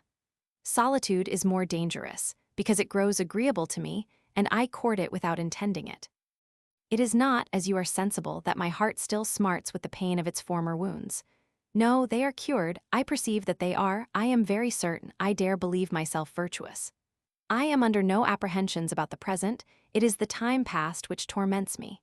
There are some reflections as dreadful as the original sensation. The recollection moves us. We are ashamed to find that we shed tears, and we do but weep the more. They are tears of compassion, regret, and repentance. Love has no share in them. I no longer harbor the least spark of love, but I lament the mischiefs it has occasioned. I bewail the fate of a worthy man who has been bereft of peace and perhaps of life by gratifying an indiscreet passion. Alas! He has undoubtedly perished in this long and dangerous voyage which he undertook out of despair. If he was living, he would send us tidings from the farthest part of the world. Near 4 years have elapsed since his departure. They say the squadron on which he is aboard has suffered 1,000 disasters, that they have lost 3/4 of their crew, that several ships have gone to the bottom, and that no one can tell what has become of the rest. He is no more, he is no more. A secret foreboding tells me so. The unfortunate wretch has not been spared, any more than so many others. The distresses of his voyage and melancholy, still more fatal than all, have shortened his days. Thus vanishes everything which glitters for a while on earth. The reproach of having occasioned the death of a worthy man was all that was wanting to complete the torments of my conscience. With what a soul was he endued! How susceptible of the tenderest love! He deserved to live. I try in vain to dissipate these melancholy ideas, but they return every minute in spite of me. Your friend requires your assistance to enable her to banish them or to moderate them, and since I cannot forget this unfortunate man, I had rather talk of him with you than think of him by myself. You see how many reasons concur to make your company continually necessary to me. If you, who have been more discreet and fortunate, are not moved by the same reasons, yet does not your inclination persuade you of the same necessity? If it is true that you will never marry again, having so little satisfaction in your family, what house can be more convenient for you than mine? For my part, I am in pain, as I know what you endure in your own, for notwithstanding your dissimulation, I am no stranger to your manner of living, and I am not to be duped by those gay airs which you affected to display at Clarens. You have often reproached me with my failings, and I have a very great one to reproach you with in your turn, which is that your grief is too solitary and confined. You get into a corner to indulge your affliction, as if you were ashamed to weep before your friend. Clara, I do not like this. I am not ungenerous like you. I do not condemn your tears. I would not have you cease at the end of 2 or 10 years, or while you live, to honor the memory of so tender a husband. But I blame you that after having passed the best of your days in weeping with your Eloisa, you rob her of the pleasure of weeping in her turn with you, and of washing away, by more honorable tears, the scandal of those which she shed in your bosom.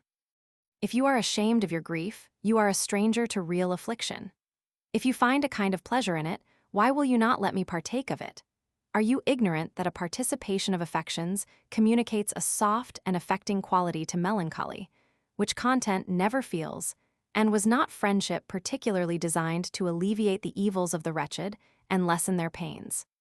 Such, my dear, are the reflections you ought to indulge, to which I must add that when I propose your coming to live with me, I make the proposal no less in my husband's name than in my own. He has often expressed his surprise and even been offended that 2 such intimates as we should live asunder.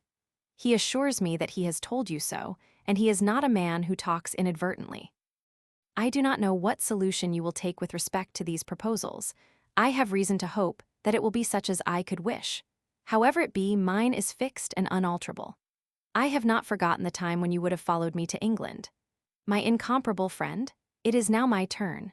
You know my dislike of the town, my taste for the country, for rural occupations, and how strongly a residence of 3 years has attached me to my house at Clarens.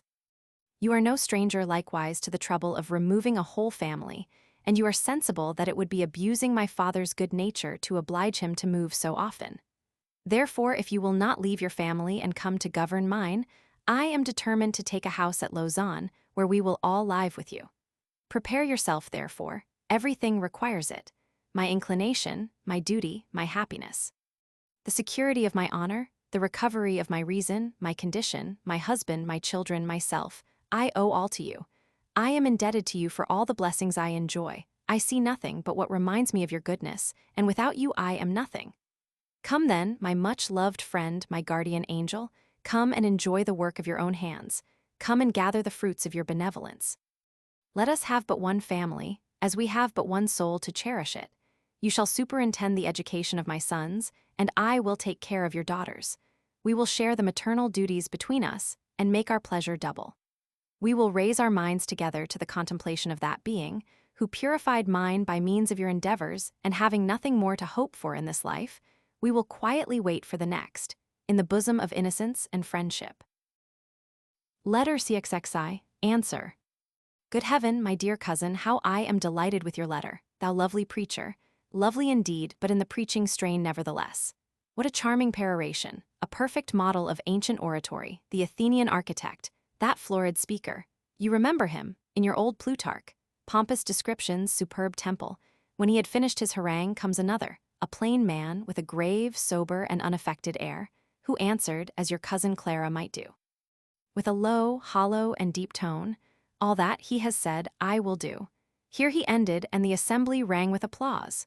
Peace to the man of words. My dear, we may be considered in the light of these 2 architects, and the temple in question is that of friendship. But let us recapitulate all the fine things you have said to me. First, that we loved each other. Secondly, that my company was necessary to you. Thirdly, that yours was necessary to me likewise. And lastly, that as it was in our power to live together the rest of our days, we ought to do it. And you have really discovered all this without a guide. In truth, thou art a woman of vast eloquence. Well, but let me tell how I was employed on my part, while you was composing this sublime epistle. After that, I will leave you to judge, whether what you say, or what I do, is most to the purpose.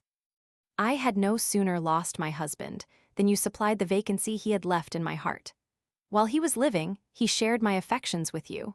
When he was gone, I was yours entirely. And as you observe with respect to the conformity of friendship and maternal affection, my daughter was an additional tie to unite us. I not only determined from that time to pass my days with you, but I formed a more enlarged plan. The more effectually to blend our 2 families into one, I proposed, on a supposition that all circumstances prove agreeable, to marry my daughter some day or other to your eldest son. And the name of husband assumed in jest seemed to be a lucky omen of his taking it one day in earnest. With this view, I endeavored immediately to put an end to the trouble of a contested inheritance, and finding that my circumstances enabled me to sacrifice some part of my claim in order to settle the rest, I thought of nothing but placing my daughter's fortune in some sure funds, where it might be secure from any apprehensions of a lawsuit. You know that I am whimsical in most things. My whim in this was to surprise you. I intended to come into your room one morning early, with my child in one hand and the parchment in the other, and to have presented them both to you, with a fine compliment on committing to your care the mother, the daughter, and their effects, that is to say, my child's fortune. Govern her, I propose to have said, as best suits the interest of your son, for from henceforwards it is your concern and his. For my own part, I shall trouble myself about her no longer. Full of this pleasing idea, it was necessary for me to open my mind to somebody who might assist me to execute my project. Guess now whom I chose for a confidant. One Mr. Walmer, should not you know him? My husband, cousin? Yes, your husband, cousin. The very man from whom you make such a difficulty of concealing a secret, which it is of consequence to him never to know, is he who has kept a secret from you, the discovery of which would have given you so much pleasure. This was the true subject of all that mysterious conversation between us, about which you used to banter us with so much humor. You see what hypocrites these husbands are. Is it not very droll in them to accuse us of dissimulation? But I required much more of your husband. I perceived that you had the same plan which I had in view, but you kept it more to yourself, as one who did not care to communicate her thoughts till she was led to the discovery. With an intent therefore to make your surprise more agreeable, I would have had him, when you proposed our living together, to have seemed as if he disapproved of your eagerness, and to have given his consent with reluctance. To this he made me an answer which I well remember and which you ought never to forget, for since the first existence of husbands, I doubt whether any one of them ever made such an answer before. It was as follows. My dear little cousin, I know Eloisa. I know her well. Better than she imagines perhaps. Her generosity of heart is so great that what she desires ought not to be refused, and her sensibility is too strong to bear a denial without being afflicted. During these 5 years that we have married, I do not know that I have given her the least uneasiness, and I hope to die without ever being the cause of her feeling a moment's inquietude. Cousin, reflect on this. This is the husband whose peace of mind you are incessantly meditating to disturb. For my part, one had less delicacy, or more gentleness of disposition, and I so naturally diverted the conversation to which your affection so frequently led you, that as you could not tax me with coldness or indifference towards you, you took it into your head that I had a second marriage in view, and that I loved you better than anything except a husband. You see, my dear child, your most inmost thoughts do not escape me. I guess your meaning, I penetrate your designs, I enter into the bottom of your soul, and for that reason I have always adored you. This suspicion, which so opportunely led you into a mistake, appeared to me well worth encouraging. I took upon me to play the part of the coquettish widow, which I acted so well as to deceive even you. It is a part for which I have more talents than inclination. I skillfully employed that piquant air which I know how to put on, and with which I have entertained myself in making a jest of more than one young coxcomb. You have been absolutely the dupe of my affectation, and you thought me in haste to supply the place of a man, to whom of all others it would be most difficult to a fit successor. But I am too ingenuous to play the counterfeit long, and your apprehensions were soon removed. But to confirm you the more, I will explain to you my real sentiments on that head. I have told you 100 times when I was a maid that I was never designed for a wife. Had my determination depended on myself alone, I should never have married. But our sex cannot purchase liberty but by slavery, and before we can become our own mistresses, we must begin by being servants. Though my father did not confine me, I was not without uneasiness in my family. To free myself from that vexation, therefore, I married Mr. Orb. He was such a worthy man, and loved me with such tenderness, that I most sincerely loved him in my turn. Experience gave me a more advantageous opinion of marriage than I had conceived of it, and effaced those impressions I had received from Chalot. Mr. Orb made me happy, and did not repent his endeavors. I should have discharged my duty with any other, but I should have vexed him, and I am sensible that nothing but so good a husband could have made me a tolerable wife. would you think that even this afforded me matter of complaint? My dear, we loved each other too affectionately, we were never gay. A slighter friendship would have been more sprightly. I should even have preferred it, and I think I should have chosen to have lived with less content if I could have laughed oftener.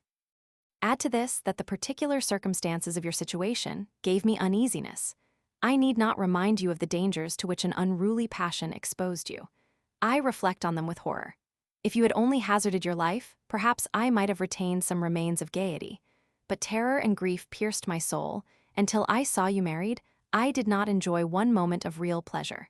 You are no stranger to my affliction at that time, you felt it. It had great influence over your good disposition, and I shall always bless those fortunate tears, which were probably the occasion of your return to virtue. In this manner I passed all the time that I lived with my husband. Since it has pleased the Almighty to take him from me, judge whether I can hope to find another so much to my mind, and whether I have any temptation to make the experiment? No, cousin, matrimony is too serious a state for me. Its gravity does not suit with my humor. It makes me dull, and sits awkwardly upon me, not to mention that all constraint whatever is intolerable to me. Consider, you who know me, what charms can an attachment have in my eyes, during which, for 7 years together, I have not laughed 7 times heartily. I do not propose, like you, to turn matron at 28. I find myself a smart little widow, likely to get a husband still, and I think that if I was a man, I should have no objection to such a one as myself. But to marry again, cousin. Hear me, I sincerely lament my poor husband. I would have given up 1/2 of my days to have passed the other half with him. And nevertheless, could he return to life, I should take him again for no other reason than because I had taken him before. I have declared to you my real intentions. If I have not been able to put them in execution, notwithstanding Mr. Walmer's kind endeavors, it is because difficulties seem to increase as my zeal to surmount them strengthens. But my zeal will always gain the ascendancy, and before the summer is over, I hope to return to you for the remainder of my days. I must now vindicate myself from the reproach of concealing my uneasiness and choosing to weep alone. I do not deny it, and this is the way I spend the most agreeable time I pass here. I never enter my house, but I perceive some traces which remind me of him, who made it agreeable to me. I cannot take a step, I cannot view a single object, without perceiving some signs of his tenderness and goodness of heart, and would you have my mind to be unaffected? When I am here, I am sensible of nothing but the loss I have sustained. When I am near you, I view all the comfort I have left. Can you make your influence over my disposition a crime in me?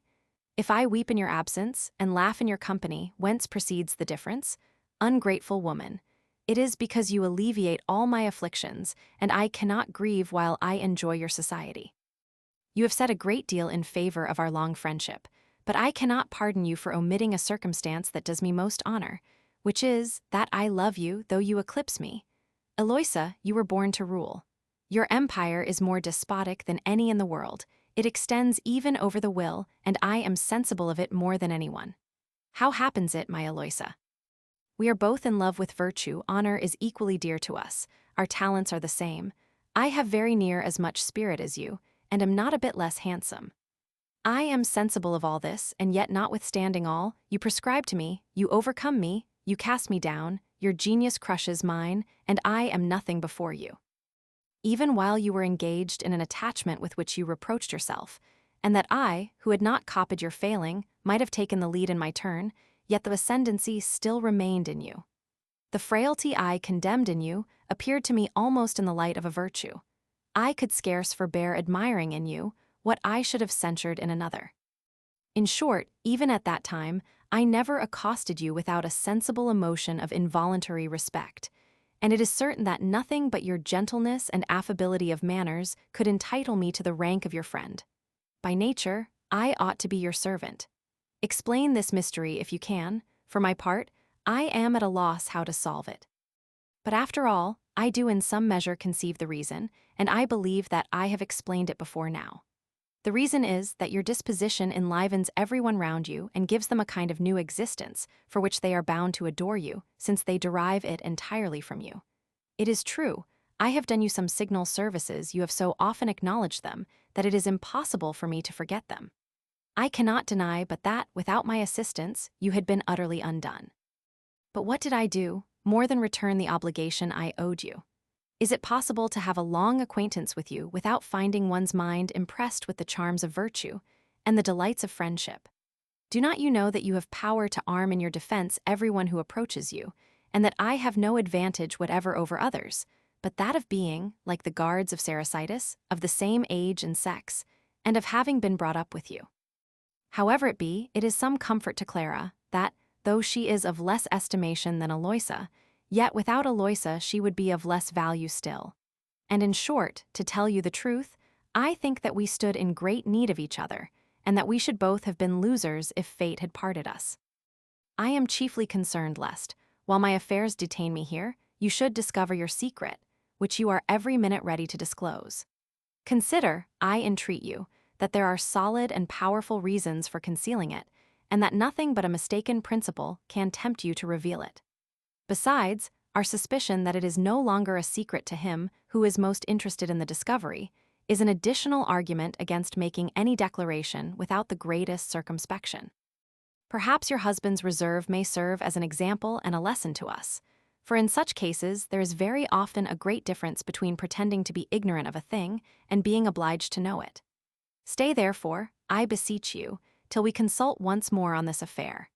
If your apprehensions were well grounded, and your lamented friend was no more, the best resolution you could take would be to let your history and his misfortunes be buried together.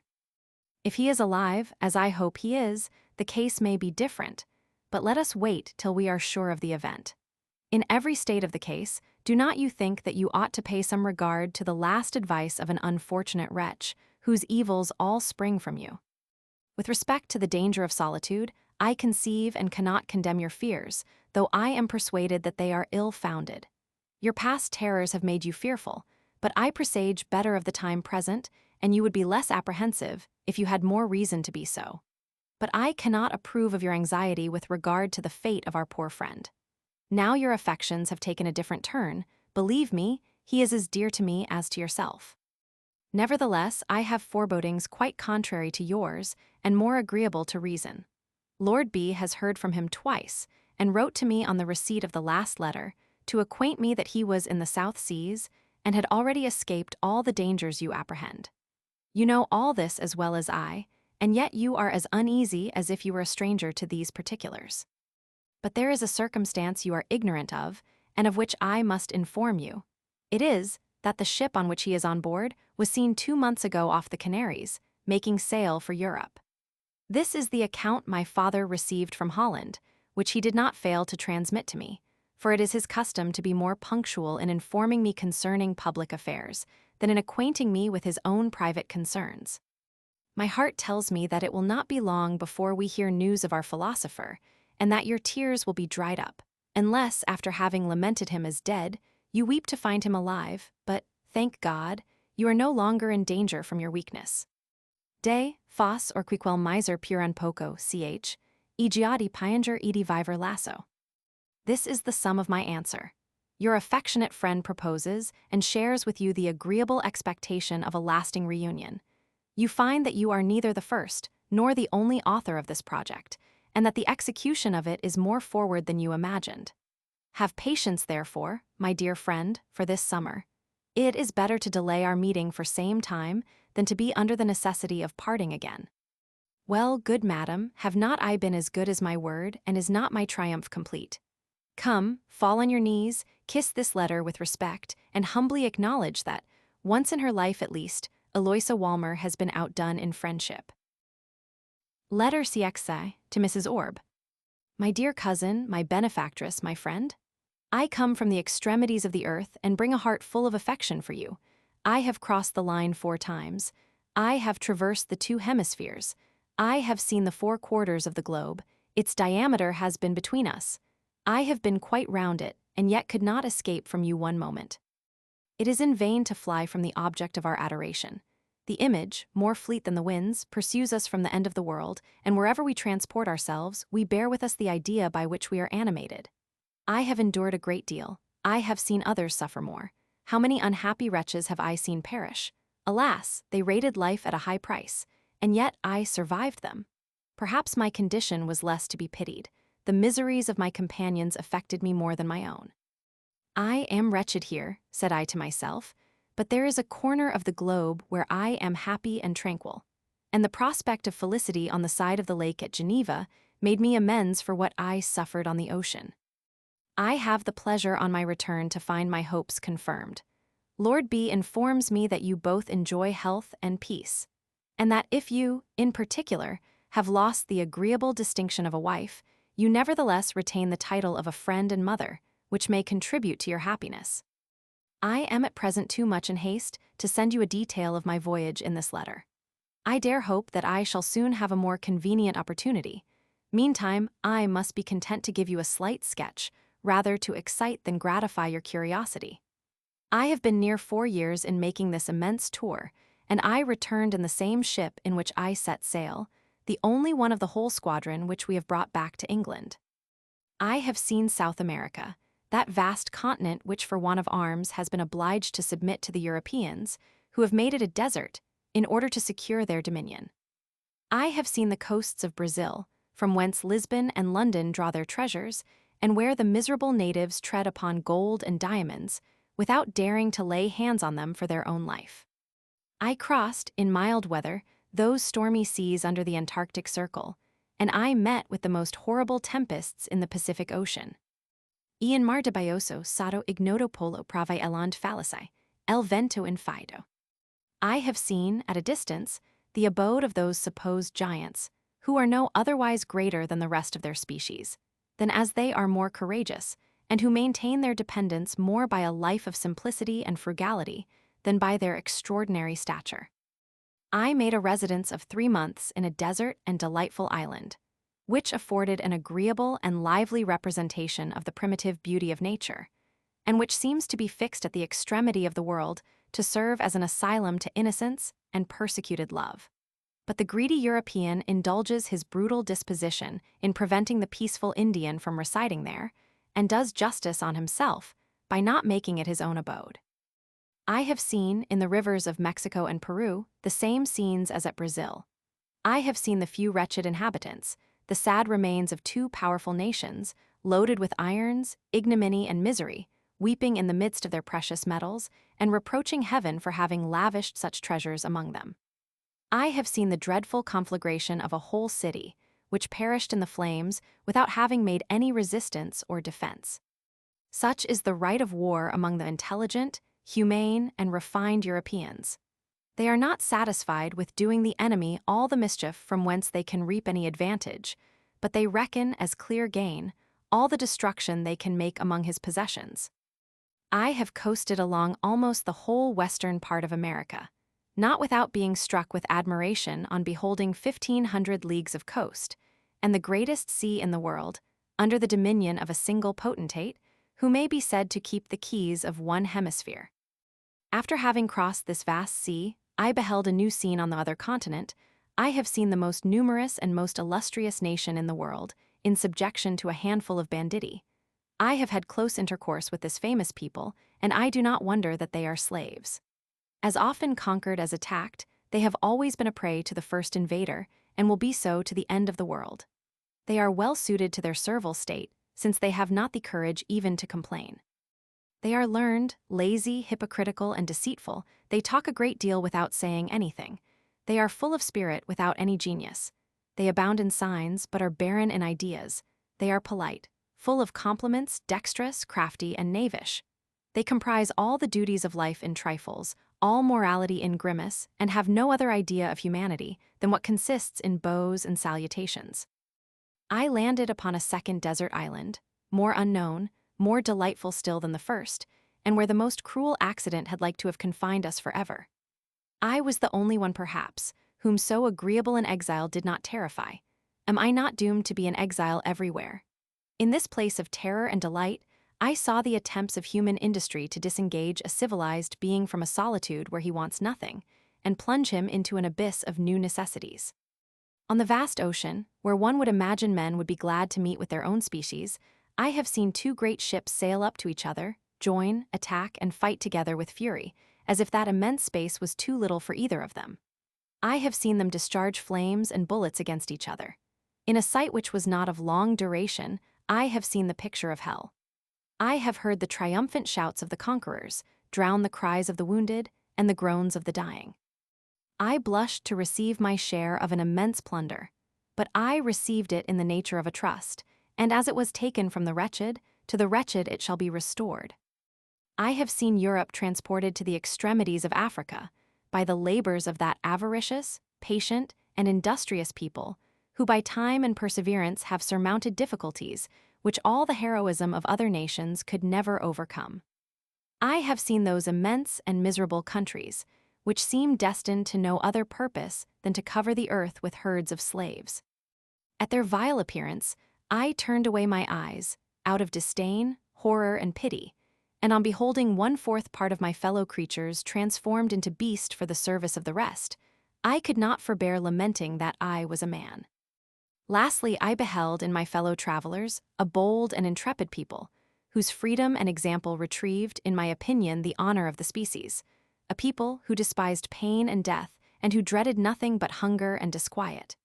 In their commander, I beheld a captain, a soldier, a pilot, a prudent and great man, and to say still more perhaps, a friend worthy of Lord B.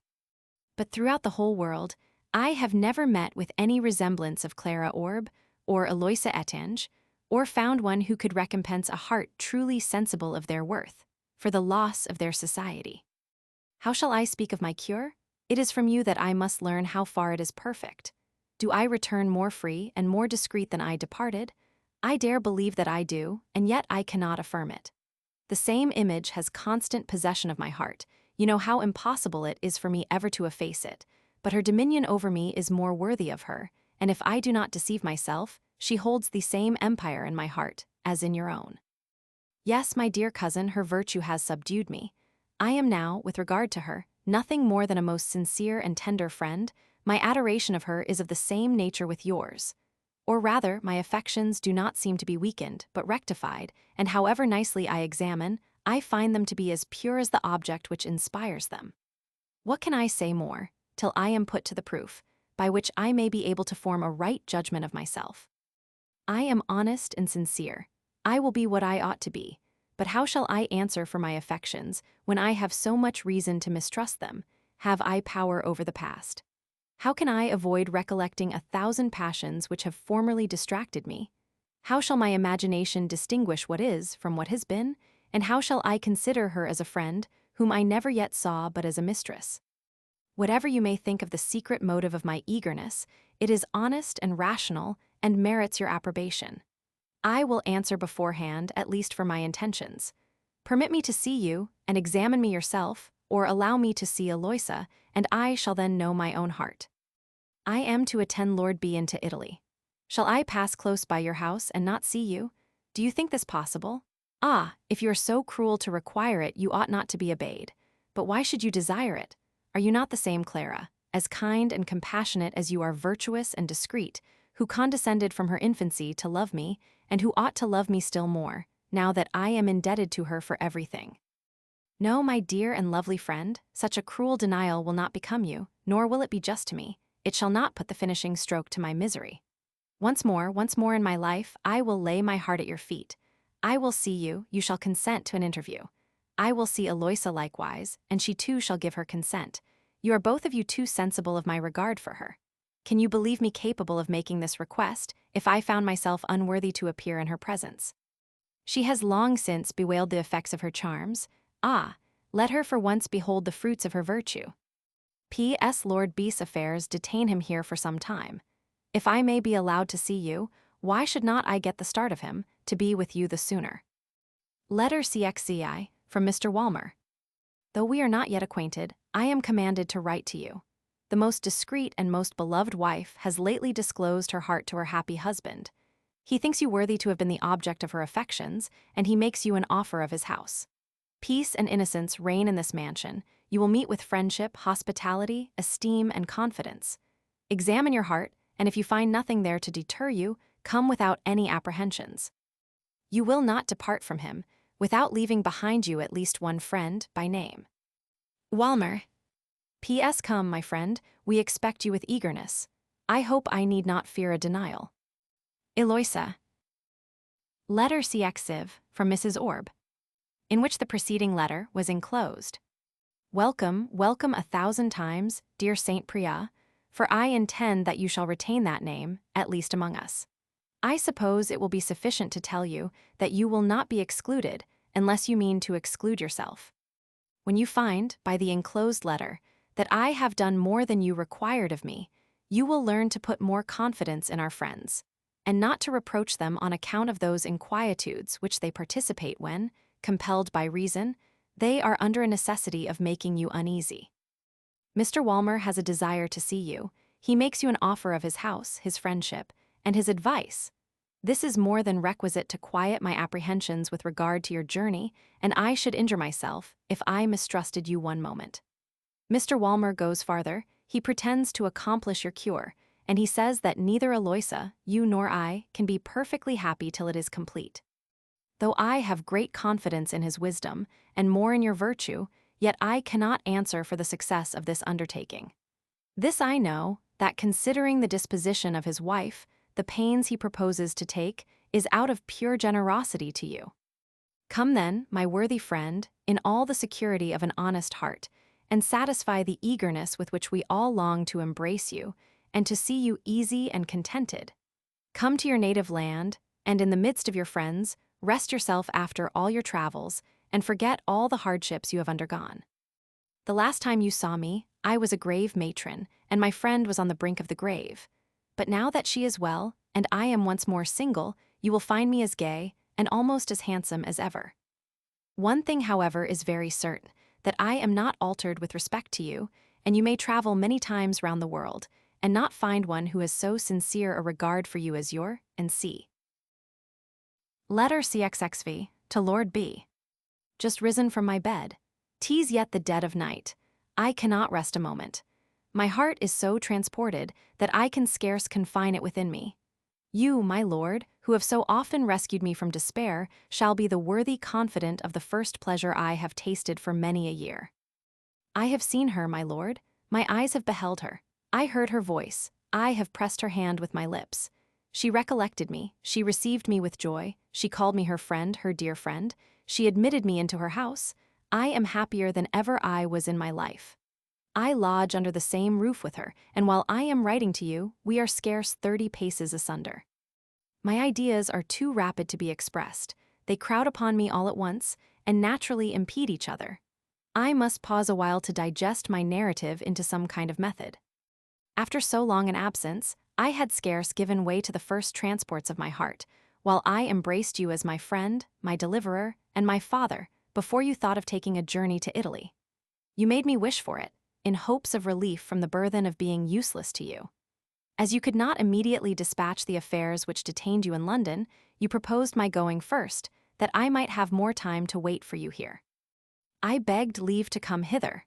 I obtained it, I set out, and though Eloisa made the first advances towards an interview, yet the pleasing reflection that I was going to meet her was checked by the regret of leaving you. My lord, we are now even. This single sentiment has cancelled my obligations to you.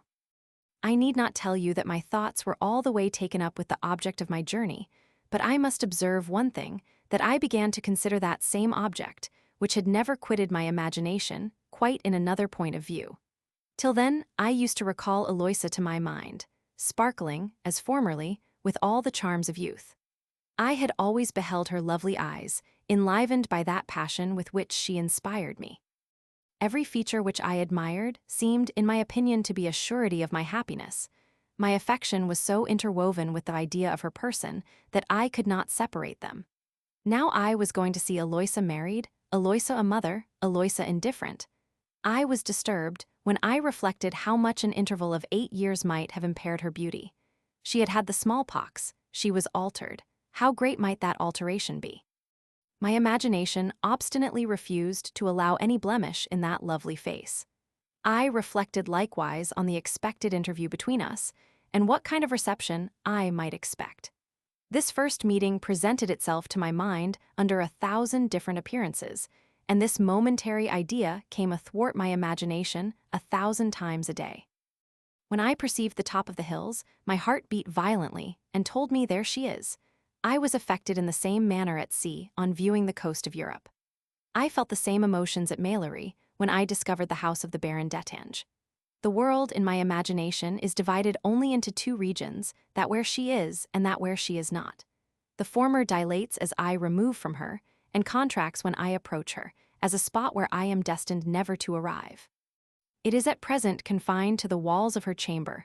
Alas, that place alone is inhabited, all the rest of the universe is an empty space. The nearer I drew to Switzerland, the more I was agitated. That instant in which I discovered the Lake of Geneva from the heights of Jura was a moment of rapture and ecstasy. The light of my country, that beloved country where a deluge of pleasures had overflowed my heart, the pure and wholesome air of the Alps, the gentle breeze of the country, more sweet than the perfumes of the East, that rich and fertile spot, that unrivaled landscape, the most beautiful that ever struck the eye of man. That delightful abode, to which I found nothing comparable in the vast tour of the globe, the aspect of a free and happy people, the mildness of the season, the serenity of the climate. 1,000 pleasing recollections, which recalled to my mind the pleasures I had enjoyed. All these circumstances together threw me into a kind of transport which I cannot describe, and seemed to collect the enjoyment of my whole life into one happy moment. Having crossed the lake, I felt a new impression, of which I had no idea. It was a certain emotion of fear, which checked my heart, and disturbed me in spite of all my endeavors. This dread, of which I could not discover the cause, increased as I drew nearer to the town. It abated my eagerness to get thither, and rose to such a degree that my expedition gave me as much uneasiness as my delay had occasioned me before. When I came to Vevey, I felt a sensation which was very far from being agreeable. I was seized with a violent palpitation, which stopped my breath, and I spoke with a trembling and broken accent. I could scarce make myself understood when I inquired for Mr. Walmer, for I durst not mention his wife. They told me he lived at Clarens. This information eased my breast from a pressure equal to 500 weight, and considering the 2 leagues I had to travel farther as a kind of respite, I was rejoiced at a circumstance which at any other time would have made me uneasy. But I learnt with concern that Mrs. Orb was at Lausanne. I went into an inn to recruit my strength, but I could not swallow a morsel. When I attempted to drink, I was almost suffocated, and could not empty a glass but at several sips. When I saw the horses put to, my apprehensions were doubled. I believe I should have given anything in the world to have had one of the wheels broken by the way. I no longer saw Eloisa. My disturbed imagination presented nothing but confused objects before me. My soul was in a general tumult. I had experienced grief and despair, and should have preferred them to that horrible state. In a few words, I can assure you that I never in my life underwent such cruel agitation as I suffered in this little way, and I am persuaded that I could not have supported it a whole day. When I arrived, I ordered the chaise to stop at the gate, and finding that I was not in a condition to walk, I sent the postilion to acquaint Mr. Walmer that a stranger wanted to speak with him. He was taking a walk with his wife. They were acquainted with the message, and came round another way, while I kept my eyes fixed on the avenue, and waited, in a kind of trance, in expectation of seeing somebody come from thence. Eloisa had no sooner perceived me than she recollected me. In an instant, she saw me, she shrieked, she ran, she leaped into my arms. At the sound of her voice I started, I revived, I saw her, I felt her. Oh my lord, oh my friend! I cannot speak. Her look, her shriek, her manner inspired me with confidence, courage, and strength in an instant. In her arms I felt warmth and breathed new life.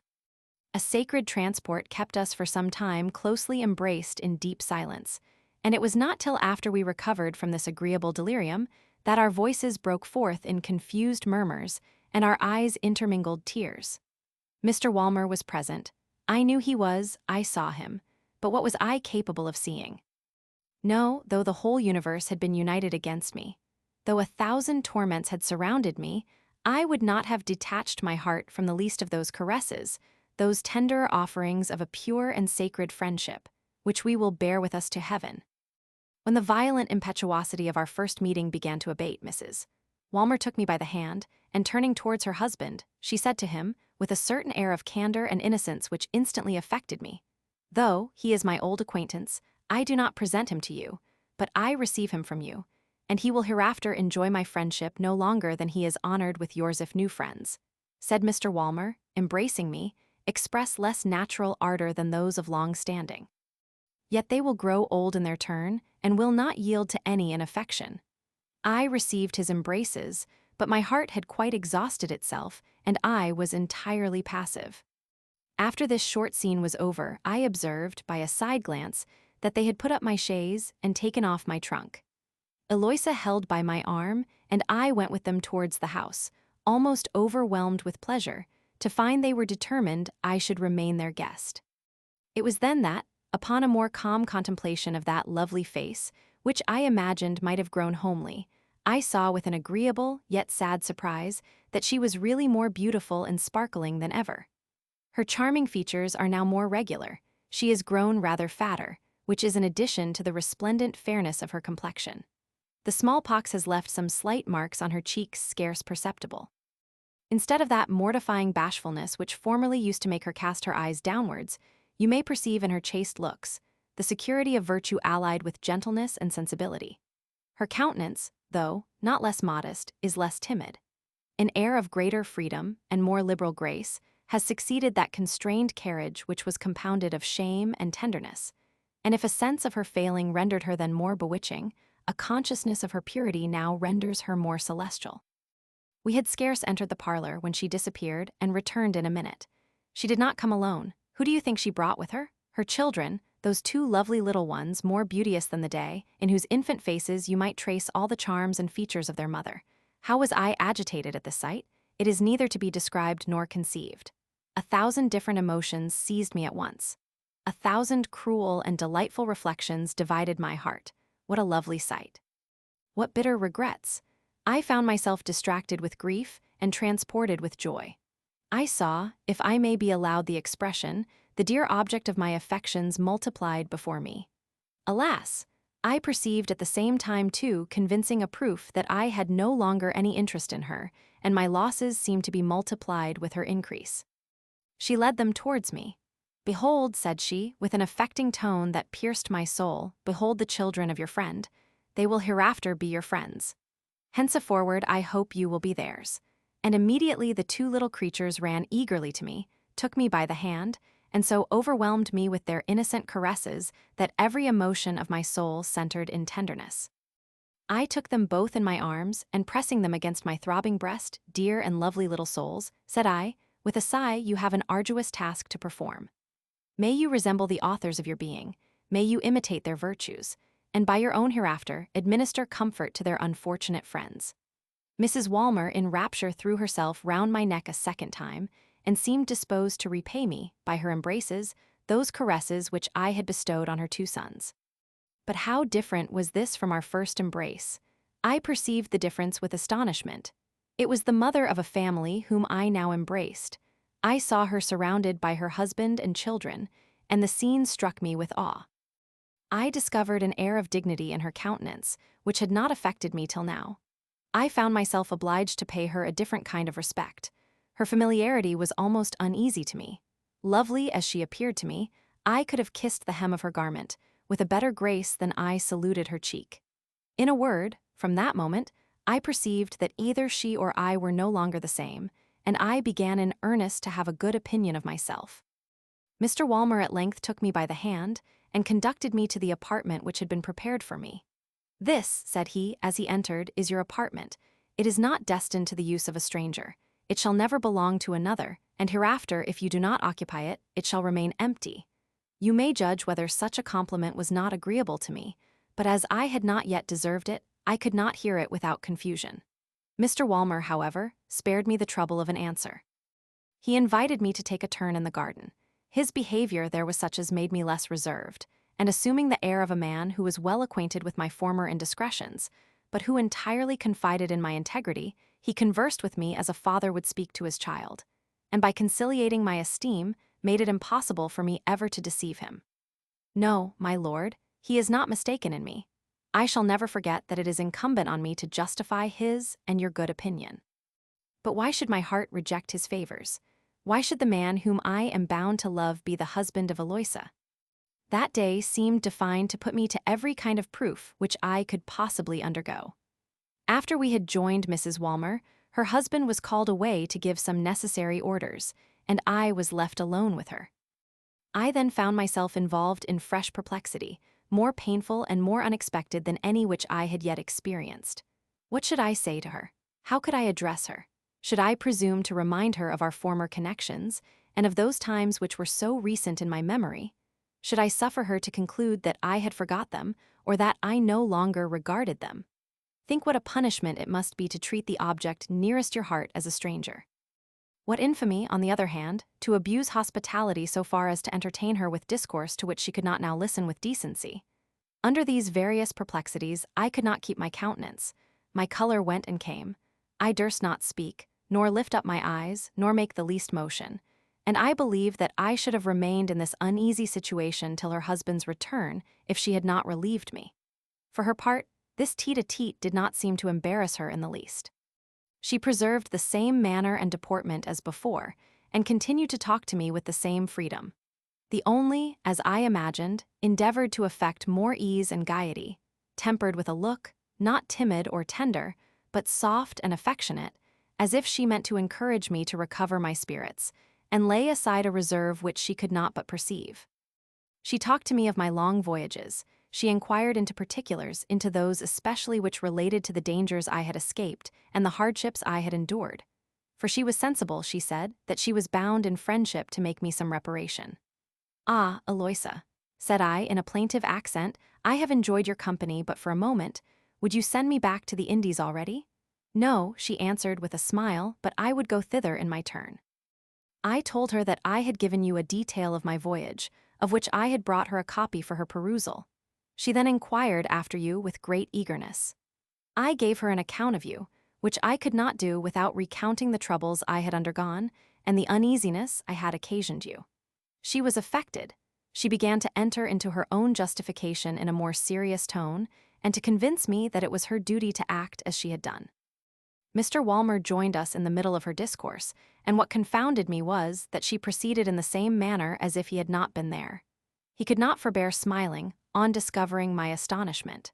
After she concluded, "You see," said he, "an instance of the sincerity which reigns in this house. If you mean to be virtuous, learn to copy it.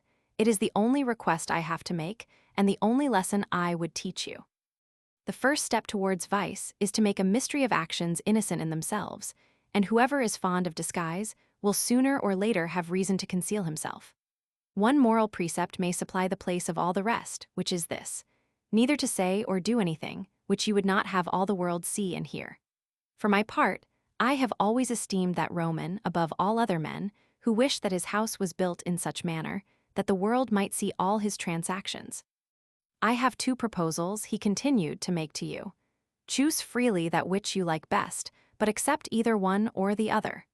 Then taking his wife's hand and mine, and closing them together, he said, "Our friendship commences from this moment. This forms the dear connection, and may it be indissoluble. Embrace her as your sister and your friend, treat her as such constantly. The more familiar you are with her, the better I shall esteem you. But behave when tete-a-tete as if I was present, or in my presence as if I was absent. This is all I desire. If you prefer the latter, you may choose it without any inconvenience, for as I reserve to myself the right of intimating to you anything which displeases me, so long as I am silent in that respect, you may be certain that I am not offended."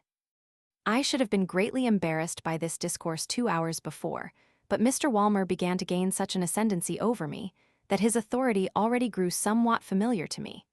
We all three entered once more into indifferent conversation, and every time I spoke to Eloisa, I did not fail to address her by the style of madam. "Tell me sincerely," said her husband at last, interrupting me, "in your tete-a-tete party just now, did you call her madam?" "No," answered I, somewhat disconcerted, "but politeness? Such politeness," he replied, "is nothing but the mask of vice. Where virtue maintains its empire, it is unnecessary, and I discard it. Call my wife Eloisa in my presence, or madam when you are alone. It is indifferent to me." I began to know what kind of man I had to deal with, and I resolved always to keep my mind in such a state as to bear his examination. My body, drooping with fatigue, stood in need of refreshment, and my spirits required rest.